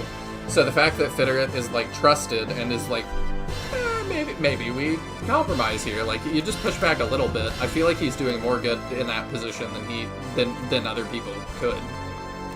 Yeah, and I mean, I won't necessarily say he's, like, a good guy, but, like, that decision there is some level of pushing back slightly. And it is like if he, you know, outright opposed what the Emperor said, yeah, you would be replaced at best and killed most likely. Yeah. Like, oh, do you want to join her on the pyre? You're next. Mm-hmm. And it kind of feels like, I mean, having, like, Rogan there, too, to a degree, I feel like, in general, the Emperor's inner circle is, like, people who aren't 100% inherently bad, but they're all afraid to do much to oppose the Emperor, even when they disagree, which, I mean, makes sense, right? Yeah. You gotta remember, too, I don't, like, think Domeric is that bad yet. I haven't seen, like, I'm sure he'll get there, but I'm like, so far, I haven't seen him do anything super out of, like, what he should be doing in his role. I get that he wants to him retaking the Republic probably comes down to, like, your personal feelings about that, and I can see how you could go either way there. Because it's like, yeah, the Republic, you know, it's Synbios, you know, as our first protagonist. We're shown the Republic as a really positive thing, but it also sucks. All the people are starving, all of the aristocracy have rebelled. Like, I can see him looking at that as his biggest personal failure and being like, it also is not working out for them. It's not like they're super prosperous and I'm coming in to wreck it so that I can rule them again. Well, and I think part of it is also, like, Shining Force 3 is very intentionally much more, like, morally gray and ambiguous, where I could be wrong, but, like, I don't feel like I even remember there being a point where it's like the Emperor just, like, comes out now as, like, you know, comically evil kings like we've had in Shining Force previously. Yeah, we're kind of waiting for him to be possessed to, like, a King Grand Seal or whatever. Yeah, and, like, to a degree, I feel like part of the thing is what we kind of see is the Freedom Republic government sucks. Being under the authoritarian rule of the Empire sucks in different ways. Yeah. It's like neither of them is good. They both have different problems. Yeah, one you're worried that the you know, army's it's like kill you. The other one, you're worried you're going to starve before they get there. Exactly. So it's like I kind of feel like both sides are, like, realistically flawed to a degree. Yeah. And you're right, it does kind of come down to ideology, whether, like, the authoritarian side is better or the side of more theoretical freedom is better, right? Yeah, and you see that reflected in their leadership too, that, like, they are, you know, it kind of has problems like IRL as well, when you get, like, kind of these freedom-y rebellion movements. A lot of the times it's like, well, what does your hierarchy look like? And it's like, really messy, because everybody embodies that kind of sense of rebellion, and it's very quick to be like, oh, you're not doing the thing the way it should be. I will be the one, and it's like, okay, well, we have no cohesion. Yeah, I mean, it's kind of interesting noting, you know, basically all of the Republic generals rebel, and pretty much none of the Imperial generals rebel, because they've got the freedom to do what they want, and they're like, well, I'm going to do my own thing. Well, you've got the top-down leadership of Domeric, and even, like, those two guys we just fought who wanted to be Imperial went Republic because they wanted to do their own thing, but really, they didn't want that. They just wanted to be the ones who were in charge. Yeah, they just wanted to be Domeric. And it sounds like had some sort of lineage claim to it. Mm-hmm. So, I mean, it's just Domeric dodging bullets left and right. He's dealing with these, like, I guess cousins or whatever, and then he's also dealing with Arrogant doing the same thing. Mm-hmm. Like, everybody wants his seat. And I think that's also part of what you get with the Empire, but or with an empire, but also, what's his face? Benetram, sorry. Benetram is dealing with the same thing. It's just not people with lineage claims. That's the only difference. Yeah, it's kind of like, to a degree, it feels less like the Republic generals are like trying to take control of the Republic so much, as more just they want to rule their own place and stop helping everyone else. Yeah, that, and it does kind of feel like each of them is like, I will be the one to save the day. I will be the hero. And it's like, well, no. I'm sorry, Fiddlesticks, or whatever her name is. The Imperial aristocracy has been secretly cooperating with the Bolzon sect. Obviously, their armies have been combined, but I believe they have some kind of ace up their sleeves.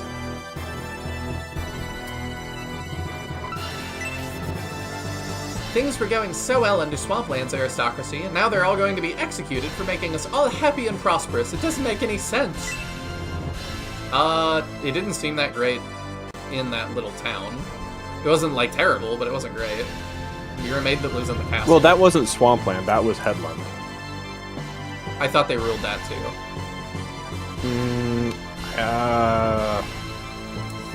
Ragnarok. Oh, no, that was Arrow Village, sorry. Yeah. That's not even Headland. Ragnarok Not sure. says, one thing to note, Ilya did not help her case at all when initially talking to Domeric. She spoke fairly disrespectfully towards him, which is really frowned upon in medieval politics. Granted, he did. I'm assuming you're going to say kill her husband, but yeah, it definitely would have been a better appeal to be like, you know, my husband was out of line, and I had to be subservient to him and, like, uplift what he was doing, but I don't share those same sentiments. Neither do my children. Please let us serve you or something. That would have gone a lot better. It is kind of funny to say, like, really frowned upon in medieval politics, as if, like, in current politics, talking disrespectfully to people helps your case with them. Yeah, that's true. That's just kind of like a thing, that talking disrespectfully to someone does not help your case if you are relying on them for something. Yeah. Poor Ilya. It's hard for me to hold back the tears. It's surprising Emperor Domeric, the king of massacres, was moved to mercy by you, Prince Median. He must mean a lot to him. The king of massacres? Okay. That's a big door. Okay, let's do that last, maybe.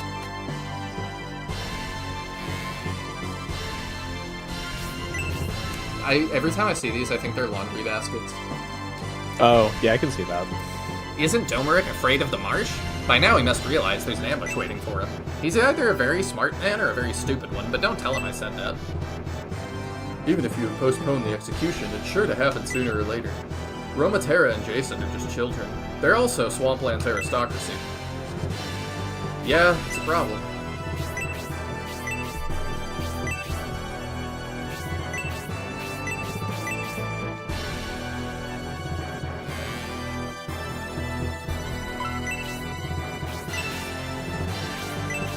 Looking for whatever it is. I will find it.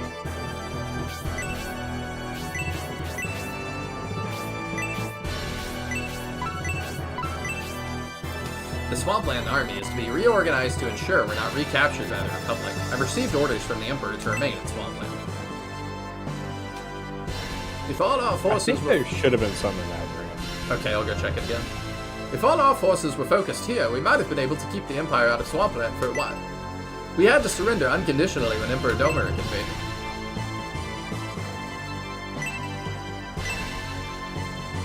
For a guard, not much will change, even though Swampland has been taken over by Emperor Domeric. Yeah, I can see that. I don't know, I might replace all the guards. Let's see. Oh, there we go. A holy Ankh. Okay. That sounds interesting. Aura 2? Okay. Who's got our Ankh? I think that's Ryudo. Yeah. I didn't see how much that would help. Let me see. I want to pay attention to our gains. Oh! That's Quite good. a bit. Nice, okay. Of course, it does overlap Aura access, right? Because he has Aura naturally. That's fine. Yeah. We actually are attacking with him some, weirdly. Okay, let's go here. This seems like a secret door. That lined up nicely.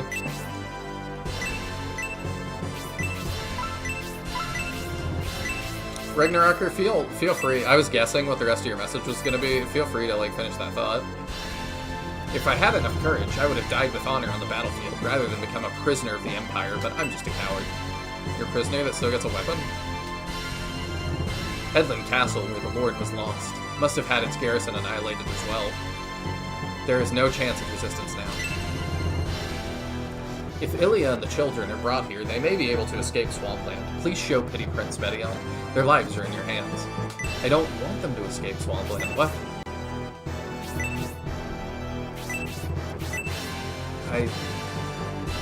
This door is an exit. Would you like to leave the castle? I don't know. So, one... I got that. I got the Ankh. I got coins. I got, I think, a potion or something. Is that all? Did I get everything I need to? If you missed anything, it was one of the unimportant things, so... Okay, we can go. Yeah. Does it matter which door? Yes. The big door is like a...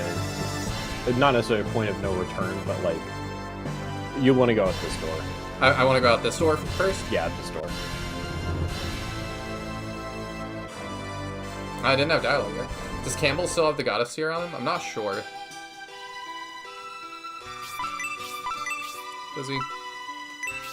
Yeah, he probably doesn't need that, huh? Yeah, if you go out the other door, you can basically just, like, skip this entire town. Oh. So, I figured you'd want to visit this town.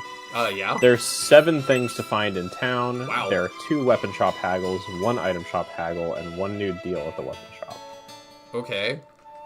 We'll do dialogues first, I suppose. The Lord's son, Jason, is my best friend. I don't know what to say to him right now. I hope you're sorry his father is dead. Alright, kiddo. A distress signal from Aspia was reported by some birdmen. This is serious. The capital of the Republic may be soon be invaded. Oh, that's gonna be us. I've played that game. The Lord of Swampland was once royalty in the Empire. Life has not been easy since we became independent. I really don't care if we become part of the Empire again. Suspicious tree. No, I guess it's fine.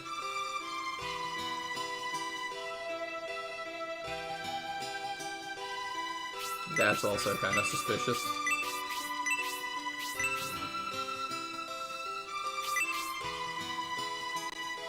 What is the Empire up to? They've surrounded Aspia, but haven't invaded. What's more, they've spread a rumor claiming the Emperor was abducted. An alliance with Saraband would have made Swampland prosperous. I wonder why the Lord backed out of the agreement. Oh, there's dark matter.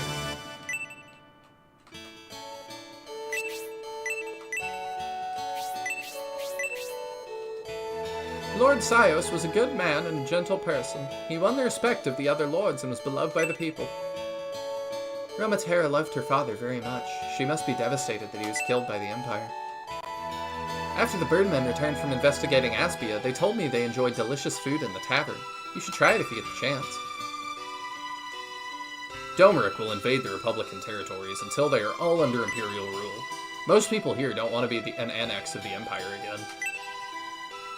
If Aspia is occupied, Mallory will not interfere because Tristus' son, Algernon, has been taken hostage by Prince Arrogant.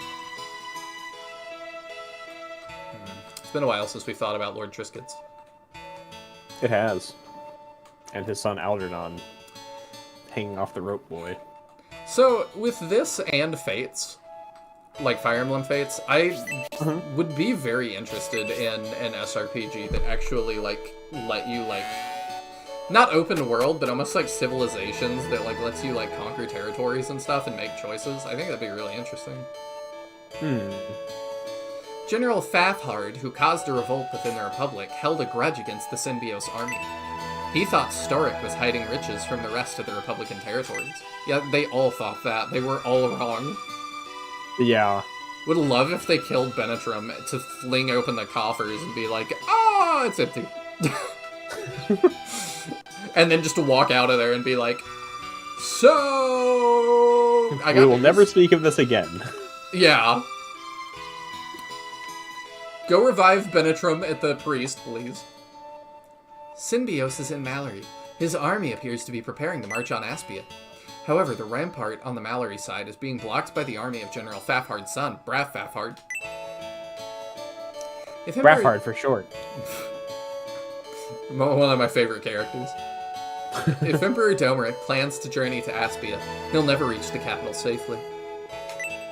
The Swampland and the rest of the Republic will be liberated from Dystonia's tyranny. It's interesting too how like widely variable the like peasants' opinions are. Mm-hmm. She's like, it's tyranny, and then the woman outside was like, life has kind of sucked since we became independent. If we become back part of the Empire again, I don't care. Mm-hmm. Like, total opposites. Yeah. Swampland has been occupied by the Empire. Our army will be assimilated into the Imperial forces to be used as they see fit. How can anyone bear this without speaking out? Yeah, he's upset. Last night, around midnight, I looked out the window and saw something shaped like a giant mushroom floating to the southwest, but nobody else was awake to see it. Did you smoke? No, I assume it's the Volky Ray thing. Okay, there we go. I was like, I got stuck. I recently flew to Mallory on my way to Aspia. The locals informed me that Braf Fafhard had betrayed the Republic. The Brafhard Rebellion, or the Brafhard Fafhard, I don't know. Aspia has been occupied by Prince Edegant of the Empire. I was near Aspia responding to a distress signal and saw a huge soldier standing in the moat of Aspia Castle. I was frightened at first, but I soon realized it wasn't attacking the castle. Interesting. So we're getting close to endgame for the other route. Mm-hmm. Okay, we've talked to all of them. I'd recommend getting the haggle for Robbie to give him 3 range. We will do that. Fafhard's case is a bit more complicated, I feel, but spoilers. Okay. Mainly, the rest of my thought was that she shot herself in the foot with her actions. With her knowledge of Domeric, she absolutely should not have talked that way to his face. Mushroom. Oh, what a weird shop.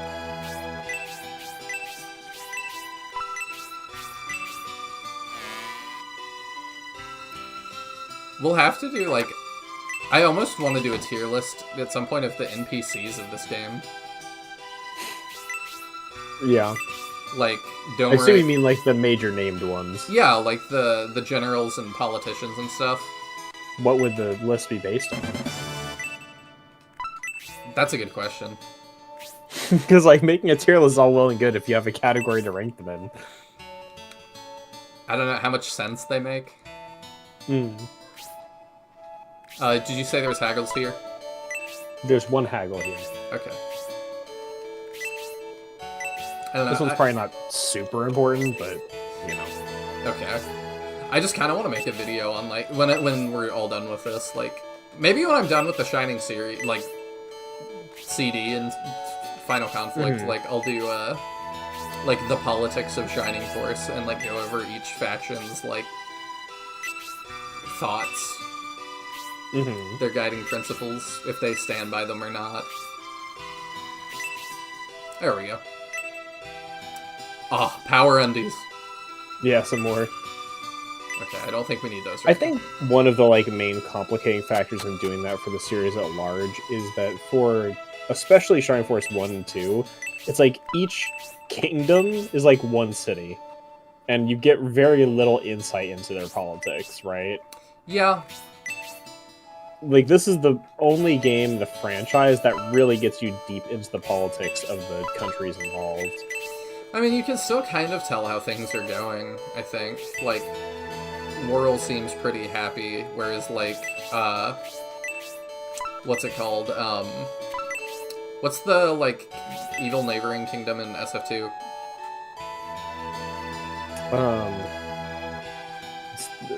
What's the king's name? I know. It goes crazy. It's,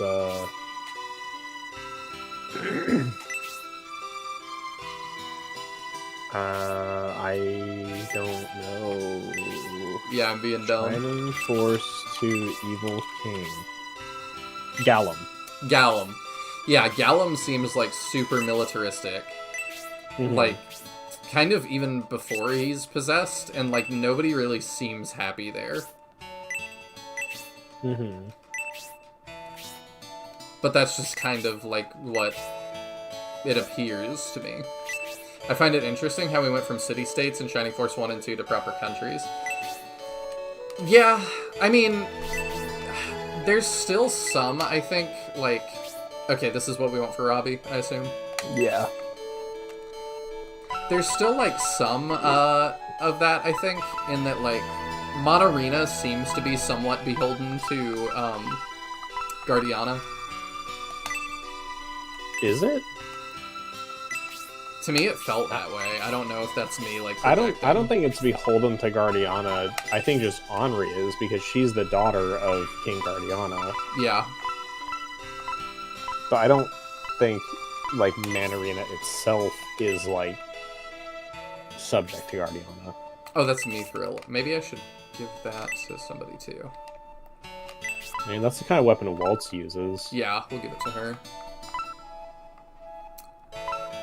I've also got that Revenge Mace I could get rid of.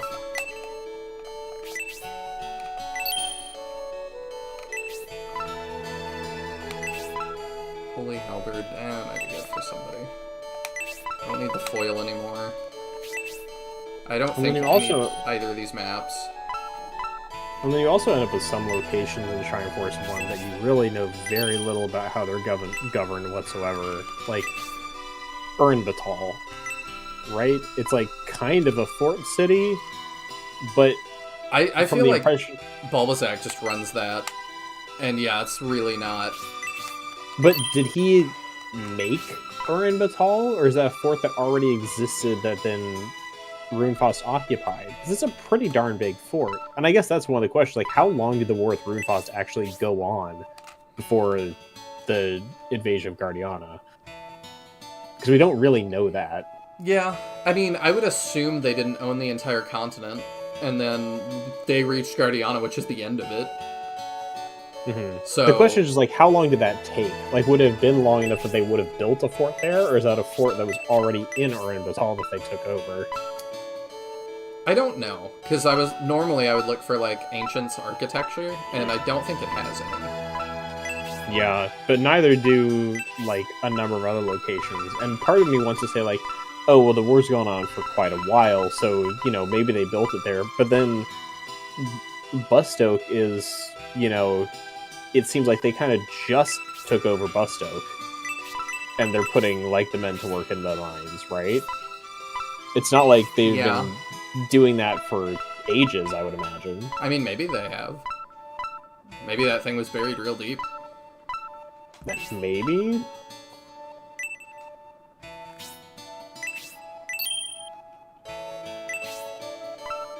Hello, Jack Madrox. I hope you're doing well tonight.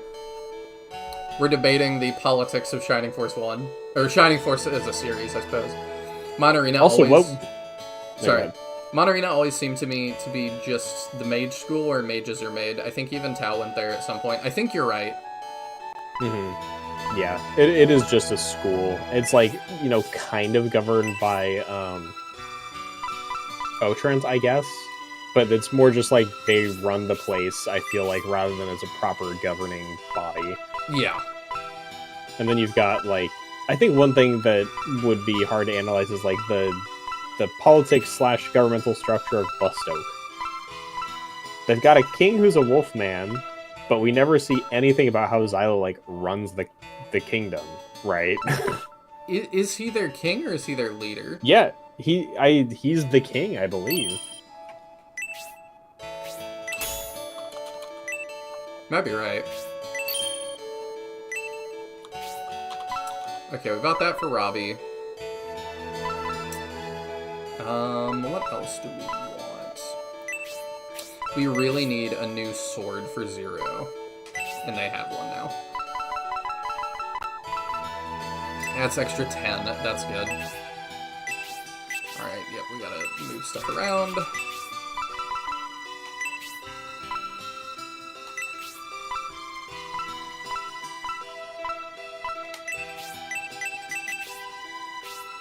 I guess part of what also makes it, like...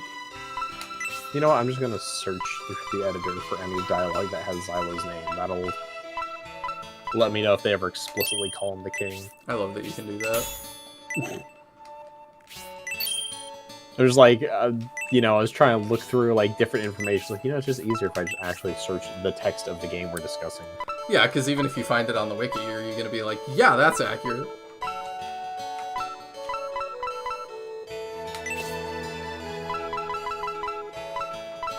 This is infallible. The same person that wrote about the elves wrote this.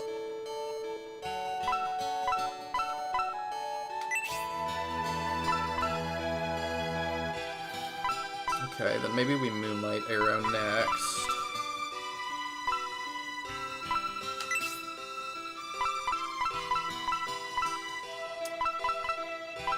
That would make Garrosh. I guess they usable permanent. don't ever explicitly say it. I'm trying to remember though, like, once you free the men of Bustoke, nobody takes the throne, right? Serious Lol is saying there someone does. He says, isn't Xylo just the guardian of Bustoke, since there's that guy who sits on his chair once you rescue him? Who? I mean, probably nobody important is the answer to that.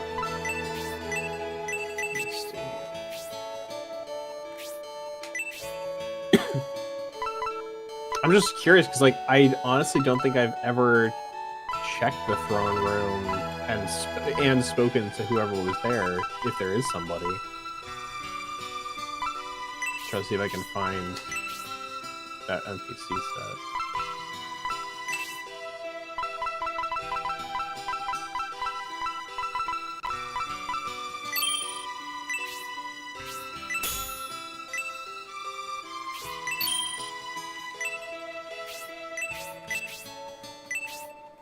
Okay, I think that's about all we can afford at the moment. Valuable So, mithril equipment. If you should find some mithril, a magical silver material, you can ask a blacksmith to make you some very strong and if you have not figured that out by the point you get to this bookshelf, what are you doing? Yeah. Also, just the rug kind of to me looked like the old like race car rug a little bit, that like this is the land around it and this is like water, I don't know. Mm-hmm. So, lol, there's not a guy who sits in the chair. There's a guy who appears in the throne room, but his text, if you talk to him, is, we're all grateful, but we're still worried about Xylo. And just like he and a woman are standing on either side of the throne. And then like once you cure Xylo, he says, we'll be fine here even without Xylo. So it does seem like he is the leader in some capacity. Like, a number of people all kind of refer to him in, like, a deferential way, I feel like. Well, he said the guardian of Bustoke, and that's kind of what I thought. I thought he was, like, kind of their town, like, their Night's Watch, sort of. Well, but, like, they have a throne, and nobody's on it once you free the men. Which I always felt like the implication was that that was for Xylo. I wonder if the Japanese suggests that. Sure. There's no good, like, at least I've never been able to find like a good Japanese script that I can just like translate from. Yeah.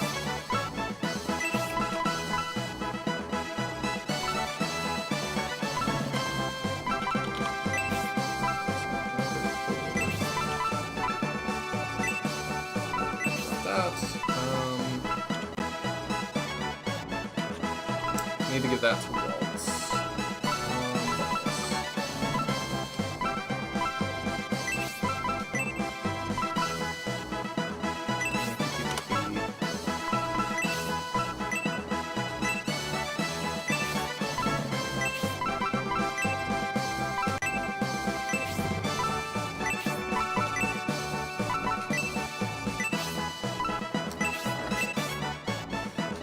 We can do a dialogue real quick for the camp. The Emperor intends to deliver punishment to the sires and darker clans. It is Emperor Darmok's way to answer those who rebel with force. it's just a rumor, but apparently within the volcano there's a secret treasure room. And it's guarded by dragons, so no one's been able to claim it. I wonder what's in there. Okay. It has been the Emperor's policy to eradicate the bloodline from ruling families in his occupied lands. To allow capital punishment for children is far too cruel. Do you know what year it is? It's like 8. It's like year 8. It's not 8. This is 20 years after Shining Force 1. It's at least 20. Hey, I'm not an email truther. I don't know if it's been 1,000 years. Well, I mean, Shining Force 1 says 1,000 years ago Lord Darkness was sealed. The question is when they start recording time for him. I have no idea. Lord Sios inherited his governing style from the Republic. The people's opposition to the Empire appears to have been aided and maintained by his wife, Lady Ilia. For not I myself, virtuous acts such as protecting ladies in distress are essential. But when it comes to innocent children, my heart aches even more. Lords Daka and Sios both believed in Republican ideals. Now that they are gone, this land's chances of becoming a land of true equality are slim. I mean, the Republicans aren't really equal either. I mean, maybe they're all equally starving. Well, did they even really believe in Republican ideals? Because they wanted to take over the Empire. Yeah, but I mean, I guess they wanted to depose Domeric, and the Republic doesn't seem super interested in that. They're more wanting to depose Benetrim, but... Dead King Guardiana, King Ultron, Mayor Rindo, Xylo Augusto, and/or Diane's mom or dad, Palmer, dead rulers of Varan Batel, Ernest's dead parents, maybe. I don't know what you mean about Ernest's dead parents. They're definitely not, like, leaders. I don't think. Oh, hey, off topic, but I was watching the VOD from what I missed. You guys talked about the first Protag map move, and didn't bring up Symbios in the Irene battle from what I watched so far. Oh, he can map move during that? Yeah, I didn't know he could. Oh, yeah. Okay, I see that maybe he could. Because there's no, like... I don't think it boots you out of there, ever. I don't know, the World Book has a chronicle of Central to East Parnesia, the continent, that goes back about 300 years. Can't wait to read that. That sounds interesting. During the War of Independence 20 years ago, I heard even nobles fought, but I didn't know so many Imperial leaders defected. Now I understand why the war shook the Empire so. I can hear the spirit's endless laments. The deep sadness of Ilia and the children is resonating in the trees and grass. The entire area is weeping under Domeric's oppression. Is Emperor Domeric really this terrible a ruler? If Gracie were to meet him, I wonder what he would say. Emperor Domeric's cruelty is on full display in Aspinia. I can't bring myself to escort him to Aspia. I'm like kind of frustrated that I'm like, you gotta show me more. That ninja who got his information and spies for the Emperor, that was Yasha. However, I remember my master saying there wasn't merely one Yasha. Everywhere we go, I see noblemen with pretty wives. It sort of makes me jealous. Okay. Lord Sios and Daka defected from the Empire? I had no idea.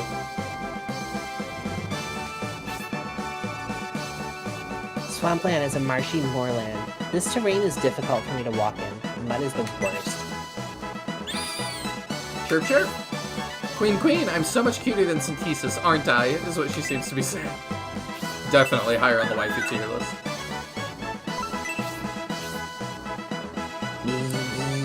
Just when I thought I had gotten away from the moisture in that cave. We go from dryland to marshland. I wonder if I will rise. Complain about the sand, complain about the cave. Never happy. About 300 years ago, Destonian Kingdom became a powerful empire. 30 years ago, Domeric became emperor. Okay. So his family, seemingly, has ruled for a while, is what you're saying. Assuming it's always been his family. There's 500 gold. That's nifty.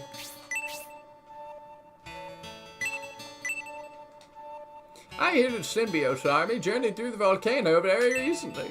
They were attacked by a baby dragon, but they spared its life. Kind of like your father doesn't want to do with humans. Symbiote should have killed that dragon when he had the chance. Who knows what harm it'll bring when it grows up. Yeah, it is kind of weird to think about sparing Smaug. Lords of the region. The two lords, Sios and Daka, were expelled from the Empire after losing their positions in a power struggle, but then contributed in gaining the Republic's independence. Well, the Republicans don't talk about you at all, so... So, random note. So, I did find somebody who had written, like, a blog about their playthrough of Shining Force in Japanese.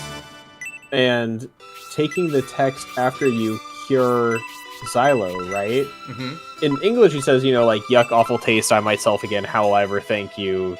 I'll join you or whatever, right? Yeah. His text in Japanese has, I received a letter from Lord Autrant of Man Arena asking me to help him. So Xylo's at least in some capacity that he's getting messages from leaders of other locations asking for his assistance. Okay. So he's definitely some level of actual official position, I feel like, right? Yeah. Or a warrior of renown. Mm-hmm. The bucket, I don't know if we've seen that bucket before, either. Not sure.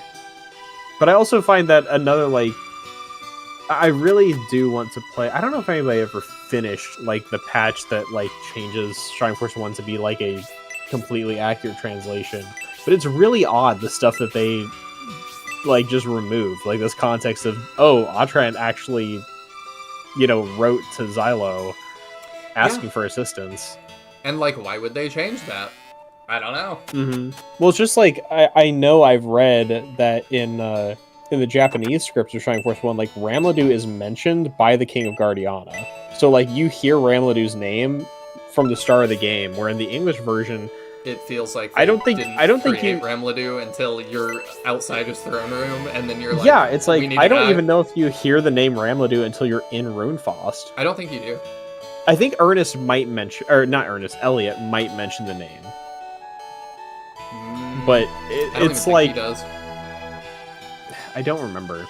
But either way, it's just really odd, like, the amount of, like, through lines that the English version cut in a weird way. It is very weird. It's like this is hard to understand. I can't imagine this was hard to translate. Like, why was it changed? Because localizers are booty. Swampland's history. The Republican territory of Swampland was established after the War of Independence. Sios of the Imperial bloodline was designated as its lord. I saw another crazy example of that I'll share in a second, like recently. The marsh is very fertile. Our town utilized it for farming until the worms started to attack. Now no one wants to go outside. I saw one the other day that I thought was just nuts. That was some anime, I think it's a newer one, and they have a Christmas party on, and they have like a banner up, and it says like, welcome to the Christmas party, or something. Oh, a lucky cookie. And the localizers change it to welcome to the holiday party. And it's like, okay, that's not what that says. And then in English, they're like, Merry Christmas! And they change it to Happy Holidays. Like, in the subtitles, but they say it in English, and I'm like, this is insane. Y'all are actually insane. Like, they are literally speaking English. Like, just the gall, that it's like, you literally can hear them say, not that, but like, you're so up your own butt that you have to change it. Okay, looking at the Sega JP Virtual Console website, the official one that has like a list of the Shining Force 1 characters. That is crazy that they have that, but okay. Yeah, wild that we just don't get that kind of stuff in English. Anyway, so Zappa's profile starts with Chief of the Bustoke Tribe, King of the Mountain People. I'm sold. So he's the king of something, and to me that is, you know, Bustoke. Hey, the Mountain People could refer to anything. That's true. No, I think that you've convinced me. Yeah, he's Yeah, it's like they never explicitly say it in the English dialogue, at least, but without fully going over the Japanese dialogue, I do feel like there's enough evidence that he is the king. Also, this guy saying, despite the repercussions from the Empire, they were brave enough to stand up for their cause, and I'm like, they did not care about you at all. They just wanted to be rich. Yeah. Yeah, I mean, that convinces me.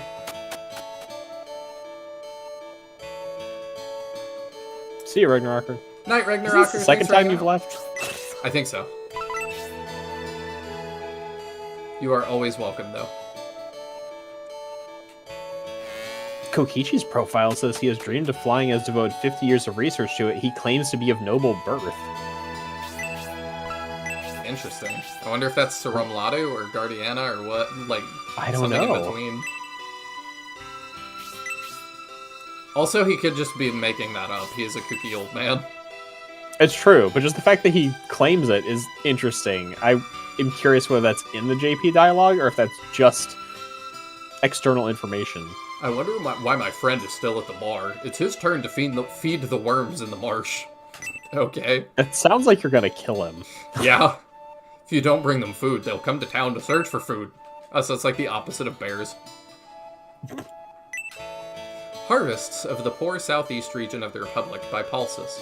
Swampland strives for a good harvest by taking measures against flood damage, while Headland does the same with its actions against drought. Yeah, that is really weird. My father was a king, you know. I'm gonna fly one day. You're just like, alright. You sure are. Let's check out the rest of these profiles, see if there's anything else like particularly interesting. They just think he's dumb the whole time, and then he actually builds the flying machine, and they're like, oh, look at that. I don't remember if this is something mentioned at all in English, or like that we have English source on. Tao apparently was also a maid to Princess Henri. That might be said in Resurrection. You've played it more recently than I have. Oh, you're right. That might... I'm not sure. I don't remember. The way Google Translate Hans is just... He is trusted for his archery skills, but dislikes fighting. Look forward to long-range attacks from the rear. So just like, look forward to it. Our priest has strong nerves and is easily perturbed, but he's so racked with worry about the political unrest in the Republic he's been unable to sleep. There are civil wars and imperial invasions throughout the Republic. I'm afraid this new government and our new way of life have come to an early demise. Recently, I woke up in the middle of the night. Out the window, I saw a strange flying object in the sky. That mushroom silhouette looked like the Valkyrie of legend. Oh, I was right. The Shining Force World YouTube channel does like an automated voice reading of the translated Shining World books. Good source of info if you can handle the weird voice cadence. Gortz here says, a retired swordsman, probably warrior, this is probably mistranslating it, who still has regrets about fighting. After his daughter is killed, he rises up to seek revenge. I do know Gort's dialogue changed significantly between Japanese and English. He's not nearly like as aggressive as he is in English, because I know I retranslated his conversation once, and it's like wildly different. Interesting. So it's part where like I am really curious to like play or read through a retranslated Shining Force 1, because I'd love to do that. It doesn't have the Shining Force 2 problems of like super muddying the lore, but I do know like character personalities changed a decent amount, and I'm curious what other like things were missing in the English text. Is that all the stuff I need to find here, do you think? Let me see. Pull back up the... what all do you find? Did you find an axe? I did. Nobody can equip it, but I have it. Did you find a stat booster? Lucky Cookie? Yes. Yeah. Okay. You got everything that's super important then. There's like 3 large mithrils, but you're not exactly short on mithrils. No. I think we're good. So I think you're good, unless there's anything you need from the shop. Did you check the deals at the shop? The weapon shop, I mean? I think so. I think we bought a bunch of stuff. Okay, did Yeah. we get the Ankh that was there?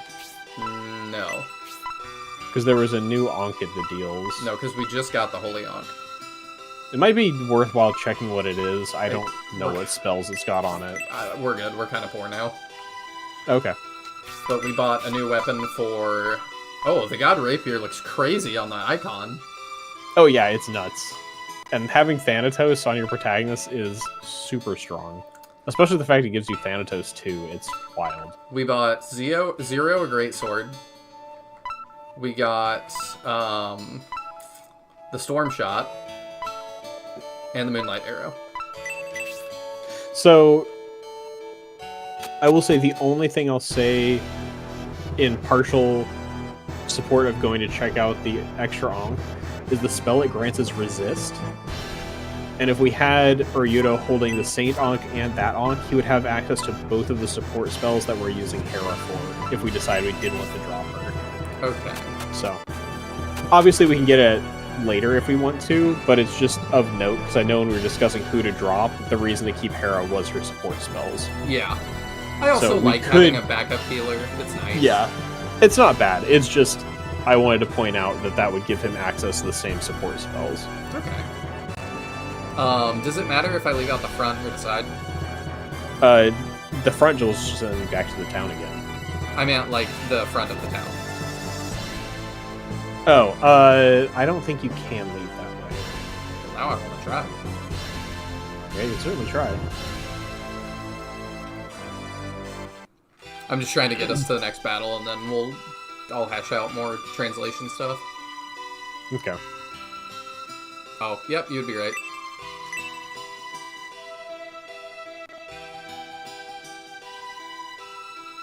I'm always right. I know. Right about Xylo being the chief, and then all of a sudden... Yes, we shall leave.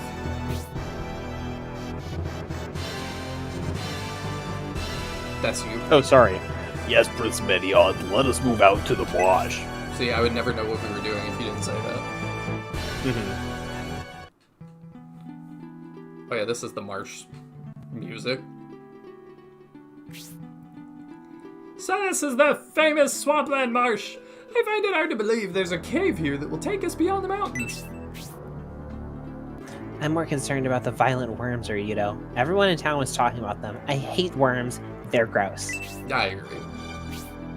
Venomous worms are known to inhabit the marsh of Swampland. My primary concern is that we may have to deal with a queen worm as well. Oh. Of course you will. That is what will make the journey entertaining. You think you're going to Aspia, do you? This feels a little filler battle-y. You must be Priestess Basunda Bullzone! Ooh, I like the way it looks, though. Ah, so the Medion army has not forgotten me. I am honored. Yes, I'm one of the 4 high priests. From what Deshra has told me, there is much you have to answer for. Well, I don't have a phone. Since the Symbios army has taken something precious from me, I shall take something of great value from them. Oh no, not Garrosh. If you can hold out, Prince Medion, you may even get to see dear Deshran again. What? I thought she died. She might have gotten rescued by, Oh, this girl, because she's constantly rescuing everybody. Ta-ta! yeah, Basanda definitely seems like the most responsible. She's the mom of the group. Yeah. So the son of Lord Conrad... So the son of Lord Conrad is reached Aspia? Prince Arrogant may be battling him as we speak. Once Aspia returns to the hands of the Empire, all of Aspidia will be easily annexed. Aspia. Oh no, it's Aspinia. They're really similar. They are very similar, it's quite confusing. Medion, we must hurry to Aspia and reclaim it from Arrogant. I missed the prison battle, I'm realizing. How'd you like that? That was awesome. I really liked that one. One of my favorite battles so far. Very creative. Oh, NPC whose name I can't remember says that Deshran actually is dead. That Basan is just not aware. Oh, okay. That's Jack. Jack, that's right. I still don't know why, like, suddenly it's displaying people's names as this, but YouTube is insane. Like, why not let people have a display name? That's stupid. I don't know. So, interesting thing, as I'm going through these profiles, oh, wait, Guns is... thing. Yeah. Ascertain the Emperor's direction and don't fall behind. Also keep in mind, moving on this terrain can be difficult. And is there anything to find here? Your sense of purpose. No. I already found that when I met you. My purpose is to send you GURPS books. Well, you didn't know that from when you met me. It didn't take long. Anyway, as I was saying, Guntz's race is listed as Armadillo ? Well, he is the only one we see, ? I guess, but it's like... There's maybe one in Shining in the Darkness, but every time... Captain and I debated that at length, that it was like... Shining in the Darkness has both a Guntz and a Kiwi ? And it's just like, is it the same? It's pretty close. But it's just like, you know, Guntz's official art has his helmet off. It's like, what else would he be? Like, he looks like an armadillo. I don't know, like, I think Captain and I were talking about it in the Shining in the Darkness playthrough, that it's like, it just kind of feels like they didn't really think too much about races from a world-building perspective. Which I think, you know, worked out in their favor. Although, oddly, you want to talk about not thinking about races. Lyle's race is listed as Centaur subspecies. His profile says he's a different species from the Centaurs and cannot become a proper knight. Yeah, so he's also some kind of, like, partial Centaur, like Justin from Scenario 1. Where he's, like, not a regular Centaur, but is like, but what is he? Also, Serious Lil says, Deshran is not dead. She got rescued by Yasha. Oh, okay. So I was right. She was rescued by the wrong person. Even when I'm wrong, I'm right. Uh-huh. Take that, fellow Redditor.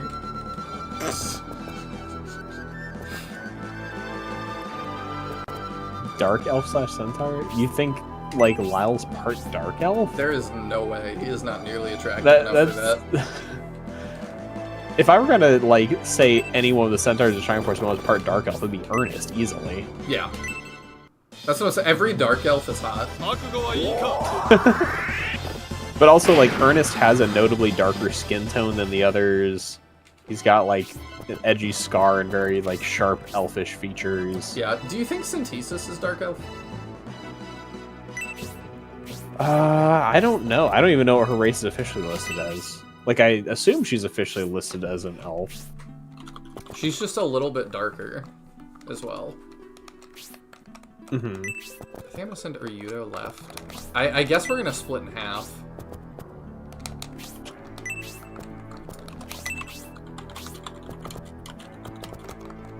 Regular elf, got pointy ears. All the Centaurs have pointy ears. That's just a Centaur trait in Shining Force. Yeah. I'm in SF3 lore with the secret evil moms. We just don't see the sharp ears as much in this game, because it seems like a lot of the Centaurs in Shining Force 3, they made the ears shorter than they are in Shining Force 1. Making the elves sexier and the Centaurs more human. Terrible. Terrible game. 2 out of 10. You're putting stuff in the water that makes the elves sexier. I love that meme so much, and I still can't believe he was, like, mostly right. So Synthesis' race is just listed as elf in the, like, world book. Okay. So, unless they stop making that distinction, which would be weird. Oh, I thought you were going to say unless Then they she's stop just making Dark Elves. Her art in the art book looks much less dark than in game. I feel So like for some reason they made her darker in game than she is in the like official art. I feel like she got darker when she promoted. So I'm wondering if it's like hue shifted a little. I might be crazy. I don't think she got darker when she shifted, but her clothes in her original portrait were red.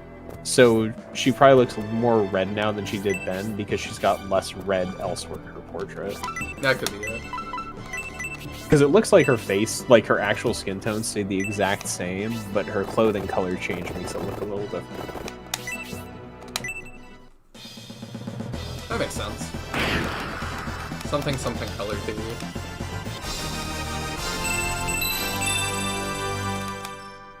Ernest's horse butt is dark gray too.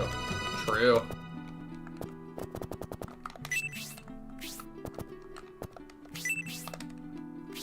All good evidence. Oh, this is what I was remembering. In Shrine Force 1, in Japanese sources, Tarasu and Lo are hobbits. Yeah, I think I knew that. Yeah, we've discussed it. There was somebody I was discussing with recently who, like, wasn't aware of that. I don't remember. But I was, like, struggling to remember where I had seen that information. It might have been from this very page. And then they had to change that because it's a Tolkienism. So much of Tolkien just feels like common vernacular at this point. Yeah. It just got kind of assimilated into fantasy in general. Yeah. He he invented modern fantasy as a genre, basically. It definitely feels that way. Which is kind of wild that, like, somebody's work could be that impactful, that, like, the entire genre from that point forward is defined by your work. Yeah. To the fact that, like, the way we think of, like, fantasy elves and dwarves and stuff, like, the quote-unquote default races are because that's how he wrote them, and prior to his work, that was not how, like, elves would have been viewed. No. It's just, like, super interesting that it totally changed what people think of from those terms. It's sort of like, what's her face with Twilight and vampires.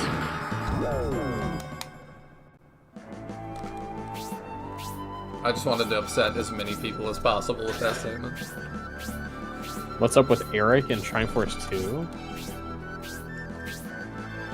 Let's see here. Half Beastling? Oh, because he's got, like, the mutton chop. I think he just has, like, mutton chops or, like, long sideburns. That's what I thought. And Rick. Yeah, I thought they just had, like, longer sideburns.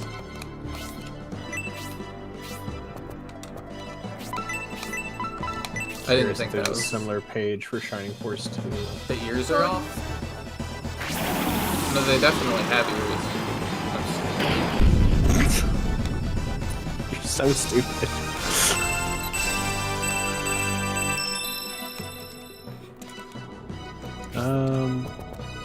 I mean, for the race listing, Eric's race is just listed as the way that Shining Force 2 changed his spell.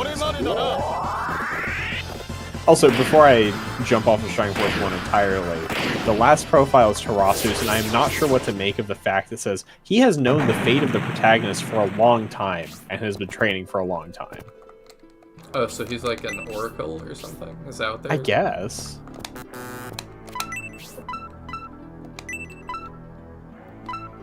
Interesting. Eric's profile just says he's a quiet and polite knight who was forced to live in a small town due to certain circumstances. He is a noble person, and his species is centaur. So nothing. Sliced bread with nothing on it.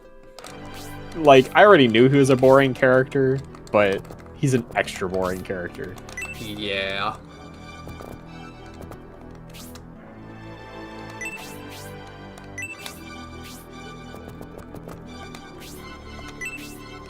Just in case you weren't sure how boring. Tyron and Karna are the two choices. Yeah, unfortunately, like, the way this is laid out, the auto-translate really struggles with it, but Rick, whose name is actually Mick in Japanese, a knight who lives in the town of Hassan, kind of like the town lover. Although he is a coward, once he fights, he'll he will show you his strength. And this is like, I know, like, I harp on Shining Force 2. I find Shining Force 2's characters so boring, and I know people like talk about the fact that, you know, Shining Force 1 characters don't have more dialogue than Shining Force 2 characters, but then you see the out-of-game sources, and even the out-of-game information they've come up for these characters is just nothing. Where the Shining Force 2 cast is like, oh yeah, Arthur is from this far-off mountain range where he's a descendant from a noble, and blah blah, and then it's like, Rick is a coward, but once he fights, you'll see his strength. You don't love that? It's like, wow, what an inspiring character. I can see why people love this cast. I feel inspired. I'm gonna go conquer my own city right now. Let me go see what they say about Jimbo. I'm gonna go fist fight the mayor.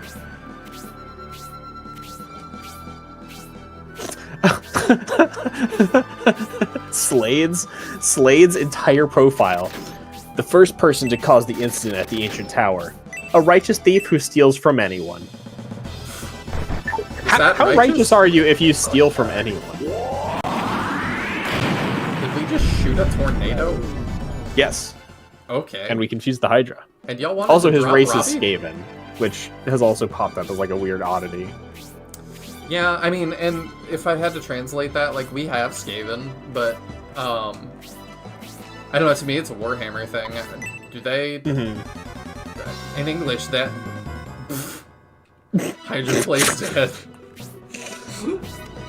Okay. Yeah, it's just like, I don't know, it's... Ratman and Skaven are kind of interchangeable to me. Yeah, more or less. Oh, but there's also people that say Were-Rat. Yeah. Which is weirder. Kind of, but only because in our, like, in common parlance, werewolf we assume to mean somebody who turns into a wolf creature, where were just means man. So technically were-rat being man-rat is just rat-man. I know you're right, but I don't like it. Welcome to the club. Yeah, I don't know. I don't want to get into my whole Shining Force. Yes, you're aware, man. Whoa. You're aware, man. When the moon is now you're full. aware, man, that you're aware, man. When the moon is full, there's times that I will go to McDonald's. Just like a man would do. I know everybody's dying to know the profile of their favorite Shining Force 2 character. Let me guess. Gyan. Oh, Gyan. I was gonna guess Randolph, but yeah, Gyan. I can check Randolph next. Gyan's profile says, a boy who can't sit still when he sees someone in trouble. Destructive power and stamina are tremendous. But you know what legitimately is interesting about his profile? Unlike every other gladiator I know of, he's a hobbit. He's not a dwarf. Interesting. Despite the fact he's the one warrior in Shining Force 2 with a big old dwarf beard. Randolph's a dwarf, despite being clean-shaven. Gotta keep him guessing. I guess. Ah, it's working. Also, hell sniper. This guy looks insane. With the goggles.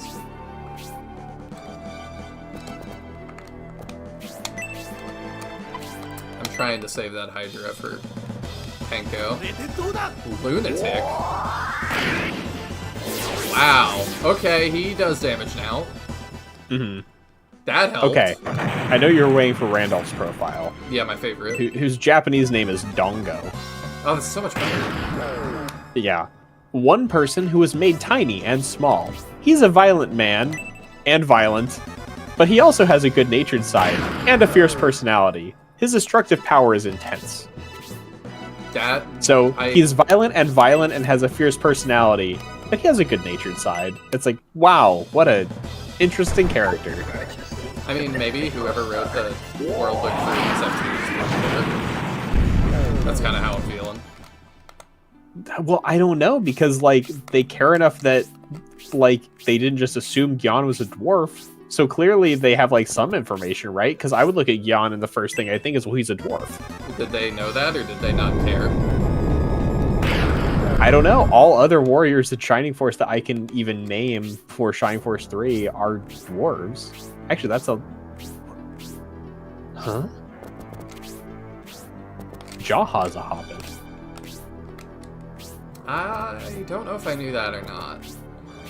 I just assumed he was a dwarf.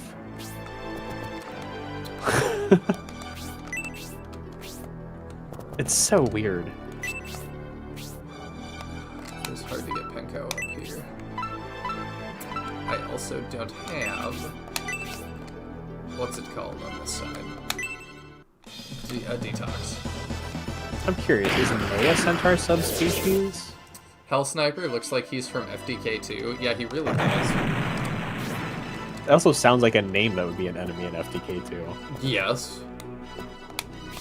Very much so. Yeah, May's profile doesn't mention her being a subspecies or anything weird, so maybe she just chooses to be a ranged centaur. She chooses to be disappointed.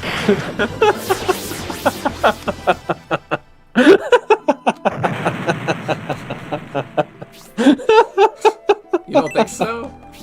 No, I just read the rest of this auto translation. Oh no. The evil laugh. Like, I saw that, like, the first sentence, like, didn't fully translate. Is like, you know, something about running. She loves running through the mountains and fields and loving nature. And then the second line says, a free-spirited microwave that spins around at full speed. Yeah, sounds like me. What a free-spirited microwave she is.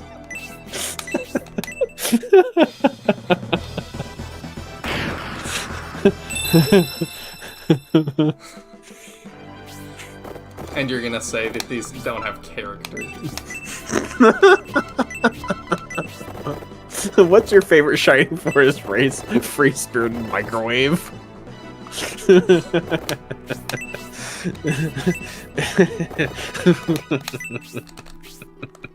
My waifu. I've learned to say I love you in your native tongue.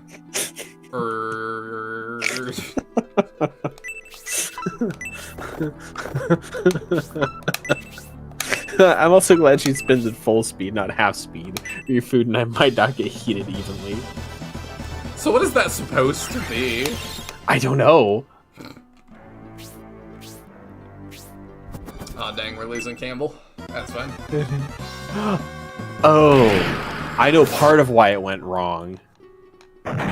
Because it refers to her as a Ranger, but the ya part's on the next line, so it says range, like cooking range. And I think that might be validly translated to microwave, because it's broken up into multiple lines. So I can actually see how that happened. But it was so unexpected. Oh my goodness. Let me see if I can get this laid out in a way that it might actually translate properly, so we can see what it actually says about everybody's favorite Shining Force 2 character. Also, I am aware we are having difficulties. Finally, 2 attack for 0, 2 defense for 0. Alright, that helps. You know, I'm kind of curious, right? I keep joking about so-and-so being somebody's favorite Shining Force 2 character. What are people's actual favorite characters from Shining Force? I'm guessing, like, Slade, Bowie, and Peter are probably up there, right? Yeah. I know some people love Kiwi. I don't feel like there's a lot of, like, Jaha fans, for instance. No. Like, I don't think people specifically dislike him necessarily, but I can't see many people being like, yeah, my favorite Shining Force 2 character, that's Jaha. Everybody's upset about Sarah and her ending. Nobody cares about Jaha and his ending. Yeah. Which Sarah fans are hilarious to me. Like, nothing in the script sets it up as being anything besides a one-sided crush from Sarah. I mean, even at that, most. we're being generous. And she never speaks to Bowie like after they found New Grand Seal. No. So it's like, yeah, you can have whatever fanfic romance you want, but the game doesn't really support that much. No, but, like, there's some things that I think are just designed for that. Like, oh my... Okay, so her actual description is a free-spirited ranger who loves nature and roams the mountains and fields. She's skilled with the bow and arrow. Okay. So it's another, like, nothing burger description. Nothing about working on a flying machine for 50 years and claiming to descend from nobility. Yeah. But to finish that thought, there are some things that I think are just carried by kind of doing that and being for that demographic. And it's not one that we still, like, I feel like make too much for. I think I guess, mentioned, like, what do you mean more specifically, like that demographic? It's tough for me to pin it down because I don't see it too often, but it's like I finished Gundam Seed recently and I didn't love it. I didn't hate it, but like the whole time I kind of figured that it's like this was made mostly for women that like the anime Inuyasha, if that makes sense. It's like you like this kind of older 90s-ish aesthetic. You post maybe to Tumblr about your ships, but like you're not like on X posting about ships. You're not like super annoying about it. You have like your own corner, and you just enjoy this, and nobody really is bothered by it. Gotcha. You just are. And to me, that kind of feels like the people that are really into, like, Bowie x Sarah, that it's like... it's an aesthetic that's kind of gone away. It's like when you add an unnecessary angel wing to characters. That is that aesthetic. Okay. But I just think we don't make stuff for that type of woman very much anymore. So, like, Nyan Neko Sugar Girls is that aesthetic? Kind of. It feels like a parody of that aesthetic. Yes. I feel like it very much is. They do the whole, like, unnecessary angel wings thing and whatnot. I was gonna say it feels that way, but also, like, it's so good that, like, it is hard to say it's total parody.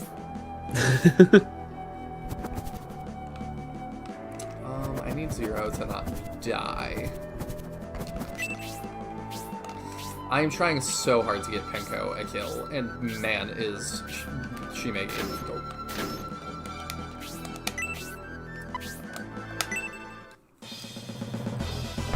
So the favorites are rolling in. Tyron for Serious Lil, maybe Taya. Taya's an interesting pick. Claude. Yeah, she's such a random character. Yeah, I was not into Taya very much. I tried to make her work, and then she died every time somebody breathed near her, so I benched her. Dang. She also just does not have enough MP to work with as a summoner.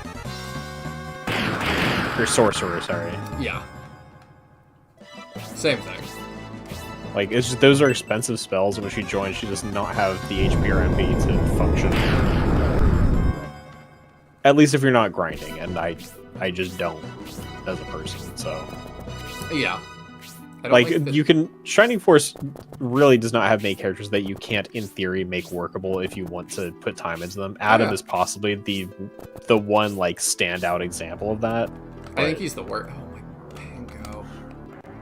Yeah, I think Adam is the worst non-joke character in the entire franchise. Like, by a pretty wide margin. I know Claude is also considered pretty bad, but I do think Adam is worse.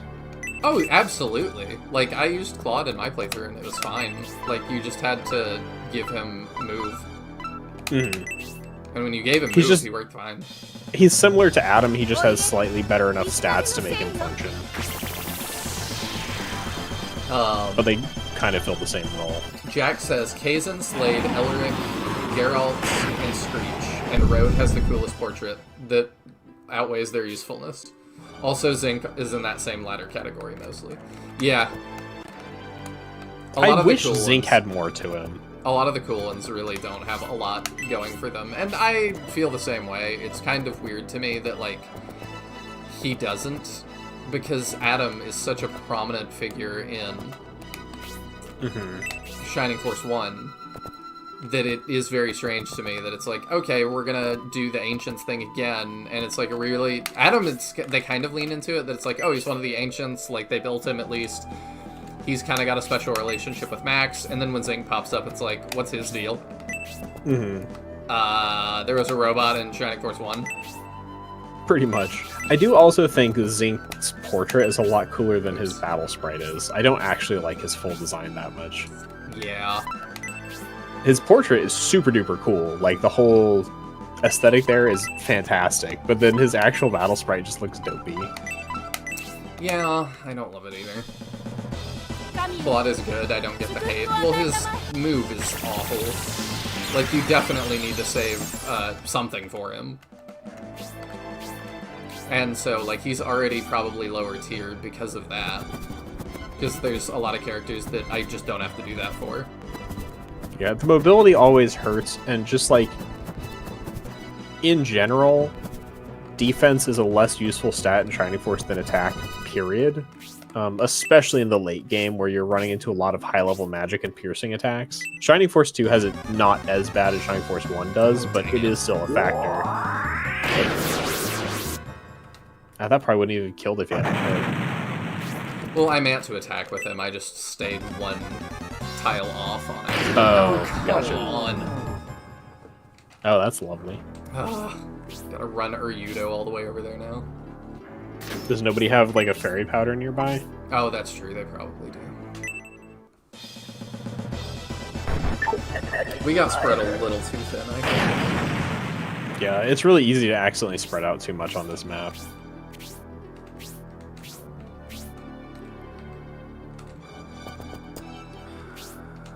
Oh, one other note that I forgot on Henri's profile when I was looking at that is, interestingly, it says she inherited her father's white hair. So the Cave Guardiana isn't necessarily old, he just has white hair.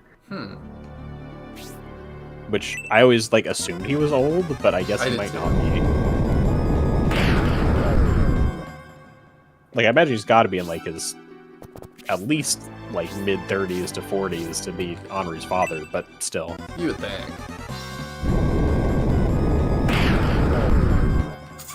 It ain't looking good. No, this might not be a success. I think it still will be. Domric is kind of hung on his own out there. Yeah, it's not ideal. but we're not too far from him with several people. Yeah. The annoying thing is he accidentally blocked the entire rest of his, like, green unit squad from helping him. I would expect nothing less. He is dominating the front lines. Yeah, very much.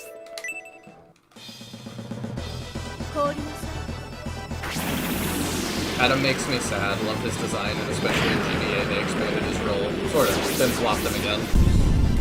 Yeah, I really don't know why in Resurrection, like, they didn't look at that and go, clearly he needs to be a little better, but I guess it's like, well, you know, if we're saying that people that write emails can never be wrong, then I guess his balancing was meant to be that way. People who write emails can never be wrong. I'm just saying. That's one of the takes of all time. Have you ever gotten an email? It's pretty official.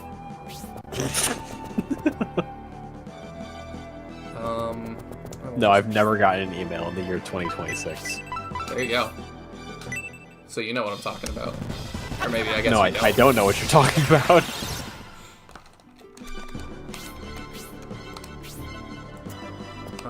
Okay, I think she can heal him up. I think we're gonna be okay up here. Oh, he's not gonna full heal off that. He's still gonna No, be not even close. Yeah, especially because he got a defense drop from Acid Breath. Yeah. I don't know how we're gonna handle that. Zero will come bail us out. Does he do damage now? Define damage. Yes! Yes, he does. Not much, though. Something. Enough for Robbie Yeah, that's to like kill. It's like his level 2 crit, and he still couldn't do 22 damage. He's doing his best. That's really good. As long as there's nobody else who can move into range there. Okay, yeah, no. He's in fine shape then. Yeah. I'll be right back. Alright.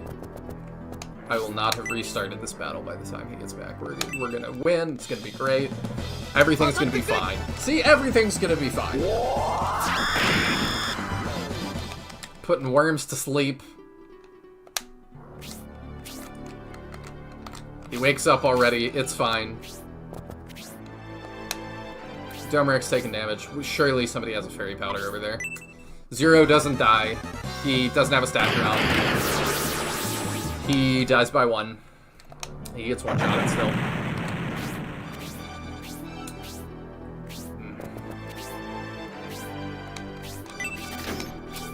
I'm definitely challenging myself with both Penko and Zero. Robbie at least says this, though. Let's go, Robbie. Attack and defense 2. We love it. Extra healing drop. That's fine. Really wish Domeric had a healer that followed him around. Would be ideal. Okay, do you have what I need?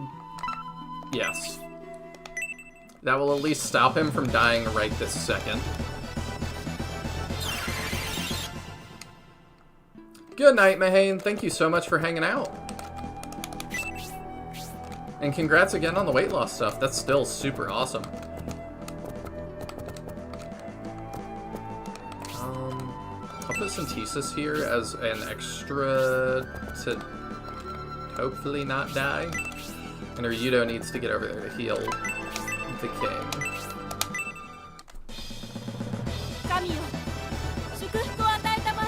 How are you feeling about rescuing Bernard from the closet this far into Scenario 3, getting your money's worth? Yeah! Yeah, Bernard actually is doing really... I know what you meant. He's doing really well for us, actually. I just have him sitting out because I'm wanting to use some of the newer characters, but he could rejoin and still be pretty viable at this point.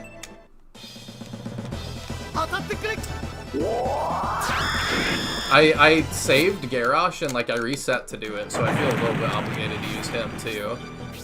And like in a second playthrough, I probably would not save Garrosh to see what the other one's like. So I kind of want to use Garrosh this playthrough.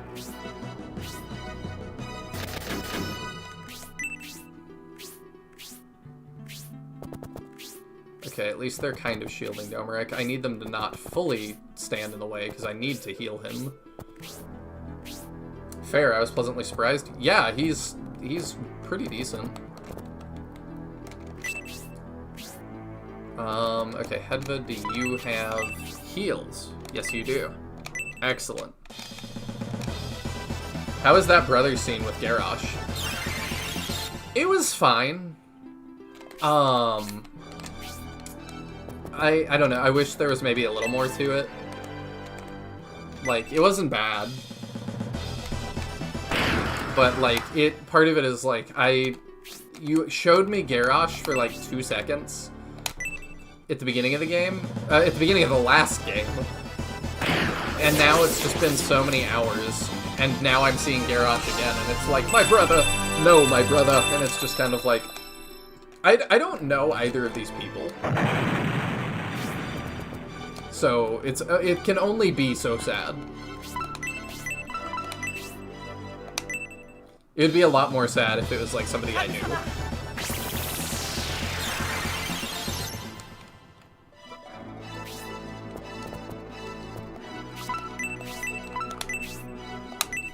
Do that top Robbie off. There we go.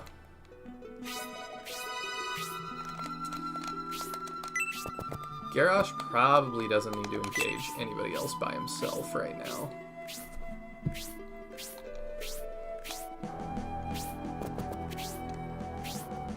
Domeric is really trying to die. Yeah, he's really trying.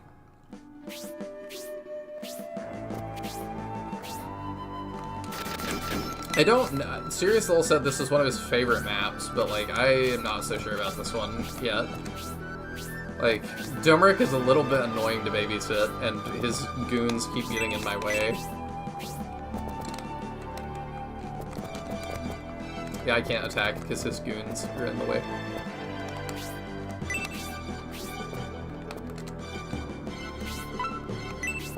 I maybe should move over here. I don't really have a lot to do with that. I might Soul Steal. No, the Golem is a summon. That'll do more. Let's Golem him. I think they count on you reading all the NPC dialogue and retaining it. I feel like I'm doing a decent job of that.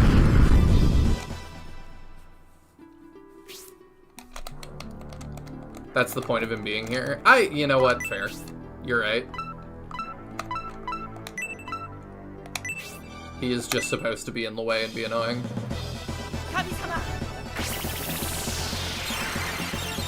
Alright, there's a full heal for him again, so maybe he won't die. If he gets crit, though...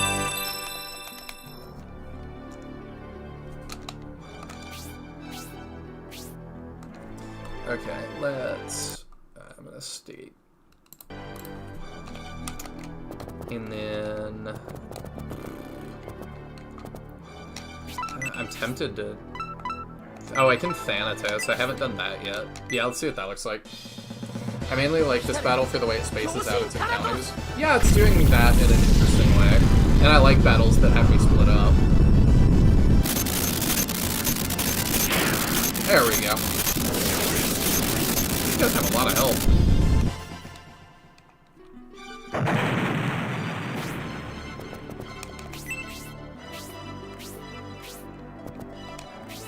Can I snipe that guy? I would be down for him to do that. I was hoping he'd get a crit of some kind. Okay, well, I'm pulling them out of position, which is not too bad.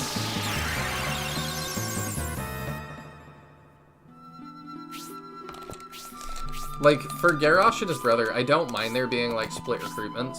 I find that interesting sometimes. It just was like, clearly I'm supposed to be sad.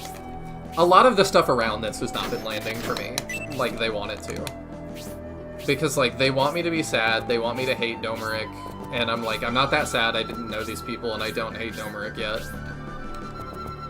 I'm open to hating Domeric, but, like, you have to show me why he's bad. You can't just constantly be like, look how he's bad. It's like, okay. You have to show me him doing bad things.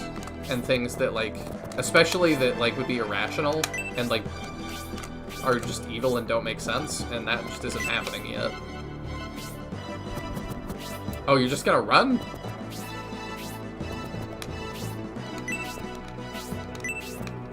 Okay. I guess we fight this guy. I don't know why I'm super effective against him.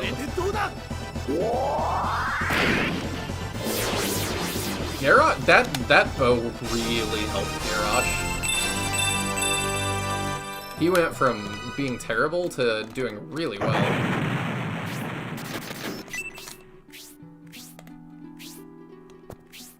That's fair, plenty of time yet. Oh, for sure. The worst thing he's done is this map and getting in my way so much.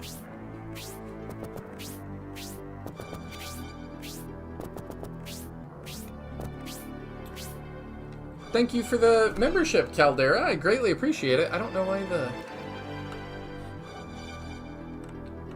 He should have played the sound, but here's the Swogert for your Chad moment. Oh, there it goes. Thank you for gifting membership to Justin Other Dragon. I hope you've been doing well. And welcome in Cody. Everybody's showing up now. How's it going? Let's see. If I put you forward, you are just gonna die. So let's not do that. You summon a Wendigo with that. I don't think the Garrosh Jade scene was supposed to make you sad. No, you think it was just to drive home that, like, Garrosh... We saved Garrosh and we could have not done that. That could be it.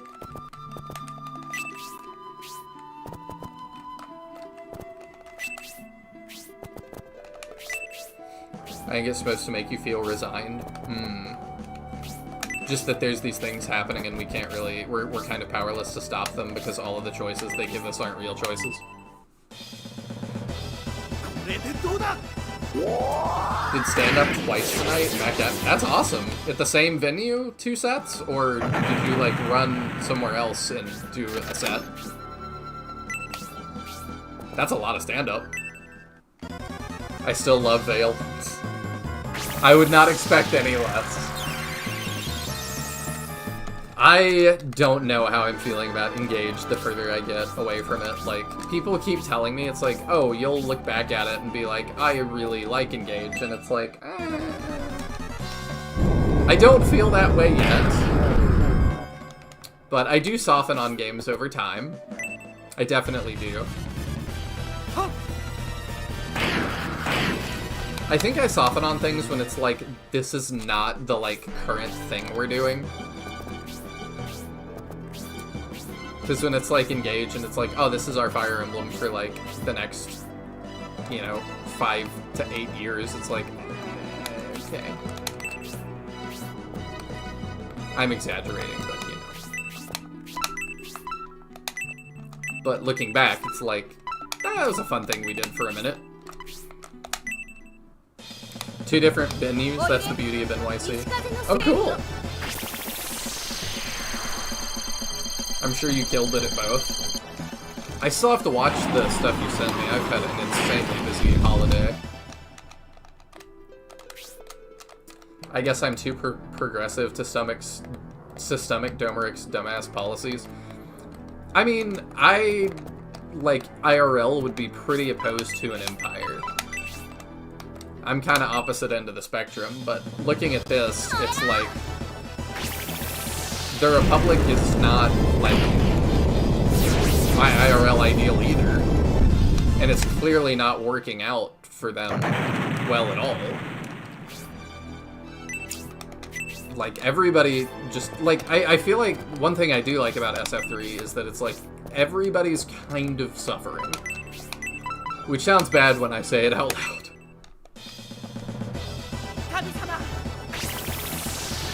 Like, neither the Empire or the Republic is really ideal. I just kind of understand both. I would much rather hang out with Benetrim. Benetrim seems like a pretty chill dude. And he's a good guy from everything we've seen. But also, he is really not capable of keeping a hold on his people. Which is a huge problem as well. I spent so much time on Engage during my tour through Asia. And see, that I get. Like, I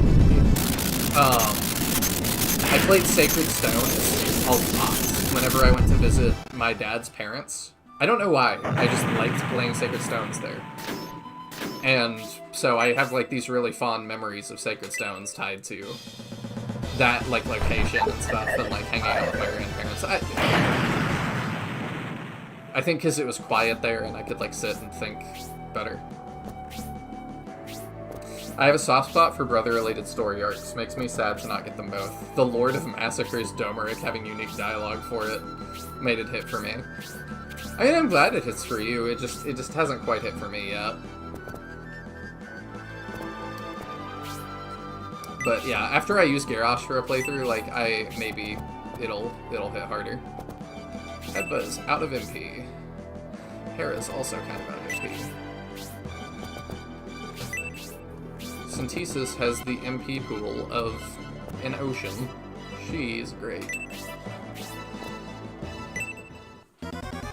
To me, picking between Empire and Republic is like picking between horrendous and really bad.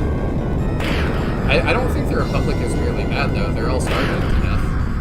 and they're constantly having rebellions. Like, there's zero stability. They all want to depose each other and be the hero. Like, it's extremely destructive. I do think the Imperials live, like, a much more peaceful life. So that's kind of the, like, what I'm looking at. The lens I'm looking at it through.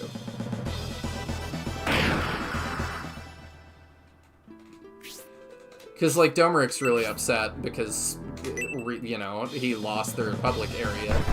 But I don't think the people of the Empire really care very much. We haven't run into them. They're just kind of like, whatever, man. Like, some far-off land that I have no relation to is not under our banner anymore. Oh, no.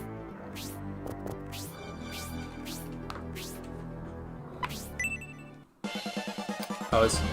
Casts an attack spell and feels a boost in strength. Oh. I thought he was gonna, like, hit himself in his confusion.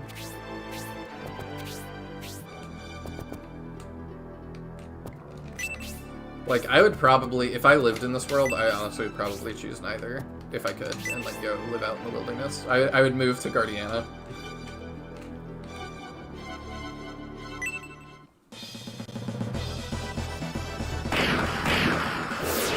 Saraban seems the most peaceful, actually, or did. Now that I think about it. But I don't know, now that they've lost their governor, how that's gonna... if that kind of peace is gonna hold. That's pretty hard to say.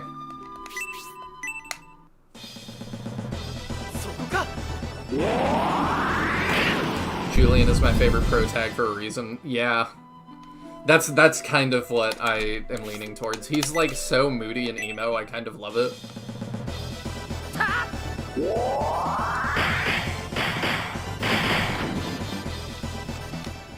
I do think you're putting a bit much emphasis on the rebellions, when those were mostly a product of the war itself.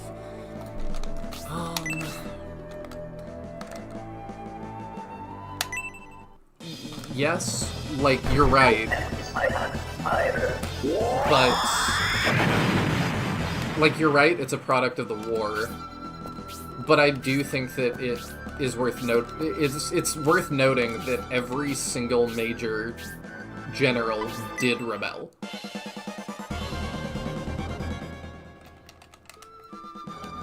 Like, there was nobody that, like, responded to that whole situation in, like, a calm and level-headed way. They all tried to be like, I will be the one! And it just caused tons of problems.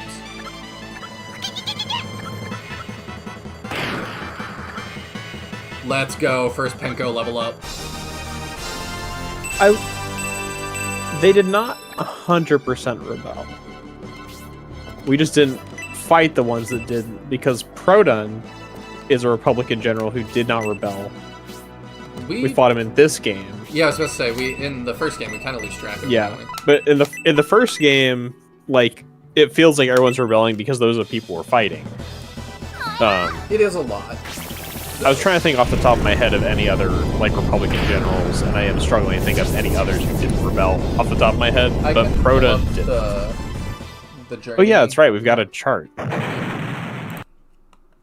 Which channel was that in? Was that lore discussion? Oh, I have it on stream right now, but yeah. Because we've got, Varlant's... Yeah, we have Varlant turns traitor. We have Fafhard, who turns traitor. We have Braff Fafhard, who turns traitor. We have, I can't see who that is under him. Purple hair? Does Braff fully turn traitor, or does he just want to fight us? Right? Because he didn't betray the Empire. He hates us for fighting his dad. Fighting his dad, yeah. And he goes to your revenge. But I remember, like, didn't he have some, like, stupid justification where it's like, I'm gonna fight you anyway? Like, he wasn't a full traitor. He just really wanted to fight us specifically. I think you're right, but he still led his, like, army against us. So I'm like, eh. We then still have, obviously, over the non-traitor section, Brutus and Tybalt. Edmund as well. I left out Edmund. Yeah. We do have Brutus, Tybalt, and Produn. who are leaders who didn't rebel, I've and then obviously Conrad. I've barely seen Produn, so like Yeah, I don't have you'll see more of Produn, but like kind of figured because we let him escape. And Stella, I guess, is like kind of a general as well. I know she's even just less like about below her. him. Yeah, I think like she's below him, but still in a place of command. So it's like I will agree at like about half of their generals rebelled. If we like don't count Braff as a full traitor, which I wouldn't. I don't know. I still kind of would, because he inherits his father's mantle and then immediately uses it to try and kill us. Mm-hmm. And then Tybalt, I think I forget. Tybalt we kind of lose track of. He kind of goes off into the wilderness and is fighting for us. I feel like Tybalt is one of the like least consequential in the entire narrative. Yeah, which he's is kind weird. of like around, but he's very much just like doing his own business kind of stuff, if I remember correctly. I don't super know what came of Brutus either, but I assume we'll learn that. I'm trying to remember what Brutus was doing at the end of scenario 1, because he showed up at the start and then we didn't see him for a long time, and then we did see him again. I don't remember like what the context was. I don't either. But he, as far as we can tell, is loyal. And obviously, like, the Triscuit's family is, but they're not really military leaders. Yeah. They're leaders of, like, they are leaders of a region, which is kind of complicated because most of the generals are also leaders of a region. They just also lead an army. Triscuit's has an army, actually, so he's kind of as much a general as anybody else. Mm. So I would put it like about half of the leadership rebels. Okay.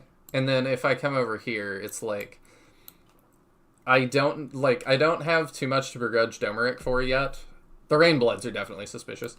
Well, everybody under Arrogant is technically a traitor, aside from Fiterate. But Garzel and Kruert both betray us. Yasha is working with the Bolzome sect against us. I don't know that, like, Yasha... I think, I don't want spoilers. I assume Domeric is in on it, kind of. That's just my guess. I think he knows about the Bolzomes. I mean, the thing with Yasha is, like, Yasha, rescued Desharin and was working with Arrogant. We saw during the fight with Arrogant. Yeah, but Yasha's not a general of any kind either. Right. But like these are like kind of the leaders. But like looking at, we have fewer generals or / nobles that we know on the Empire side, I feel like. But you also have about half of them have now rebelled or gone their own way in some manner. It's just that they're working. Side? Yeah. I mean, Arrogant, Kruert, Garzel, Yasha have all at least for some duration worked with the Bolzome sect. It's just they're not rebelling of their own accord. They're working towards some larger goal, but they're still traitors to the Empire. Yeah, that's still, to me, just less consequential, I guess. Arrogant, to me, is really consequential. I mean, is it really that consequential that Braff was a traitor? Not really. Like, I feel like they're about equally consequential on each side. I think you've kind of got about half the leadership turning coat. Yeah. I mean, Braff less so. I think Braff just is more... I take as more so because Braff, like, it's more about the timing. Like, we really needed to get to the castle to save Benetrim, and Braff kind of was like, this is my moment. And it's like, it is a really bad time for you to have your moment. Mm-hmm. Like, when did we hear about Bresby? Bresby was with the leadership of... He's in the throne room during one section. I have no opinion of Bresby. Yeah. Other than he's cool. Jack was just asking, like, when we heard about him. I think it's when, like, the injured soldier came in with Kruert. I think Bresby was there. To catch up on chat real quick, Sirius says, Varlin didn't really rebel, just went insane from getting destroyed by Spiriel. Yes, but also, like, he kind of, like...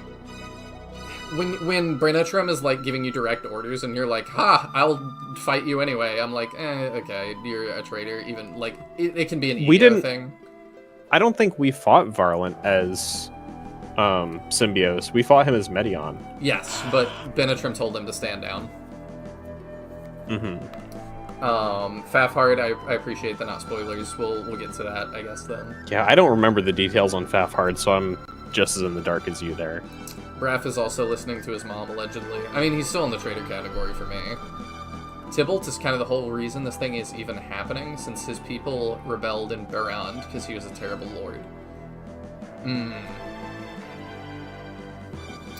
It's hard to, like, Teodrin said he was going to replay all this with a notepad, and I'm like, I get why.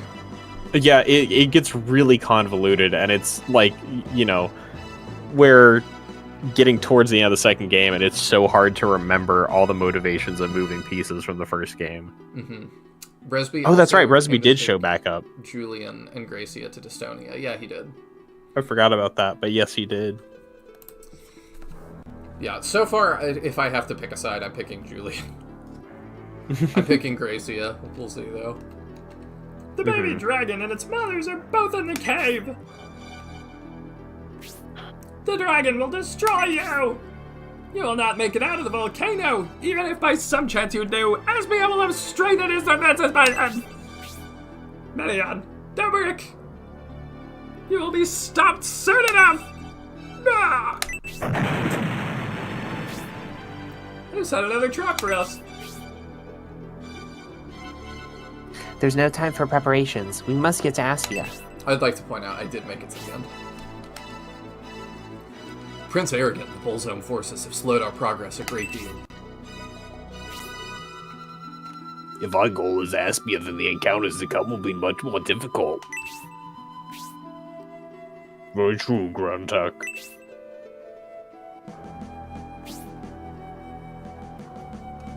It will be unwise to rush in against a prepared enemy. The Emperor has given you a choice, Prince Miriam. Is this a real choice? If he feels necessary, we can return to Swanton to prepare before continuing to Aspia. So many odd, for someone who has never supported war. That cave leads to the destiny of Aspia and Estonia. There is, and never has been, any turning back. Are you gonna answer for me, Grantak? If you don't support this invasion, Prince Medion, now is the time to let your feelings be known. There is no way, there is 0% chance I get to, like, actually have a choice in this. Yeah, we just go.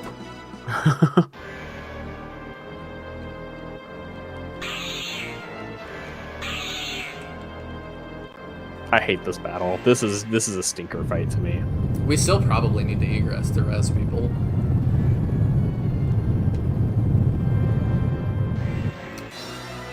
But I'm gonna compare it against Dark Nuki, so we'll see.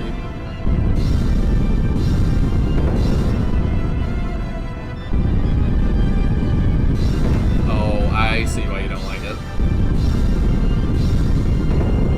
Because I'm gonna constantly be having to deal with that. Good, baby dragon, get angry! Make the path floating in the magma difficult for them to cross! Oh! You seem surprised. Isn't the rising and falling in the path of the magma delightful? The dragon is shaking with rage. He thinks you came here to kill him. That's because I told him that. I didn't think it would actually be that's because I told him that. None of the Bullzone sect, no Prince Arrogant wants you to pass through this cave. If you try to force your way through, you will die! Whether you defeat the dragon or not, you'll sink into the magma. I see. How troublesome. If Domeric is in on it, and these guys have been trying to stop us this much, I'm gonna be very confused. Well, Gale seems to be becoming less stable. There's a possibility the terrain will separate our forces. How do you intend to handle this, Medion? It shall not even be a challenge for the Prince Emperor. Not allowing one's troops to be divided is one of the most basic leadership principles. There's no need to be concerned about the Prince's ability. How reliable, eh, Federate? I'm counting on you, Medion. Do not betray my confidence. I'm just wondering how bad, like, and part of it, like, I'm not trying to, like, argue with you too much, Serious Lol, because I also, like, I'm clearly from like a super uninformed perspective because I'm not there yet. I'm just curious how bad Domeric is gonna get. That is so many Hydra. It is a lot of Hydra. Yeah, we're gonna. Okay, so I can't stay up super late tonight. Okay. We're in an awkward spot that we're 2 battles away from the grind spot for this scenario. I think that's so. Okay.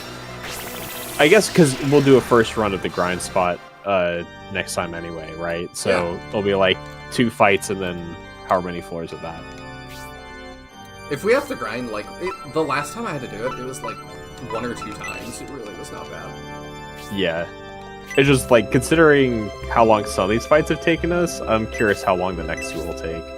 Plus, we'll have, like, quite a large town to deal with next time. Okay, then do I do 1 more, you think? Or what do you think? I mean...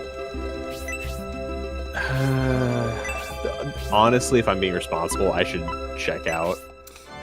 Which, if you want to do this fight on your own, that's fine. I need to drop off. That's fine. I'm just trying to ask, like, you've played this, so I'm like, what makes sense from a scheduling perspective? Do we have 2 more full streams of this? So past the grind spot, there's a decent chunk of fight, and it may honestly take us a couple attempts, depending on how you set up your force. I feel like there's at least 2 streams if we, like, stop here, because then we'd have the next time 2 fights plus the grind spot, however much we do on stream, and then there's at least an equal amount. Well, not like an equal amount, but there's... Do you want to know how many battles we are from the end? No, I trust you. I trust you. Like, I'm trying not to tell you too much, but I think there's 2 streams worth left. Okay. So, we want to end here for the night, you think? At least for me, yeah. I gotta get up earlier than usual. Alright. My schedule's gonna be changing too, so... We shall see. But, yeah, we can end here for tonight. Thank you all so much for tuning in. I'll stay a couple extra minutes, and we'll talk. Let me see. Let me do the thing, because I like the end screen is so nice.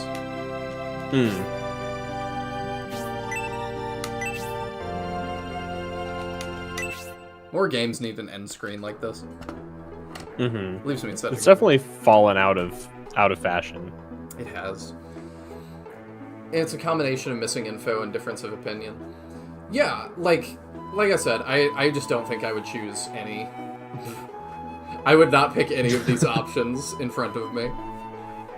Ideally, it would be Medion probably being the prince, or the emperor, I guess, and then...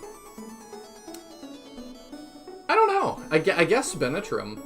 Because Synbios doesn't, like, Conrad kind of, being his dad, kind of positions him to be a leader or a ruler of some sort, but I think he's gonna kind of fill Conrad's position, which is that Benetrim is still the king, but Conrad is, like, highly respected and is also a leader.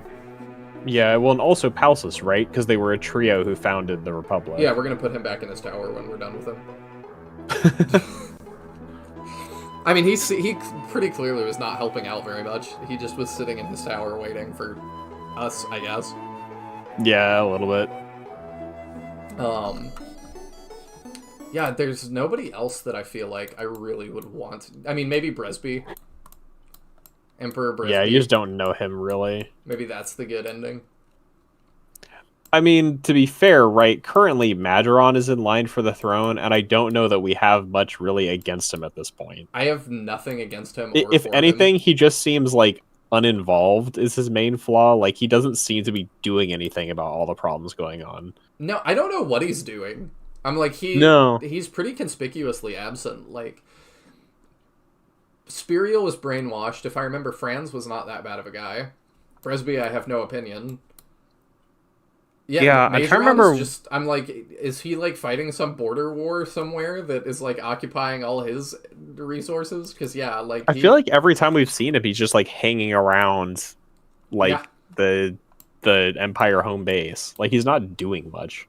No, he just is chilling. Which really, being in line for the throne is probably the safest thing for him to do. Probably Is to just sit and chill. But also, like, as his empire is crumbling and generals are, like, dying, you know, it feels like just sitting and waiting for somebody to come try to take him out. Are Cruert and Garzel really that big of a loss? No, He's but probably over here like, all right, well, I guess to be I've fair, gotta like, deal with. he probably doesn't know about, like, Arrogant's full traitorness yet. Until, like, kind of where we're getting to in the story. Yeah. So maybe he'll become a more active player. And I know we're gonna kill Arrogant as Synbios, but I'm also kind of like, it's weird to me that our dad is like, I'm really excited for us to get there, so like they're gonna be under our rule again, and I'm like, do you think if Arrogant takes over Espinia that it's gonna be Empire rule? No, it's gonna be Arrogant rule. And then you're gonna get there and it's gonna be occupied by Arrogant, and you're gonna have to siege the castle with Arrogant on the throne. Like, because like he already tried to kill you to take the throne. Like, yeah, like I think it would just become the seat of Arrogant's power instead. Mm-hmm.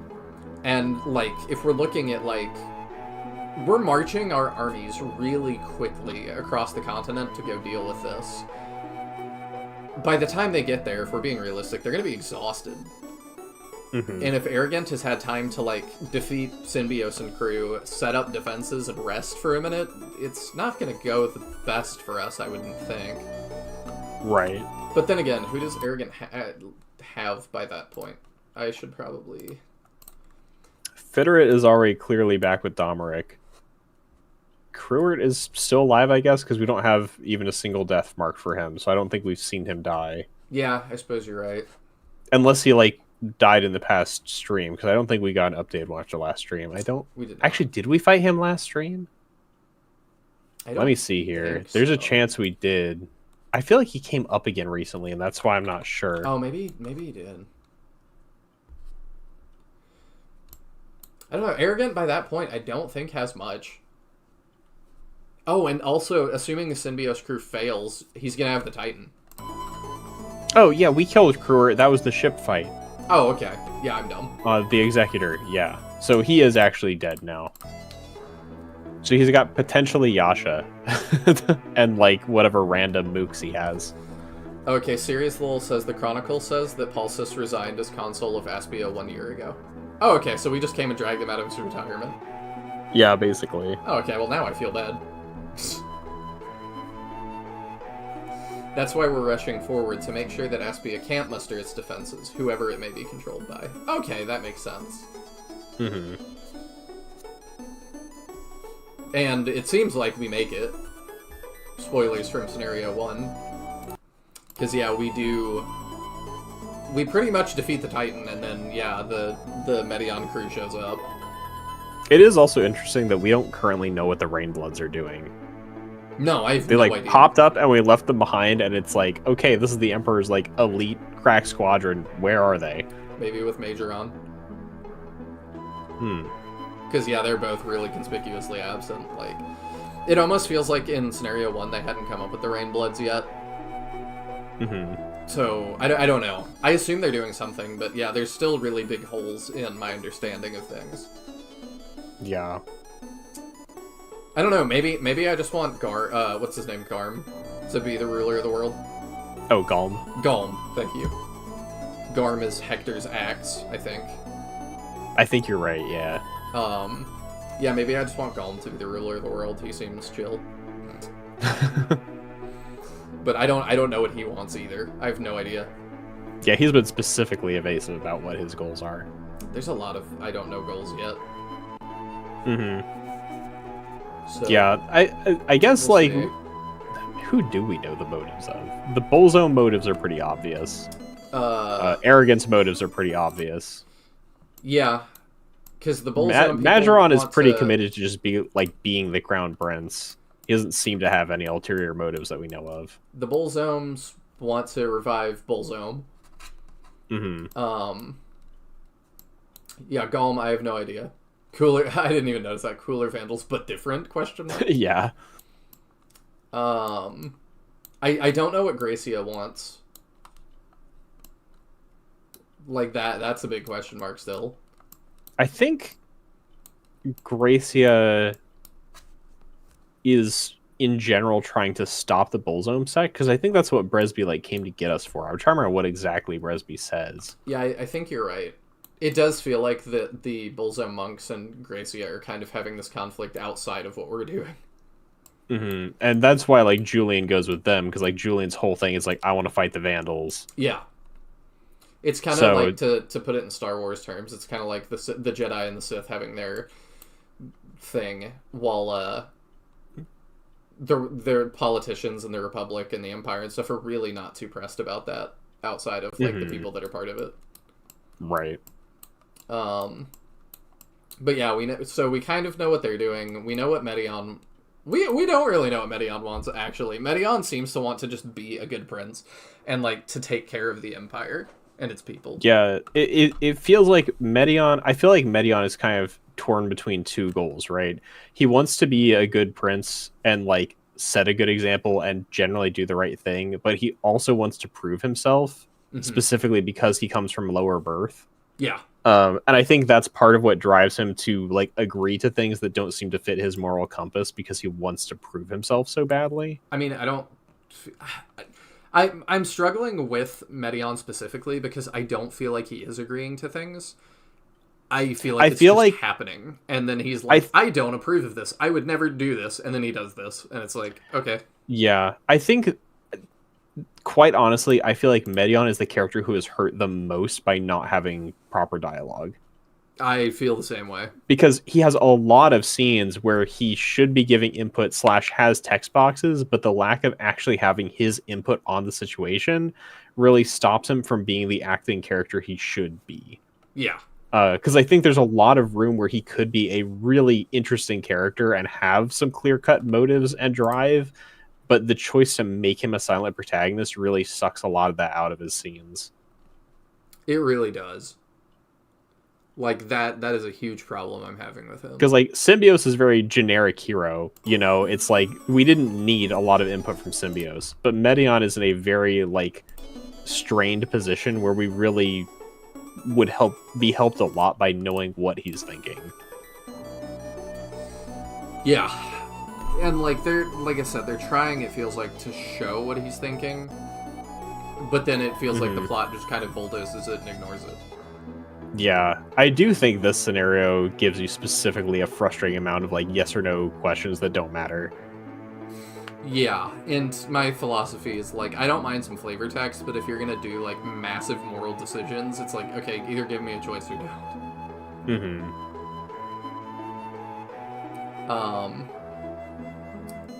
Oh, all the Bullzome people are still knocked out in Elbasum, trust us. Trust me, bro, the rain people. Oh, yeah, you're right, the Rainbloods did get knocked out there. I forgot about that. That, like, explosion took out the Rainbloods as well. Yeah, I assume they got up a long time ago, but... Yeah, I totally forgot that, like, they were knocked out for some amount of time from that happening.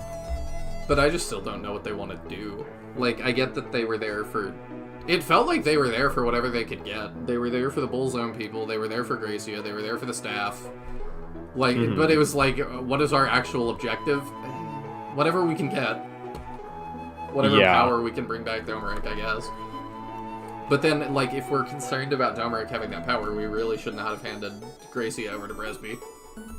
Because we don't know that Bresby, like...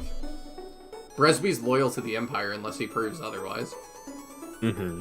Like, the default assumption for me is that he's loyal, so... I don't know, it's a little bit weird. And then Benetram, I think, just wants to be king and stop all the rebellions and try to rebuild. Yeah, Benetram's doing his best, man. he is. He's been dealt a really bad hand. He has, and I don't know how he's, like, going to...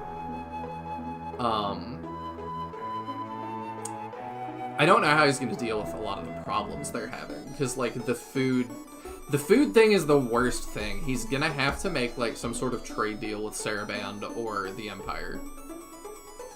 And who knows who he even has to work with in Saraband now that Garvin's out of the picture. It seems like nobody. I think you were gone when we were debating this to start, and I was like, well, Saraband seems to be, like, the most peaceful. But then it's like, yeah, for how much longer? Yeah, well, because also I believe last time we were in Saraband, like after Garvin left, everybody was like getting ready to pack up because like nobody could operate the city without his key, which is a terrible design. But Yeah. so like everybody was just going to abandon it. So Saraband practically, as of now, we assume like won't exist as a functional city within the span of a year. Yeah, that's true. Because its whole thing is about moving around and doing trade with people, and if it's not going anywhere, and everybody who lives there, like every NPC we talk to after he leaves town is like, well, I'm getting ready to leave. Like, what are we gonna do now that he's not here? Yeah, and all the like Merchants Guild already left. Like, we went to the Merchants Guild, and they were all gone already.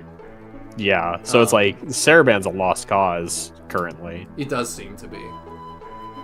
My biggest thing is just, I'm curious how, like, basically the Republic's gonna pull out of this nosedive, or if they're gonna be able to. Because, like, Sirius Lowell and I were debating, like, I don't trust Domeric, and I don't like empires, like, but, so, to me, at least, do you agree that the Empire seems to be more peaceful for its people at present? Because the Republicans are all starving. And have this, like, constant, like, we're occupied, we're fighting, it's, like, terrible. Because their leader, either their leader is rebelling or dealing with a rebellion. Versus the Empire feels like a lot of people that are, like, they're nervous all the time. Because it's like, well, Domeric might kill us, or the Empire might kill us. But we haven't seen a ton of that happening. And they otherwise don't care. Like, they don't even seem to care about the Republic. Like, the Republic seceded, and they're like, that's far away. Whatever. I mean, I feel like it's a little hard to say. I mean, you say a whole bunch that are worried about, like, the Emperor might kill us. Well, then you're definitely not worried about the Republic because you're more worried about your leader might kill you. Like... Well, I'm not saying, like, the Republic doesn't seem to be aggressing on them. Like, that doesn't seem... That seems to be done. That was settled with the rebellion already. Well, yeah, like, the Republic seceded, and after they seceded in what they wanted to do, which was not deal with the Empire. Yeah. Except that then they were still kind of at war, and then Saraband was supposed to be where they were coming to peace, and then this whole mess happened. Yeah. Which maybe would have solved the food problem. Like if they had actually established a peace and like established trade, but it's clear Domeric never would have done that. No, definitely not. So it kind of ends up being a moot point because it couldn't have succeeded because Domeric was not acting in good faith. Sorry, Sirius Lowell says Saraband existed for a whole 4 years. Yeah, more or less. Does that kind of shoot the Arthur getting on the in the foot a little bit? Not necessarily. I mean, he could have stayed in Rune until like 3 years ago or whatever. I guess, but it's like there's no reason it was that short. There's no reason he had to have been there for a long time. That's true. Okay, yeah. So Saraband definitely. I mean, that. The governor's still not dead either. Like. No, he just skipped town. Maybe he'll come back, I don't know. I don't know what he is. If he's a vandal or he's a vampire or what. I think he's just an ugly elf. Maybe. And then small tidbit about the Rainbloods. They only serve Domeric because he amuses them. Well, that makes them sound like their own faction now. So maybe they have completely separate goals from Domeric. I feel like the Rainbloods' relation to Domeric is functionally more of like enforcer mercenaries. Like that's kind of they work for him as a business agreement, not as in they're actually subservient. I mean, yeah, Domeric doesn't feel particularly special. It's not like he's the chosen one whose family lineage has to rule the kingdom or whatever. It just feels like he won out, or his family won out at some point, and he's just been that way. Yeah. But I'm very interested to see where the story goes, and like, I don't know. I feel interestingly, Madron is kind of the same way, where it's like Arrogant is the blatantly evil son, Medion is the righteous son, and then Madron is the one who would be emperor because he's the next one in line. And Yeah. he's not particularly special. He's not doing anything. He's just the next one in line. Yeah, I'm really curious where he's gonna come up. If he's gonna come up, I assume he's gonna come up again. But like, He's just off stroking his biker stash. I guess he's born to ride, and he's just riding around the countryside till his time, till his dad dies. And his dad's cool with that because he's like, hey, he's not trying to kill me. Which is a plus. And he's not Medion, who doesn't have the balls to rule. Mm-hmm. I don't know, I just feel like Medion would negotiate peace with Benetrim. Yeah, I definitely feel like if Medion ends up in position of power, then a peace between the Empire and the Republic can actually be a consideration. For sure. And then maybe the Republic can get food. The Empire can relax a little bit because we're giving up our dreams of conquering the Republic again. Mm-hmm. And the Bullzomes are not going to be... We would have an alliance against the Bullzomes. We would deal with them. Although really, with the way that they've been, like, muddling with politics, for there to be a peace between the Republic and the Empire, they probably have to be out of the picture first, right? Because they've been intentionally throwing a wrench into the political situation. I mean, if Medion... I'm talking about, like, the perfect world where Medion is already the Emperor. I feel like him and Benetrim are on the same page about this. That's fair, yeah. And when they've come face to face, they've been pretty much in agreement in dealing with situations like the train refugees and stuff. Yeah, that, and, like, you know, if Desherin shows up and is like, Benetrim called you a bad word behind your back, we're gonna be like, oh, did he now? Mm-hmm. Did Yasha tell you that? Right. I don't know. I guess I should end tonight by making like a prediction or two of where I think we're going. Sure, we are getting close to the end, so... I think that we're gonna end up where we got to the cliffhanger. In scenario 1. I think Medion and crew are going to be ordered to attack Symbios and crew, and I think he's not gonna do it. I think he's not gonna want to fight his family, but I think that's what that's gonna mean. I think Domeric is gonna attack Medion, and we're gonna have to fight maybe Rogan.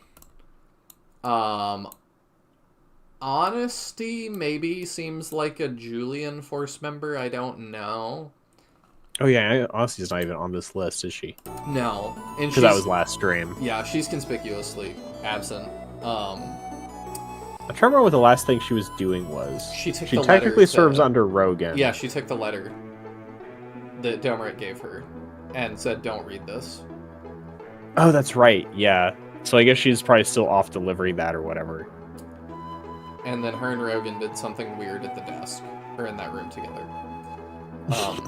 Right, which he wants to skip past in any conversation. Yeah. A gentleman never kisses and tells. That's what I think, but... Kisses and leaves conspicuously undiscussed. It does kind of feel like that a little bit, and Zero's just like, why did you go in that room together? Yeah, it's like Zero's like 5 years old and trying to figure it out. But yeah, I think Medion's gonna end up fighting Domeric, and that's maybe gonna be the final boss for this. Domeric will be, you're saying? Yeah, because it doesn't feel like they've blown their load with the Bullzomes. We still have, what's his face? I can't read it, it's too small. Which one? The other one I voice, the dude with a G. Other dude. The G. Not Fiale. Oh, Goriate Yes. / Goliath. We really haven't seen him. But other than that, it's he like... popped up in the elf village, and that was like it. Yeah, but we haven't fought him yet. No, he was just like, I'm just a peaceful monk passing through. I'm looking for Gracia. Do you know where he is? Yeah.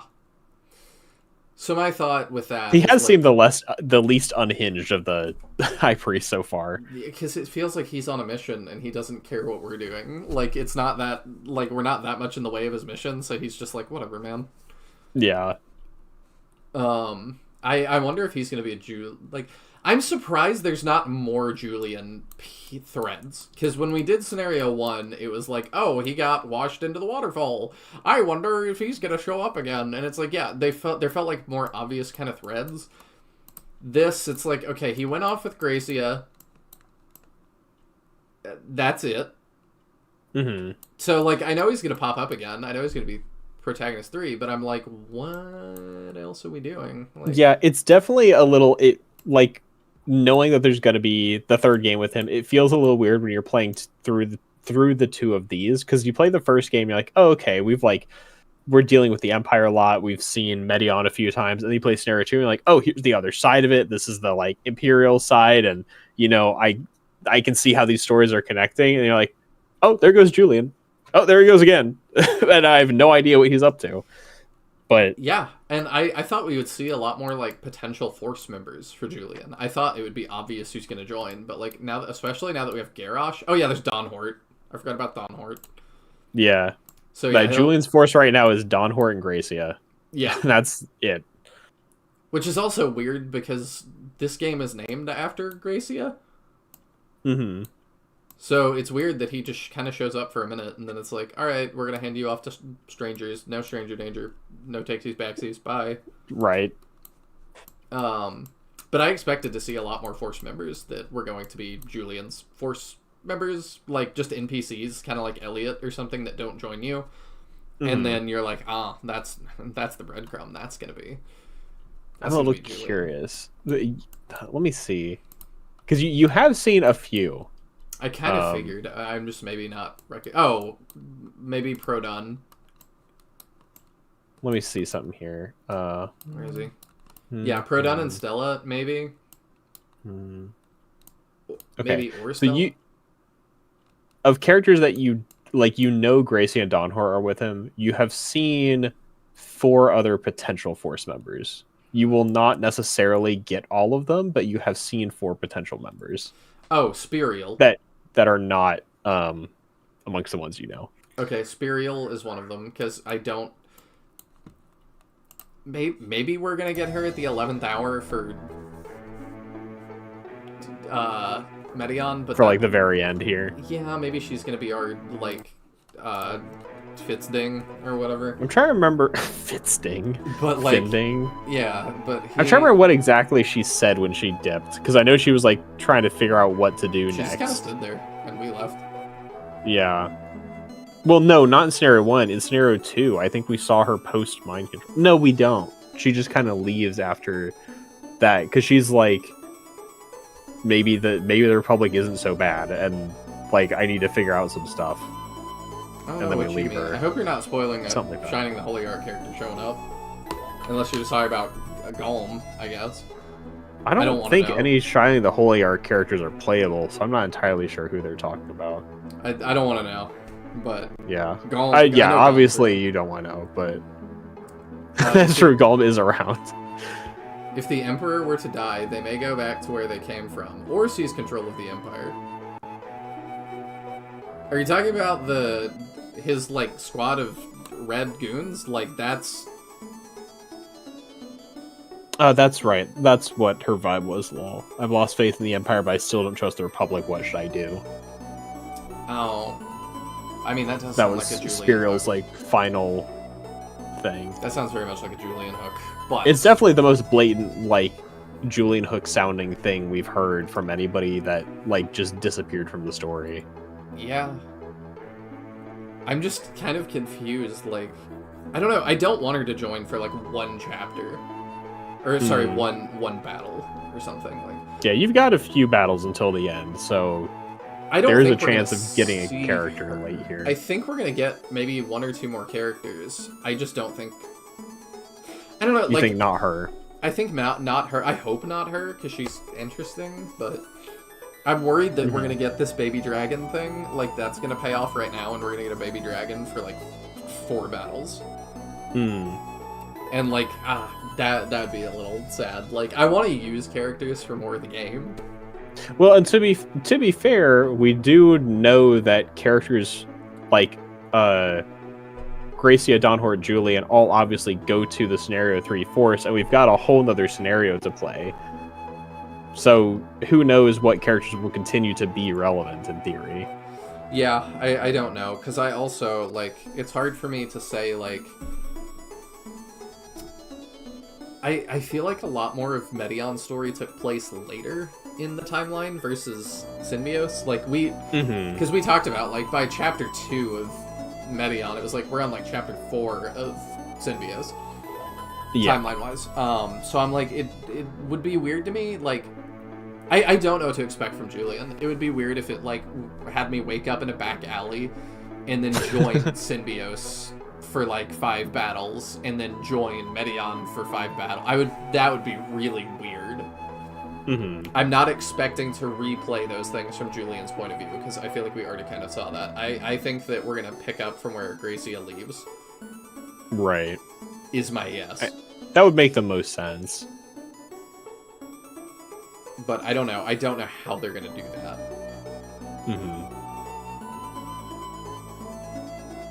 I don't know.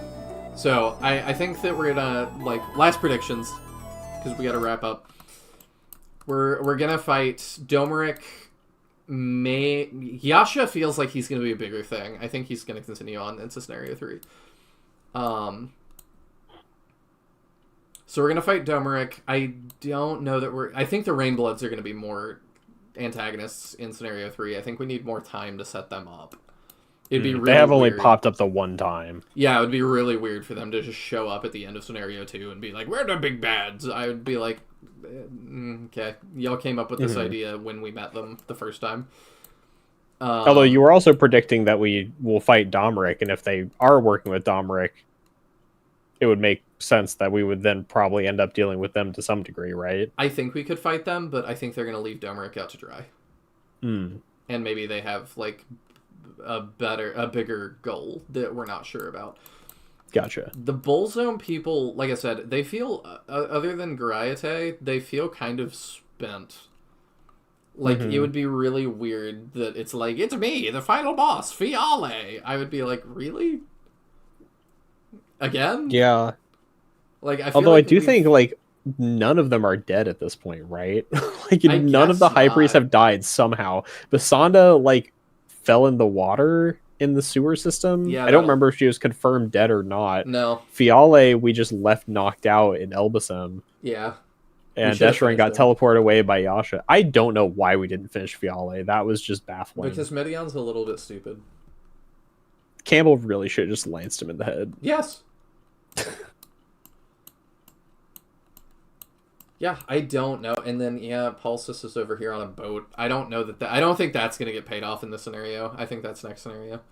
Because I'm just trying to think of, like, what could I pay off? Pulsus on a boat? Prodon, sorry. Okay. I was like, yeah, Pulsus is around, but not on boat. No, Prodon and Stella, I do not think we have time to pay that off. Yeah, that would be quite something to bring back here, especially since, you know, Shining Force likes to do like back-to-back battles at the end, so it's probably we've got, you know, a couple battles where we can set stuff up, but the last sequence is probably just gonna be fight to fight to fight. Yeah, and like I don't feel like we should still be doing setup. Like I feel like we should be doing the end. You know, I feel like you've had like what 20 something battles to set up on this so far. Like we've done a lot of dialogue. I think we just finished battle 25. Yeah, okay. And to me, like, you can have a little wiggle room with how long SRPG should be, but I'm like 28 battles seems to be the sweet spot that Fire Emblem figured out, and I kind of don't disagree. Shining Force 1 is 30 battles even. Are we counting both phases of Ramladu and both phases of Dark Soul? Yes. Okay, because to me it's like that's all kind of the same battle. Gotcha. Anywhere you look at Shining Force battle lists, they always separate those back-to-back fights. I get why, because it does reload the map. Shining Force 2 is harder to quantify because of the, like, random overworld fights. because it's like it technically has 43, but I'm not sure how many of those are like the narrative fights versus the just like travel fights. I would bet that's not the travel fights. No, this is listing all the fights. Okay. So I know this includes travel fights. I don't remember which of these field maps I'm looking at the like small versions of here are narratively important and which ones are just battles that happen. Either way, I feel like 43 is too much. I feel like Shining Force 2 kind of pushes its length a bit too far. Are we counting the cannon battle here? Cannon battle. The one where we were on the boat shooting cannons? Yes, we're counting the Because cannon I battle. consider that a half battle. I also would kind of consider that a half. I think it's considered about. Let me see. I'm just going based on the guide's numbering, basically. Yeah, that was I in chapter figured. 4. You don't have to count up. 4. Like, it doesn't really matter. It just is like... I'll count down then. Yeah, this counts as a separate fight. I do just think we should be kind of in wrap-up mode. I wish we had set up a little more with, like I said, I just wish I'd see Domeric do some more things that are actually bad.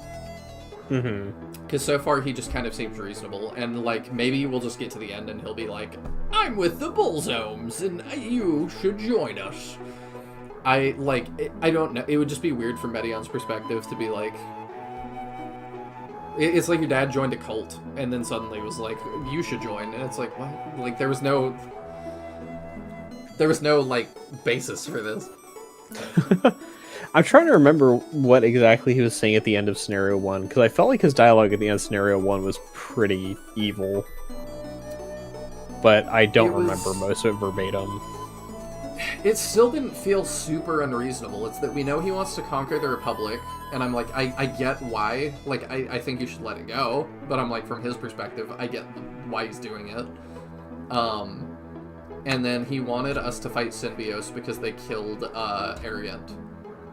And I'm like, also kind of fair, but a little less fair seeing it from Medion's perspective, that it's like, you know, Arrogant was trying to kill you. Like, I don't think he's emotionally torn up about Arrogant dying.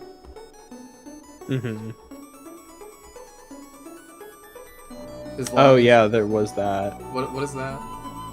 Campbell said something at the end of Scenario 1 about as long as I can save her life before he fought with Dontaris, which you have no context for at this point, I don't think. Unless you have somebody who you assume he's talking about. The only character that's a woman that we're missing, I think, is Honesty. And that would be really weird if he suddenly was like, well, let's kill our friends because Honesty is in danger. It's like, okay. Yeah, she is somebody we barely know. We knew her for like 5 minutes. Symbios is like, the Symbios crew has really proved themselves to us time and time again. I don't think we want to fight them. No.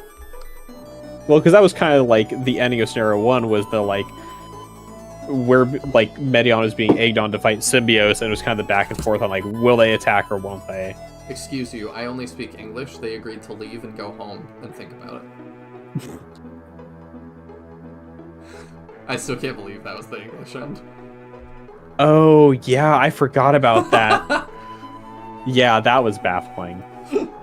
No, everybody agreed to be cool about it and go home. It's so nuts. Like, I get that it didn't make financial sense to like translate the rest and like distribute it, but it's just so baffling that they thought that would be good enough. I don't know. Maybe it was like they were told 5 minutes to go. Yeah, that ending was terrible. I've got to have it done by lunch. They all lived happily ever after. Bye. Yeah. But yeah, I'm also really... Oh, hey. Passing by, checking with no internet at home. Oh, well, that sucks. Welcome, Nick. We're about to end. We're just making predictions about what's going to happen, and by we, I mean me, because I'm the only one that doesn't know. There's definitely plenty of stuff I've forgotten, but there's also plenty I'm not saying. And my biggest question, at the end of it all, will I know what a Grand Tack is? That is a real question. Not sure. But I think that's it for this time. Sorry to bounce as soon as you get here, Nick, but Tiajen's got to get up early, so we are going to end slightly early tonight. But I'm really excited. Sorry about that. Oh, no, it's fine. We've got 2 more streams left, I think. So we will see you next time with... Do you know what a Grand Tack is? Let me know in the comments below. Night, everybody. Good night.